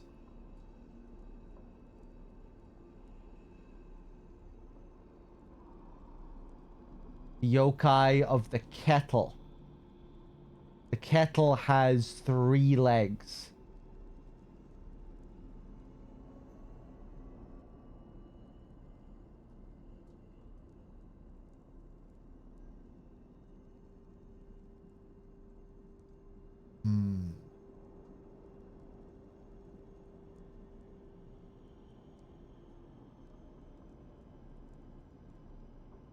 It would be very strange if it was a guessing game. I don't see anything to suggest that it's a guessing game.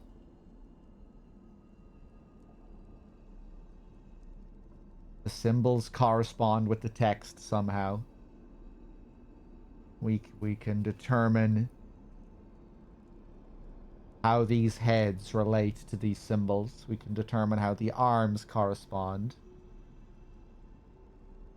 But yeah, try not to ask questions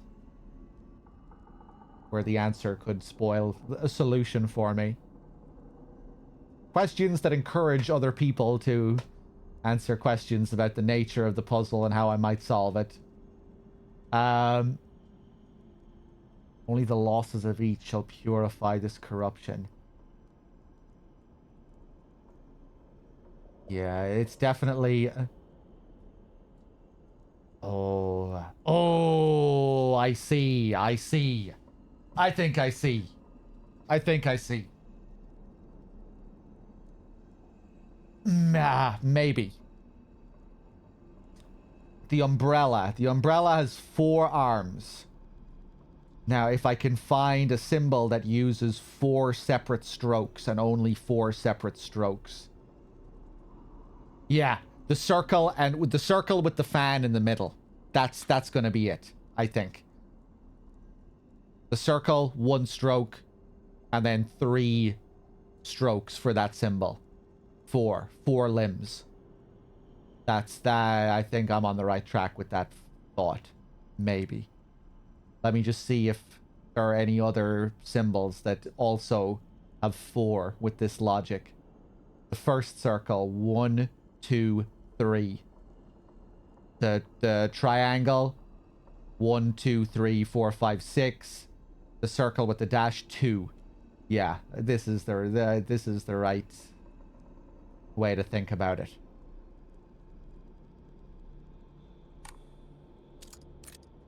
That's already set in the right place. Okay. I'm a genius. Their heads removed. 2 heads.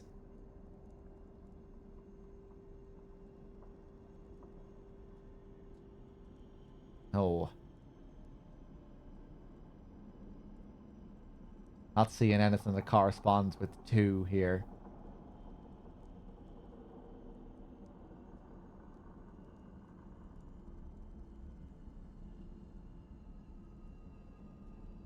Oh.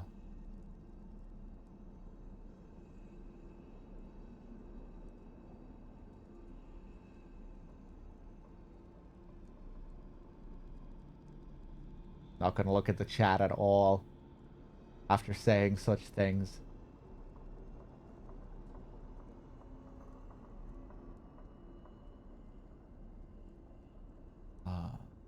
Maybe because her fucking nose is so big that, you know, that counts for one more head.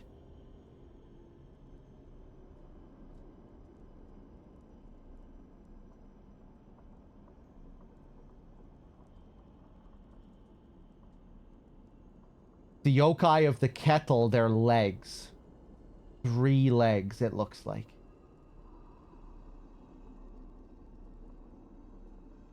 Oh, no, I'm not thinking about this in the right way. This doesn't work. This logic doesn't work.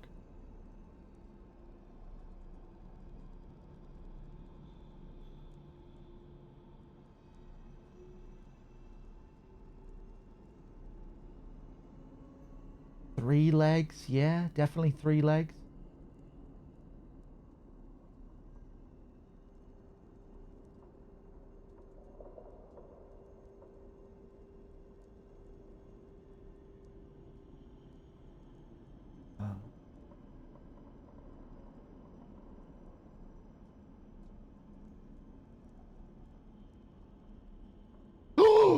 So the fucking yes.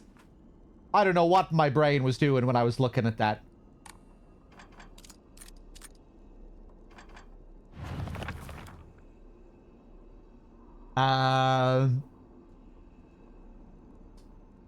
Right. So now with trial and error, we can figure out what the other one is. Assuming I'm on the right track here with my thought process. Let's see this. I'd imagine this is the solution. 2 heads.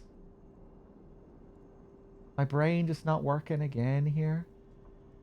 Oh, I guess the circle, because you could do the vertical line in the curving vertical line in the middle that could extend to draw the circle itself, and then the horizontal line goes slightly out of the circle, so that would have to be a separate stroke. Maybe. Let's use that logic.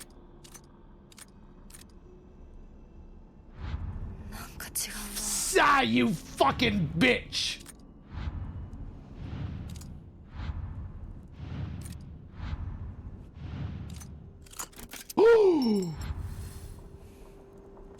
Oh, I was worried I had the whole concept wrong. So...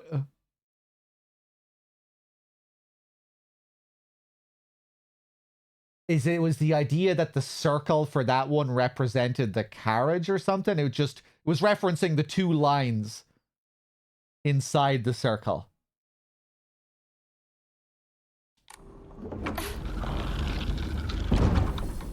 What was the yeah, we can go for a heinous now. What was the deal there? I think maybe I had the concept off slightly, but I think I had it figured out more or less there, right? That was a cool little puzzle. I enjoyed that. The shape doesn't matter. The number of limbs indicates the position in the row.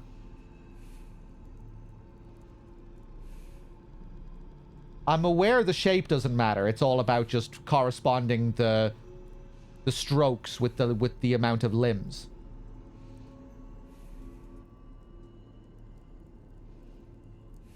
Oh. Oh! 2 heads, second symbol in first line. Oh, so what? It was just like... So I didn't have it figured out at all, and it was just by pure chance that my concept kind of worked with the idea. I didn't figure it out at all, and it was just a fairly wild coincidence that my concept kind of worked.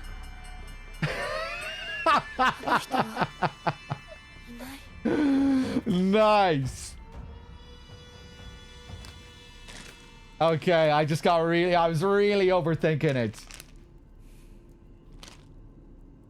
And it's a Lost in the Fog puzzle, though. You know, I thought it was going to be something like that you had to really, like, look for a way that these symbols really corresponded with what we were seeing, like the visual, the way they looked. That, you know, there's something about the way this S looks that's supposed to correspond with the amount of heads. So, you know, it makes sense that I would start thinking about it in that way.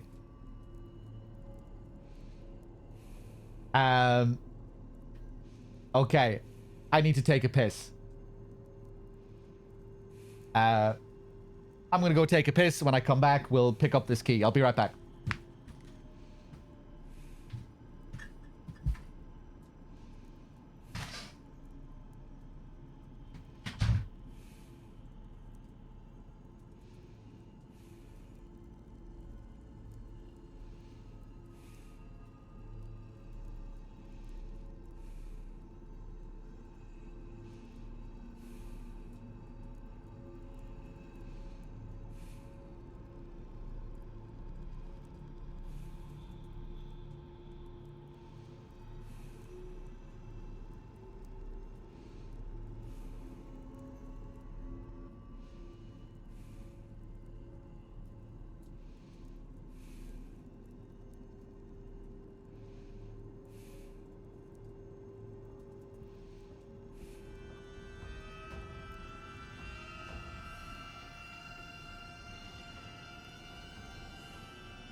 Okay, I'm back. Let me crack open another beer.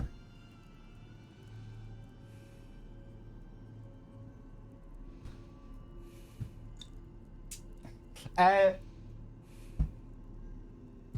on. My idea for the puzzle was better. They should have went with my idea. My concept was way better. Okay. Let's do it. Ah, I should have read the description. 淡雪の紅玉より削り出して作った君のための鍵だ。私のために。 So you accept my gift, you fucking piece of shit. She doesn't know what she's doing. She doesn't know she's accepting a gift. Fucking asshole. I don't know this is all a fucking wedding ritual. I have no idea what I'm doing here. その鍵を稲荷像に Crafted from Mystic Jade.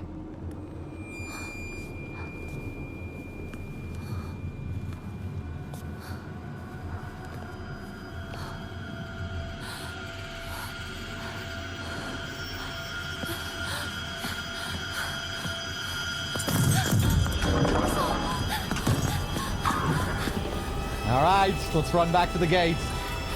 This doll, she's trying again with the same strat. Let's see if she pays attention this time.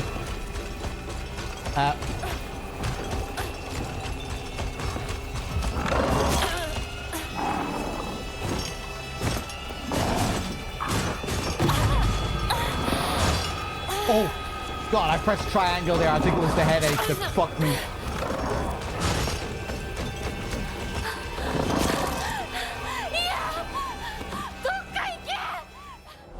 I didn't want to heal there. Don't want to waste a heal during this segment if possible.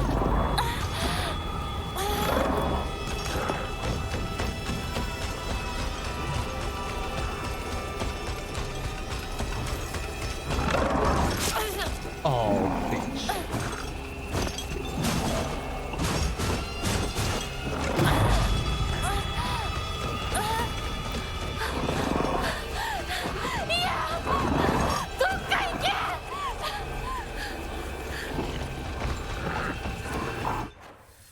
Close.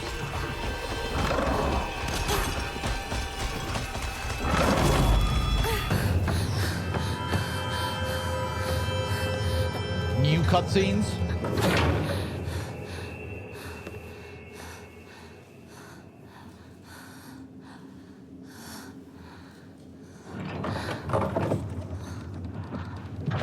先ほどの扉は客人を招くためのものだ。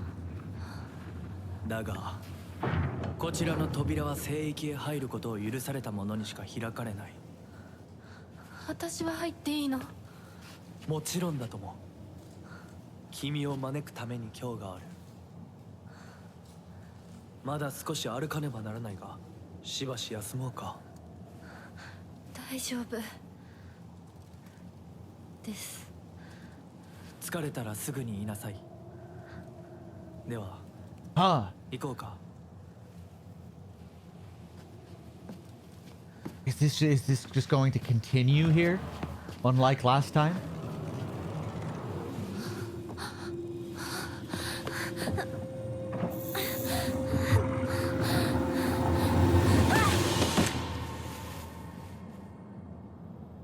I can't really remember how this scene ended last time. What? This didn't happen.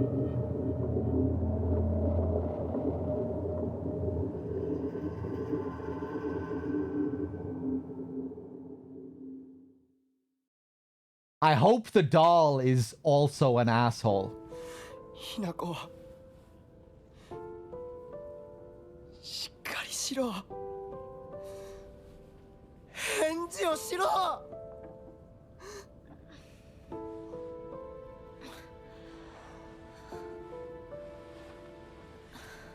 よかった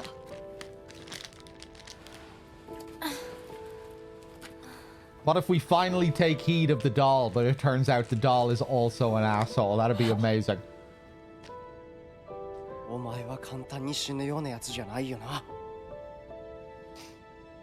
シュウはまだ生きてる。サクコは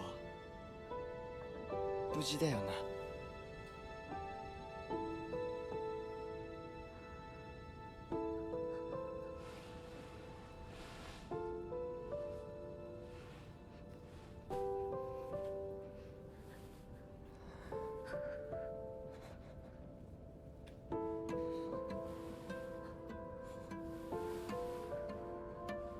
一体どうなってんだ。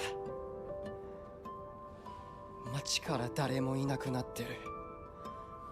これは悪い夢なのか。どこに行っても化け物しかいない。悪夢以外の何者でもないな。だとしても幸運だったよ。この世界に残ったのが2人だとして、そのもう一人がお前で嬉しいよ、相棒。リンコは？俺はあいつに話があるって言われただけで別にその。リンコは無事なのか？一緒に逃げたんじゃないのか？Damn, Shu forgot she existed. Imagine if Rinko knew about this. 俺も混乱してたみたいだ。あの時はみんなバラバラに逃げた。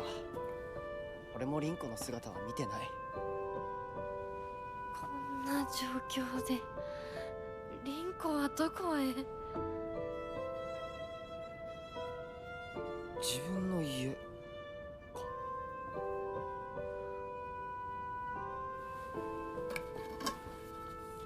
行ってみようぜ、相棒。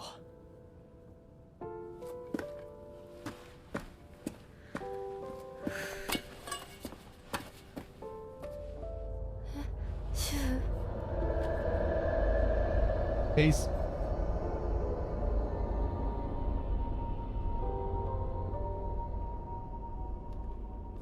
どうした？早く来ないと置いてくぜ。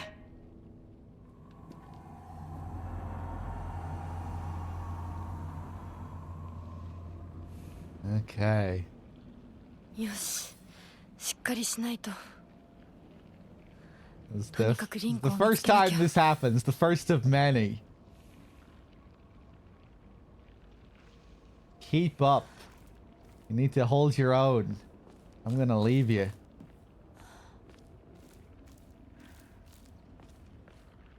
Very typical kind of moment there, you know, at the beginning of a lot of silent. ごめん。もう行かなきゃ。 Beginning of it's, you know, it's common at the near the beginning of a Silent Hill game for characters to question if they're in a dream or not. You know, like Heather when she walks in the elevator.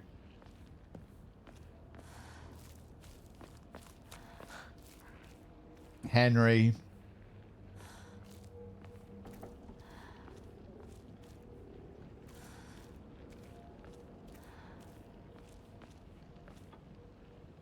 It's eerie not seeing anyone around.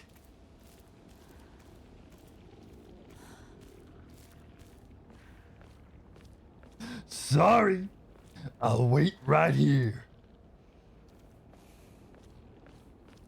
I still feel like I'm dreaming. This is one messed up town.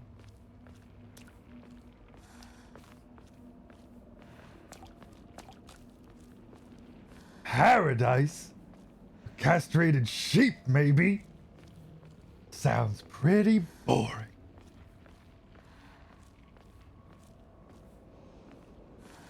You would really kill me? I've done it before. I see trees are green, red roses too.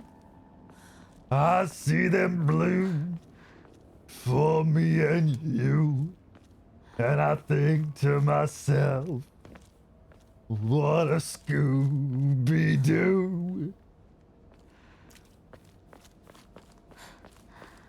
Right, maybe I shouldn't be following Shu straight away here.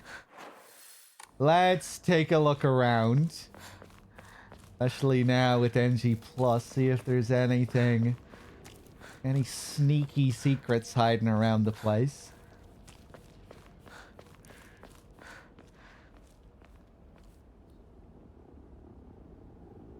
Quiet Mountain, I went with hard for my first playthrough on the riddles, and now I'm doing Lost in the Fog. I'm glad I did as well. Leave Lost in the Fog for NG Plus. Because now we have even more new stuff on top of all the new NG Plus shit we're seeing. Okay.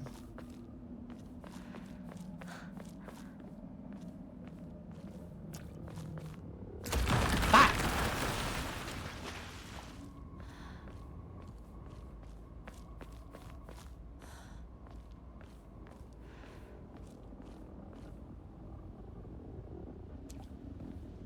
Okay.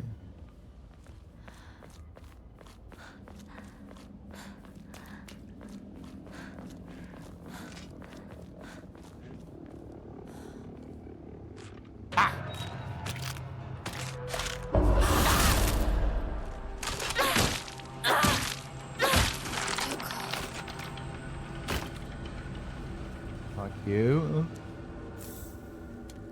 It often feels like they have the 正直壊れるな。 same amount of health as NG. Sometimes it feels like they're not stunning as easily. What could have caused this? Maybe it's kind of a mixture. Maybe some of the enemies are like the exact same. And some of them, the occasional one will be really beefy or they won't stun as easily. I don't know.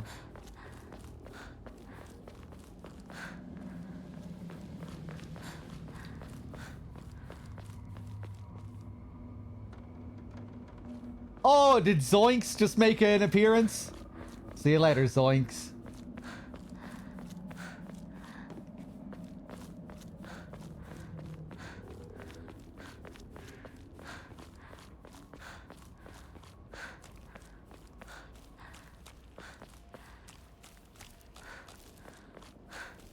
Okay, let's head back up this way.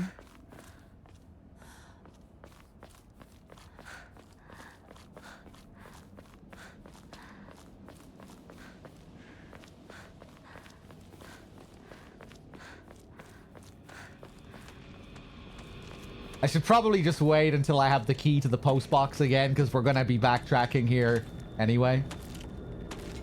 But, you know, you never know what could change on NG+, so let's be thorough with it.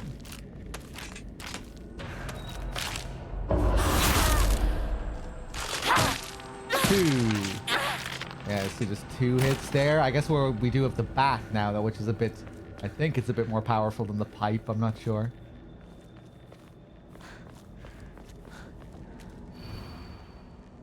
Yeah, there's Suzatani's message. Yeah.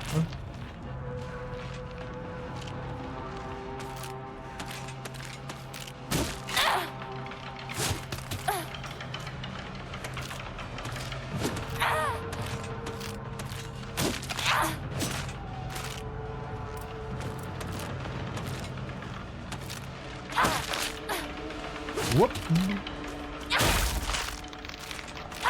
Fuck you.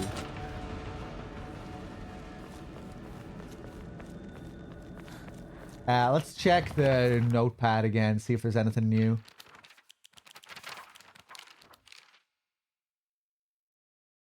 It said that the kanji for Ebisu in Ebisugaoka holds the meaning of a person who has migrated from far away. The most fanciful theory for the origin of this town is that it was once a hidden village for Taira clan soldiers who lost the Genpei War. I just had an idea. The previous myth we were reading about the head of that creature being thrown to this other land and then growing there, and then it turned out that that place was Ebisugaoka. That's the fucking tree. That's the Lovecraftian tree monster.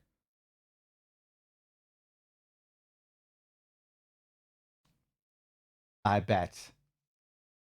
And I bet it also ties in with that note we read on the first playthrough about some sea creature. The most fanciful theory for the origin of this town is that it was once a hidden village for Taira clan soldiers who lost the Genpei War. In the town's old customs, there are a few rules that seem like part of a secret village's code, including things like not owning dogs or washing things in the river. But whether or not it's the truth remains a mystery.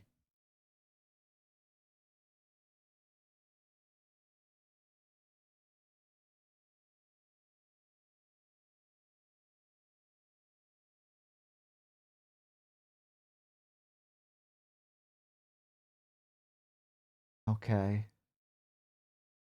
Just glancing through this again.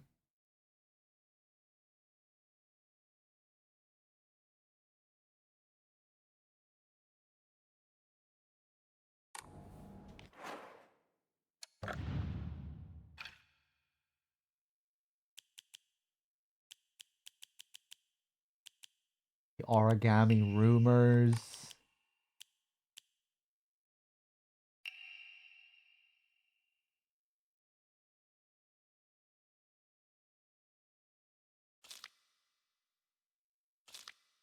Just to go over this again.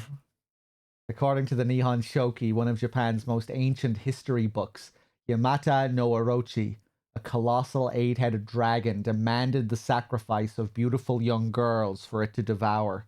Upon hearing this, the wild deity Susanoo no Mikoto brought 8 barrels of sake to the dragon and lured it into drinking them. Once Yamata no Orochi had become intoxicated, he slew the dragon by chopping off all 8 heads. And according to Ebi Sugauka's oldest historical records, after being decapitated, one of Yamata no Orochi's heads flew far west and fell between the mountains of Higa no Kuni. The head eventually came back to life as a poisonous water dragon that plagued the land for many years to come. Higa no Kuni is known now as Ebi Sugauka. There are records of toxic gas leaks from the underground water streams in the past. It is highly possible that this is where the legend of a poisonous water dragon stemmed from. It also ties in with what we were reading about the geysers infecting people in the town and then being sent off to hospital in the first playthrough. However, while the local records state that Yamata no Orochi's head flew here, there is no mention of this in the Nihon Shoki. It's not hard to surmise that some shameless individuals put a religious spin on the nauseous leaks to turn a profit and falsified connections using famous literature to solidify their claim.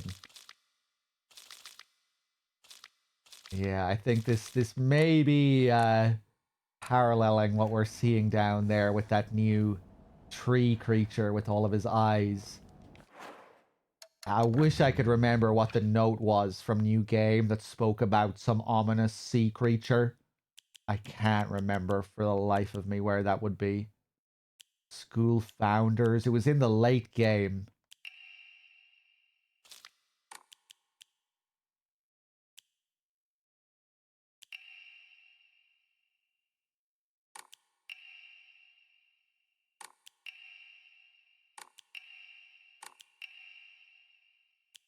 So many. Can anyone in chat remember what I'm talking about?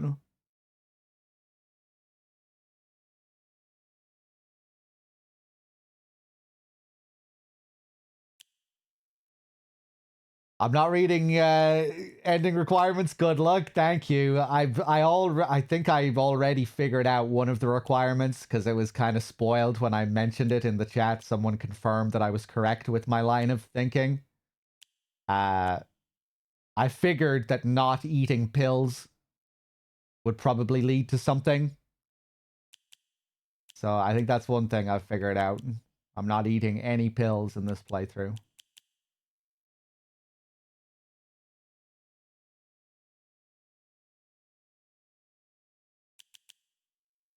Crumpled letter. Yeah, I'd have to... I'm not gonna go looking for that note. Chocolate back up here. Did someone move the truck? Was the truck not positioned like this before?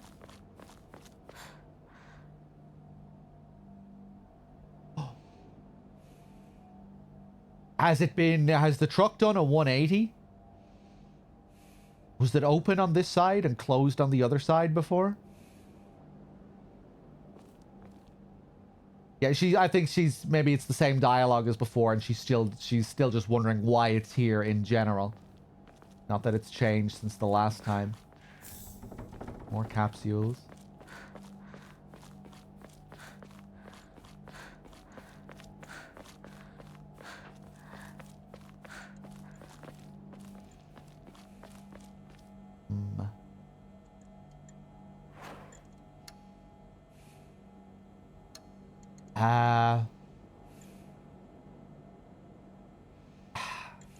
I feel like I'm just going to be wasting supplies going down here now and dealing with enemies that are here. And I should wait until later when I have to come back. Let's just see what happens. Fuck it. Don't think I even need to go through here to... I could have taken another path. 新しい武器を見つけなきゃ。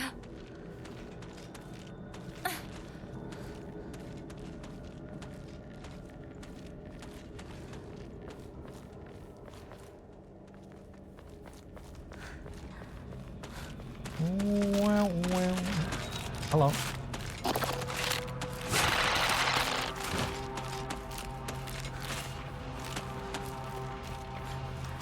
Yeah, I'm gonna leave them here until later.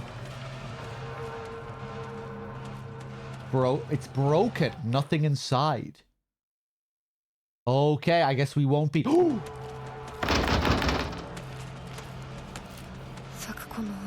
Damn, I thought maybe we'd be able to go into Sakuko's house.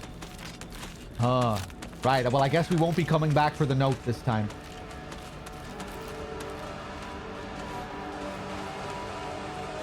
Right, yeah, that's a document that carries over, of course.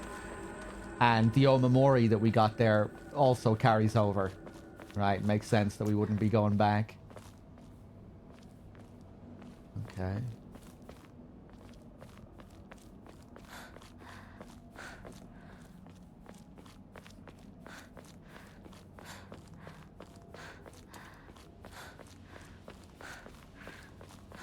Fuck, I'm getting scared now that I'm not gonna find a new ending.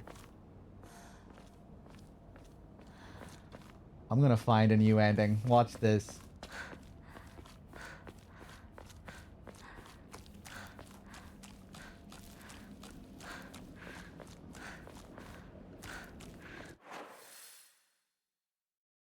Okay. Our treasure thing. Our treasure quest. I've been forgetting about it.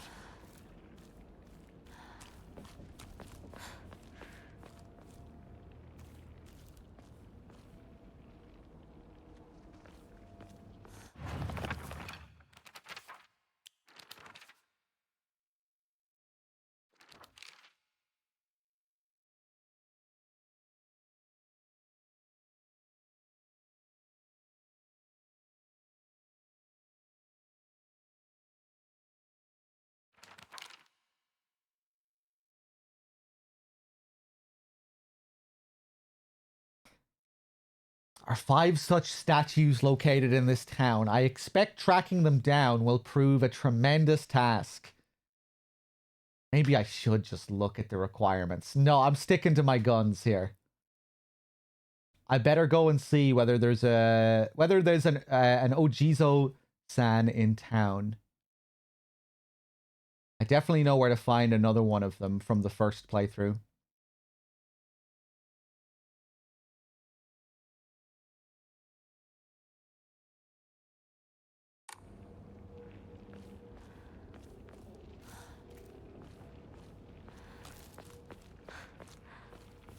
That isn't here. Yeah. Yeah.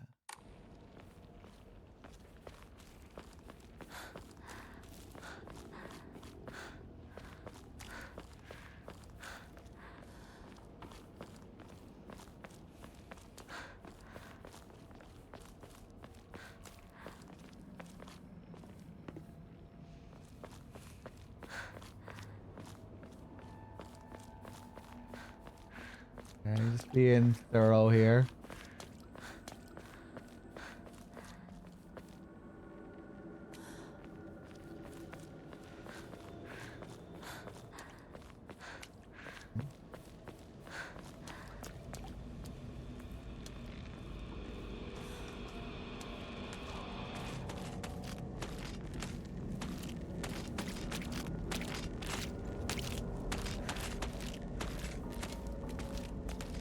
Well,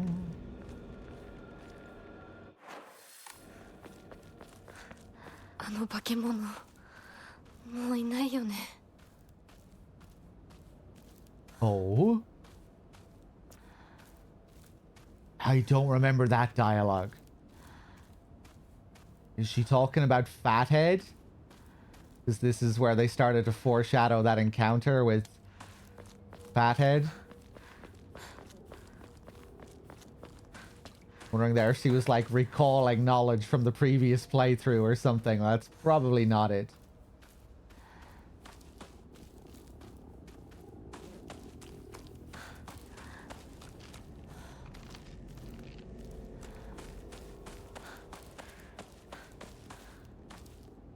Another toolkit, nice.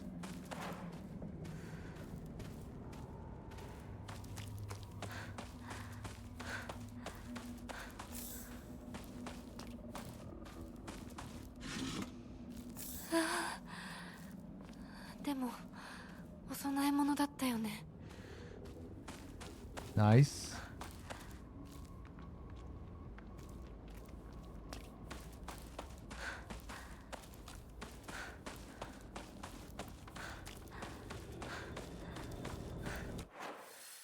Okay, I think that's everything down here. Ah! Oh, thought I saw a prompt pop up there. Jesus.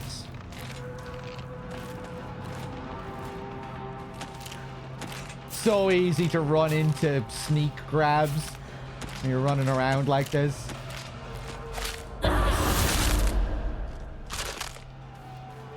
Leave you hanging.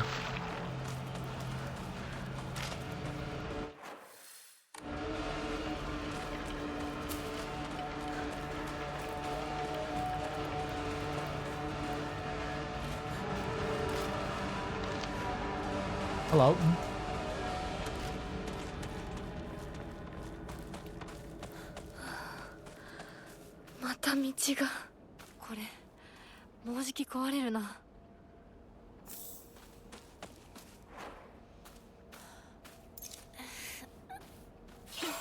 Repair that. Another flimsy ass dead end. Okay.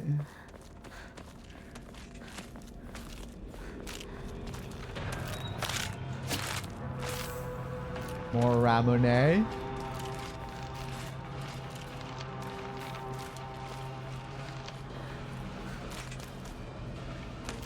I've really been enjoying it, Hugs. Yeah, all the changes have been really cool. New discoveries. New little area in the other world was cool in the shrine.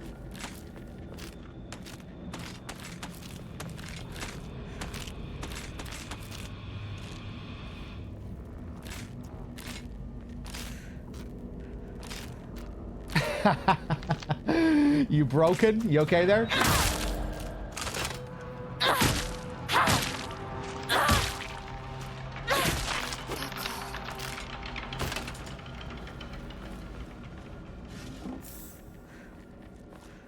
Okay.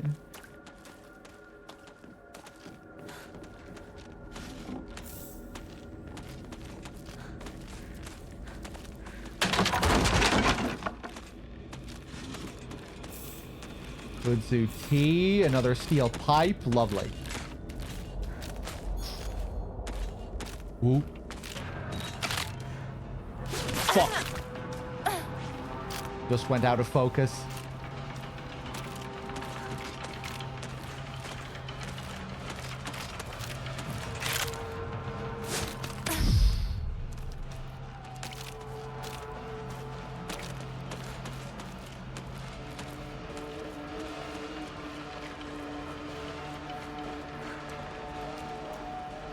I remember this little area with her stabbing into the wood there. Yeah. Hiragashi. Oh, we're finally maxed out here. Okay. Right, fuck it. We'll come back.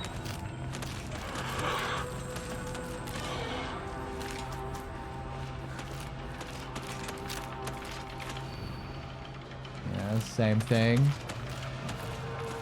Ooh, very flowery.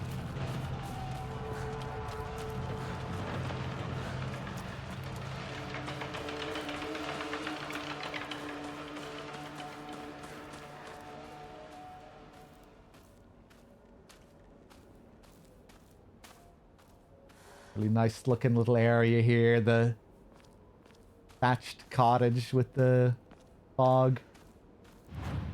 Okay, let's offer up some stuff here. We have Inari. We have a dried carcass.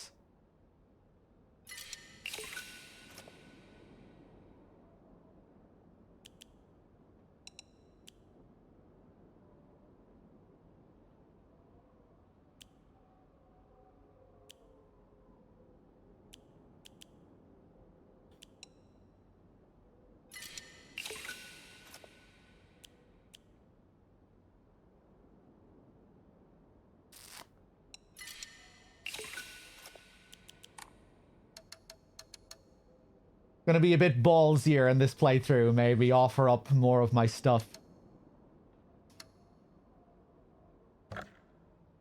1,700 for more health.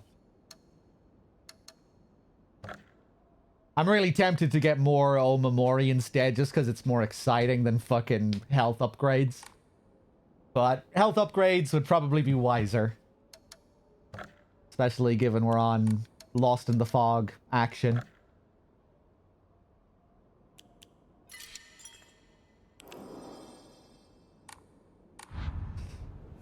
What's going on? Were more people backseating? People are suggesting emote only? Yeah, I really don't like emote only.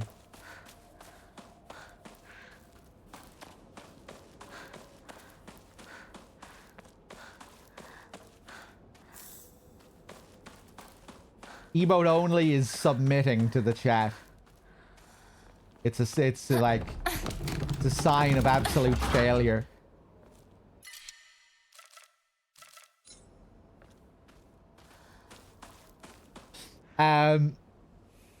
Oh, Zoe. Emote only for fucking zoinks? Jesus Christ. No, you just fucking ban him and move on. No, that's something to be savored.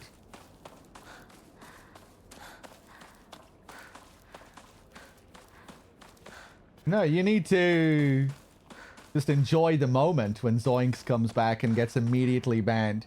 Think of the time it takes to create new accounts. Like, all of the time. Doesn't he need to, like, have it tied to you to a unique email address and everything? And then he just comes back for one measly message and gets banned. All this trouble to create a new account and then fucking banned. You need to enjoy it.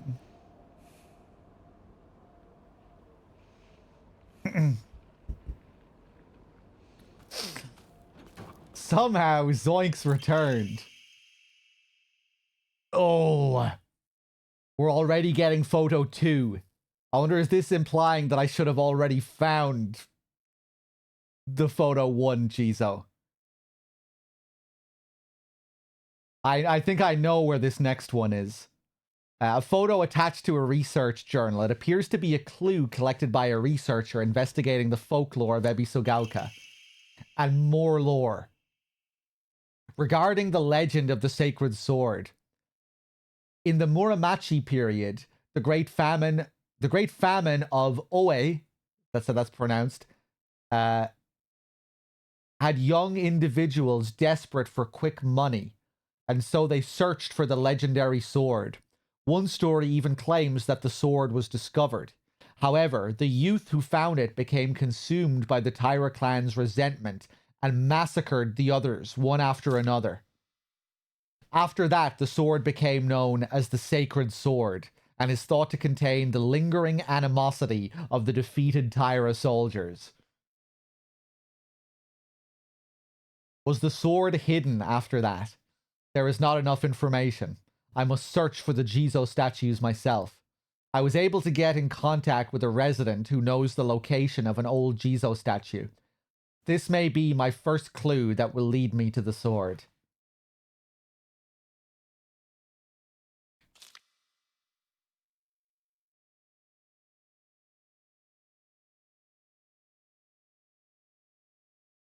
Okay.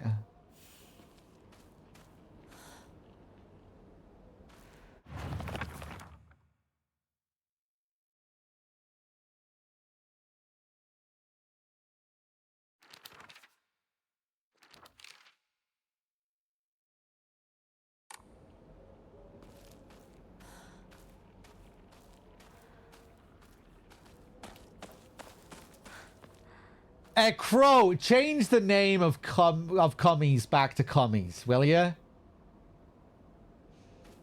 Right, because it's an emote that's going to get a fair amount of use. And I don't want the chat to be that unreadable for people who don't have 7TV. This is something I was thinking about before with some of the other emotes. I mean, I guess it's already probably pretty intolerable if you don't have 7TV emotes. But, like, that's just going to make it even worse.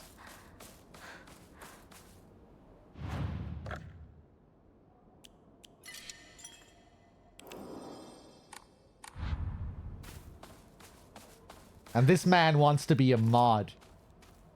Unbelievable. Damn, that was fast, Crow.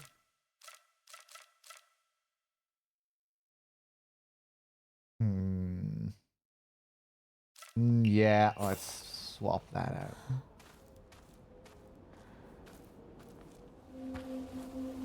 Shu, いるか? なんだ相棒。今のこの状況、いつまでも宇宙船総合行していたい。私かお前の夢の中ってことはないよな。Because we just want to keep playing Space Wars. I forgot about this. 互いの頬をつねり合ってみるか。いや、自分の頬くらい自分でつねれる。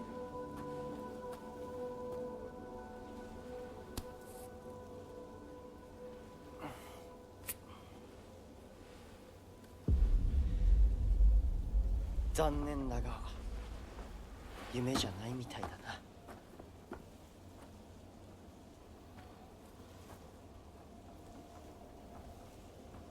Okay.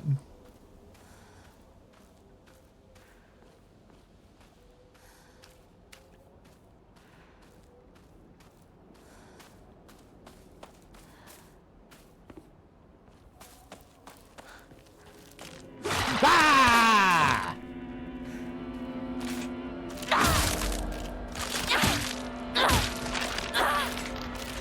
先生、いますか?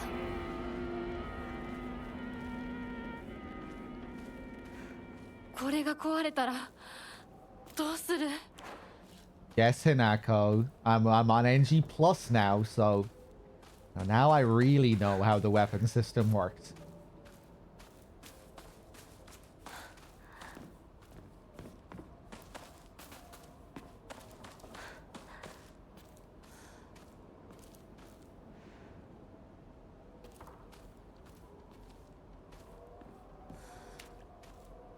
Cute little thatched hut there, protecting the wood, storing the wood. Okay, let's see if we have anything new up here. Oh yeah, speaking of eyeballs. That tree with all the eyeballs. This guy was collecting a lot of eyes in here too.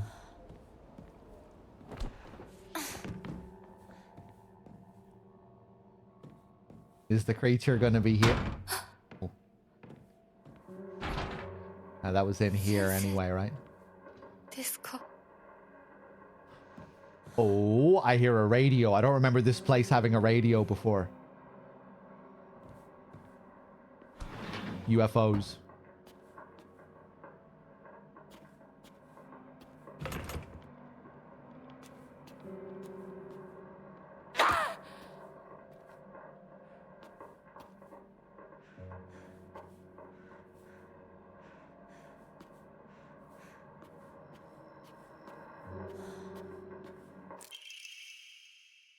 Oh god, the scarecrow puzzle on Lost in the Fog.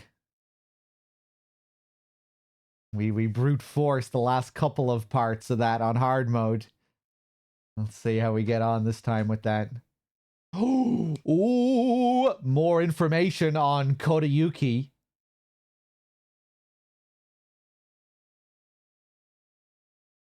Old medical record, age 9. This is the guy who we think may be Fox Mask, the family that stayed in town for a brief time, who were of noble blood. The patient had joined who became friends with Hinako. The patient had joined a group of children chasing down a fox that had wandered into the village. The fox then attacked the patient, leaving several lacerations on his face. The wound below his left eye is particularly deep and shows a considerable risk of scarring. During treatment, he suddenly fell unconscious and was measured with a fever of over 40 degrees. Emergency transfer of the patient to the prefectural hospital was requested.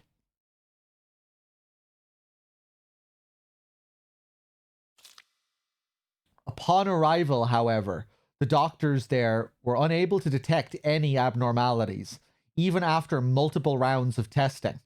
After confirming his condition was stable, the patient was cleared to return home the following morning.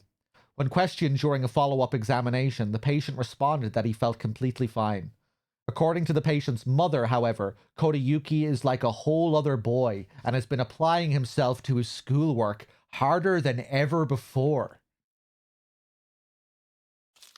It's like Spider-Man.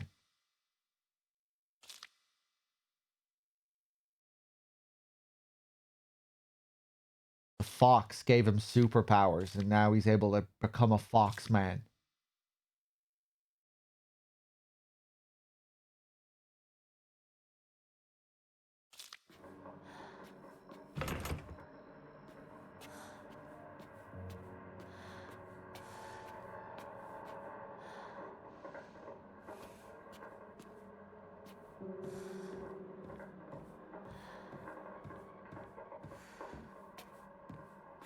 Another new note.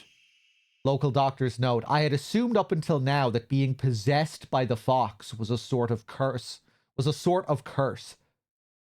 However, it turns out that among the followers of the Inari faith in Ebisugaoka, it can be more nuanced than that. I heard one tale of a housewife who was possessed by the fox after sharing some scraps of food with a real starving fox. As a sign of gratitude, the fox showed her the whereabouts of hidden treasure. Another tale claims that a pious shaman was possessed by the fox and given premonitions of a coming famine. They were able to warn the town and stockpile enough food to endure it. There are numerous stories like this suggesting that being possessed by the fox is not necessarily a turn of bad luck. Though with the influence of today's media from outside the town regarding ghost and horror stories, the fox has become seen as a purely negative phenomenon, particularly among the younger generations.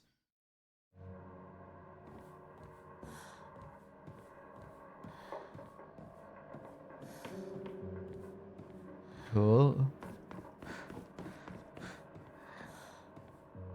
Oh hey, it's the yogurts again. Is this really yogurt?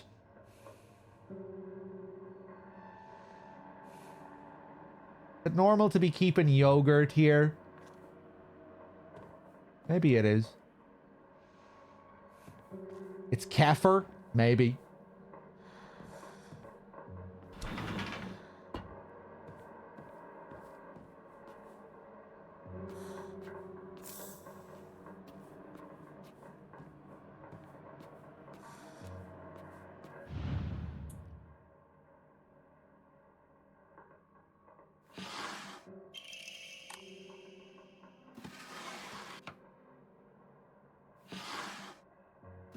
Love this Shenmue action here. Slowly inspecting the 3 drawers. Ryu would be loving this. Okay, is it going to be the same? Eyeballs?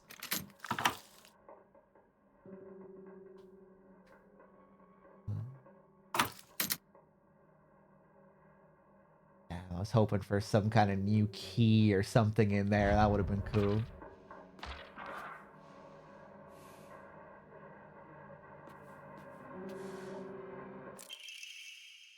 There are numerous tales of those who blaspheme against the Inari faith being possessed by the fox. These tales have no quantitative scientific basis, of course. However, I want to try my best to avoid outright refuting tradition and local beliefs. The effectiveness of any medicine provided to a patient who believes themselves sick due to the fox's possession is drastically low. As a man of science, I surprise even myself here when I say that. When I say that, for the best results, patients should be told to offer their sincere prayers to Oinari-san prior to seeking medical treatment. By respecting and complying with local traditions, I feel I can build a far stronger rapport with my patients here. That makes sense.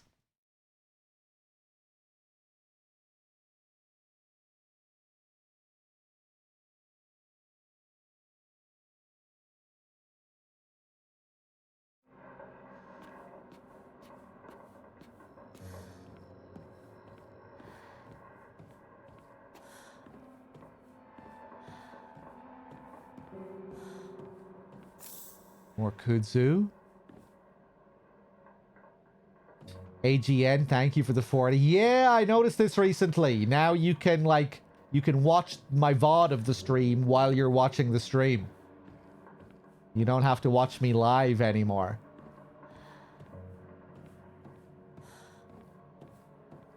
I bet this is going to lead to people typing comments in the chat while they're hours behind responding to things that I've said hours ago. I'd imagine like 95% of the people will be watching live, but we'll have a few people watching the VOD.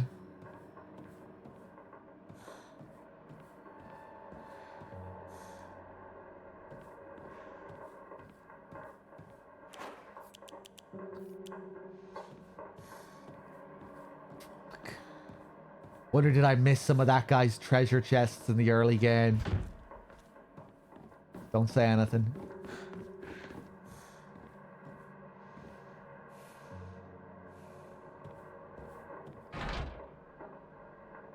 Wait, what?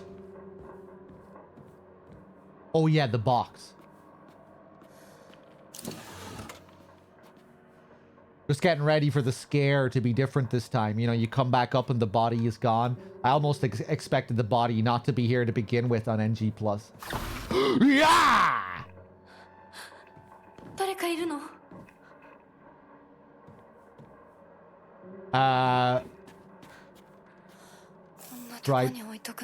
Dried carcass. I guess I found an Omamori there on the first playthrough.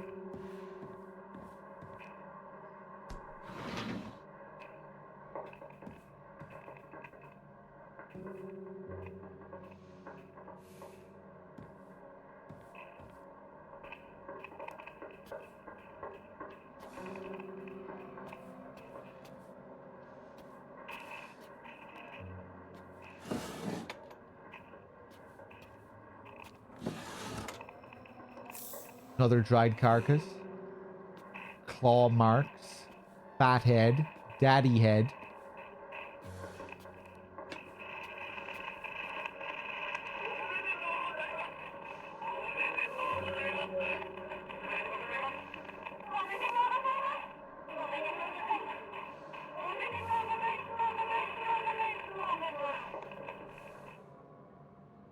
Congratulations on your becoming a bride.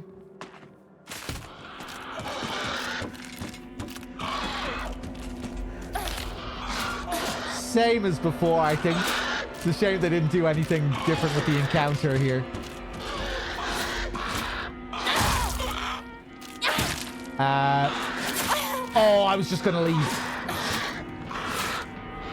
Yeah, I don't need to deal with her.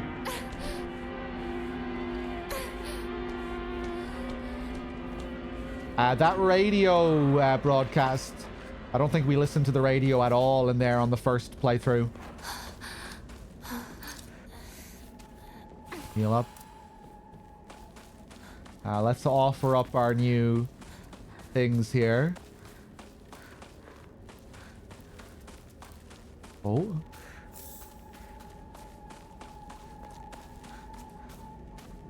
Oh. Jesus. It's easy to miss stuff. Oh, a continuation of our Diary of Revenge. This was, you know, the one that spoke about how Ebi Sugauka got its name. The multi-headed beast. The head that was thrown over and landed in Ebi Sugauka. Jumping to the end of the Heian period, the infamous Genpei War wreaked havoc across the country, and defeated warriors from the Taira clan fled to all corners of Japan for sanctuary. Ancient folklore claims that Ebi Sugauka is one such hidden sanctuary. Few ventured close to this land, for the poisonous gas that rose from the ground was a well-known phenomenon. This made it the perfect hiding place for those shamed warriors.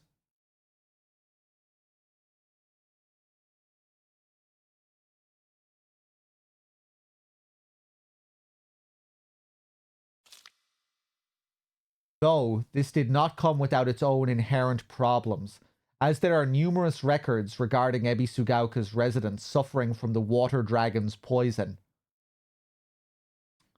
It's only natural then that they would turn to idolization as a device to quell the dragon's anger. However, despite the popularity of the faith at the time, not a hint of its legacy remains today. It just goes to show that even the gods are not exempt from the fickleness of man.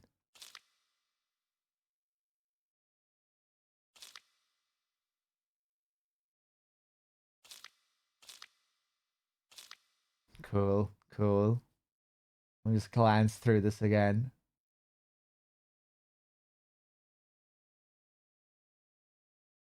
Again with these warriors who came here.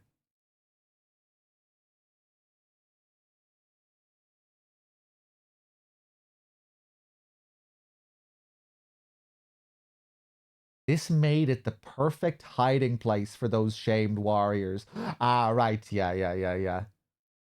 Because few ventured to the land due to the poisonous gas. Good place to hide.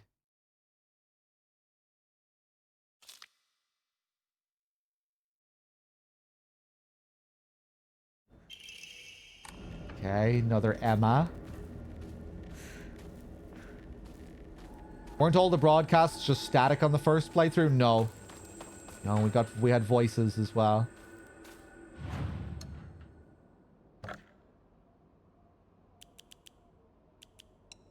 Ooh, 2 dried carcasses. Lovely.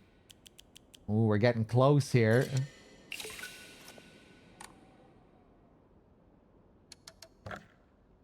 More health.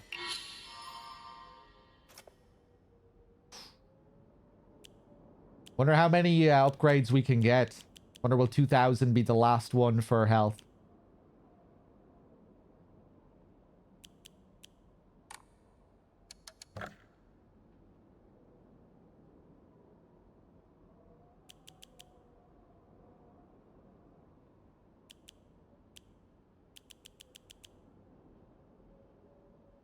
Okay.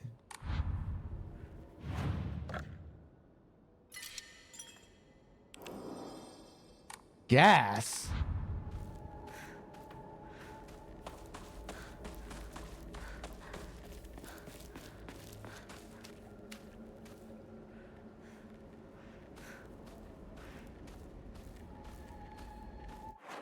Maybe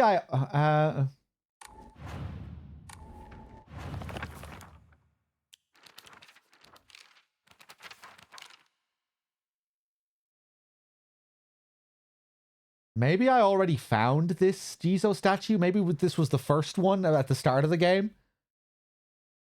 Heinous. If I already found this Jizo statue here, you can tell me. I think this might have been the one from the very, very beginning on the walk into town. I didn't even think about how that could have corresponded with the photograph.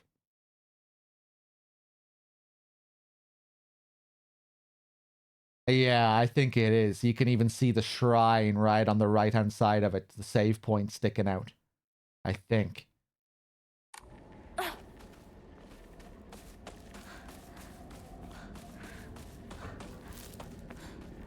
ambient with the 49. Thank you.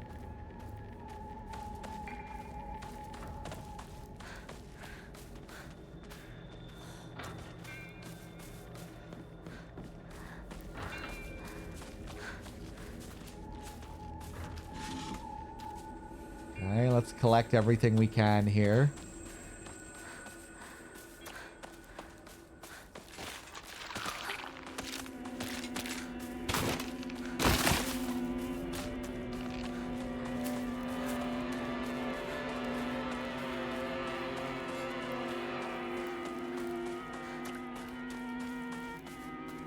Alright, I remember this little spot. Nothing.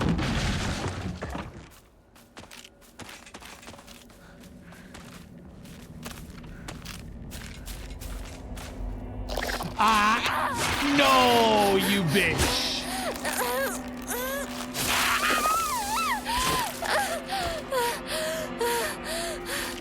Just go, leave her there.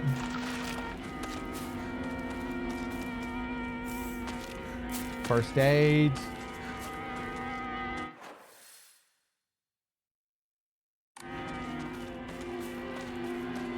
Blocked.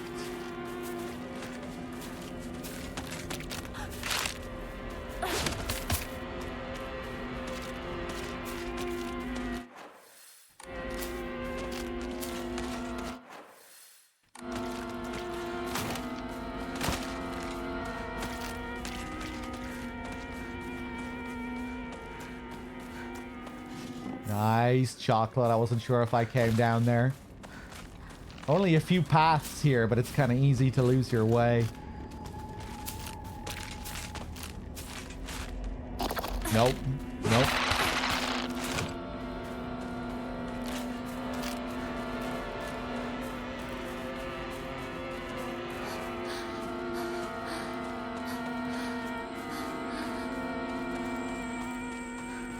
Okay.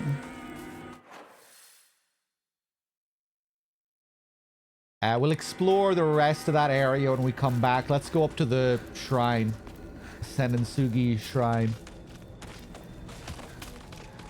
Check out some of these houses again. See if we can do anything new here.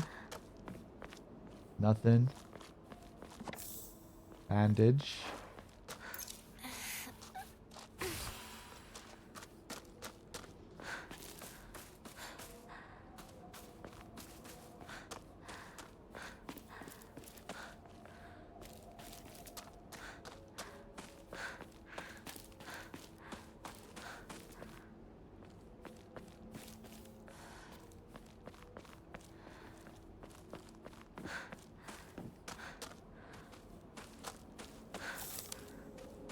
More popcorn.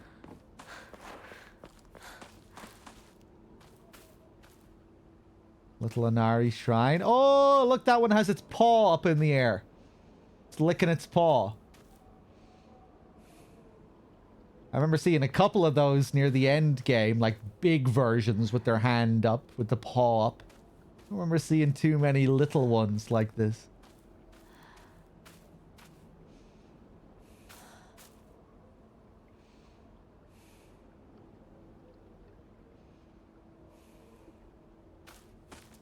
Okay.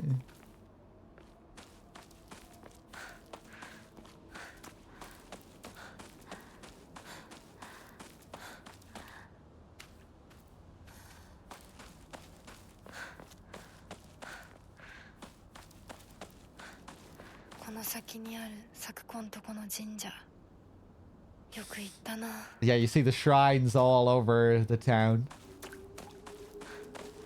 With the little messengers.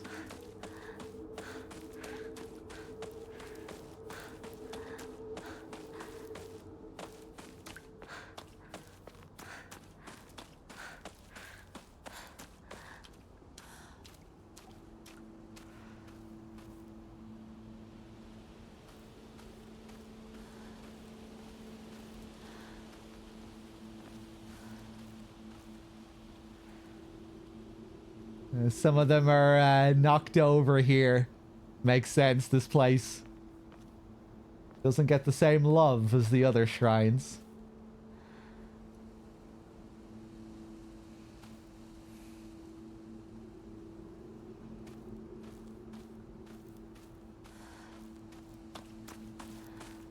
Oh.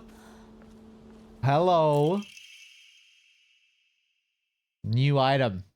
Rusted flask. An antique portable thermos bottle. The glass container inside is broken, so this is no longer usable.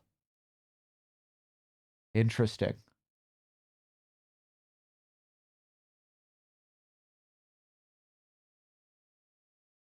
Antique. Curious. Comb. So I guess this is supposed to... This was an offering. Except it's not like the usual offerings we get. It's more of a key item or some other mysterious item. I bet this relates to something, some new ending or something. Oh, the light is on.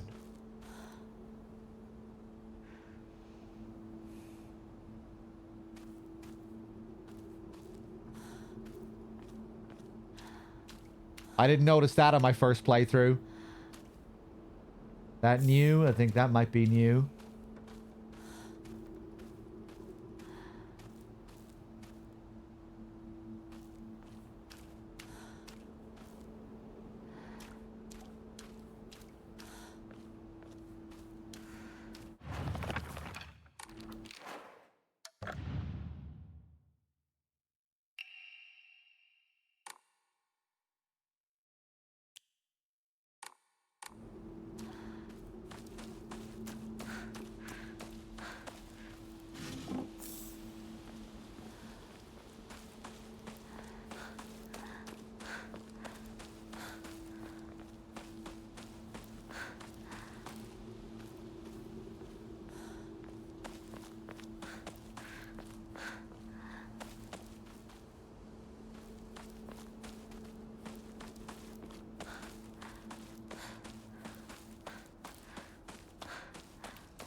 I love the way the characters look in moments like this where you just see them in the fog.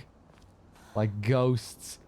Shoo here. I wonder is this new or did I just miss this on my first playthrough because I didn't come up here until after I triggered the scene later with Shoo up ahead. This is NG.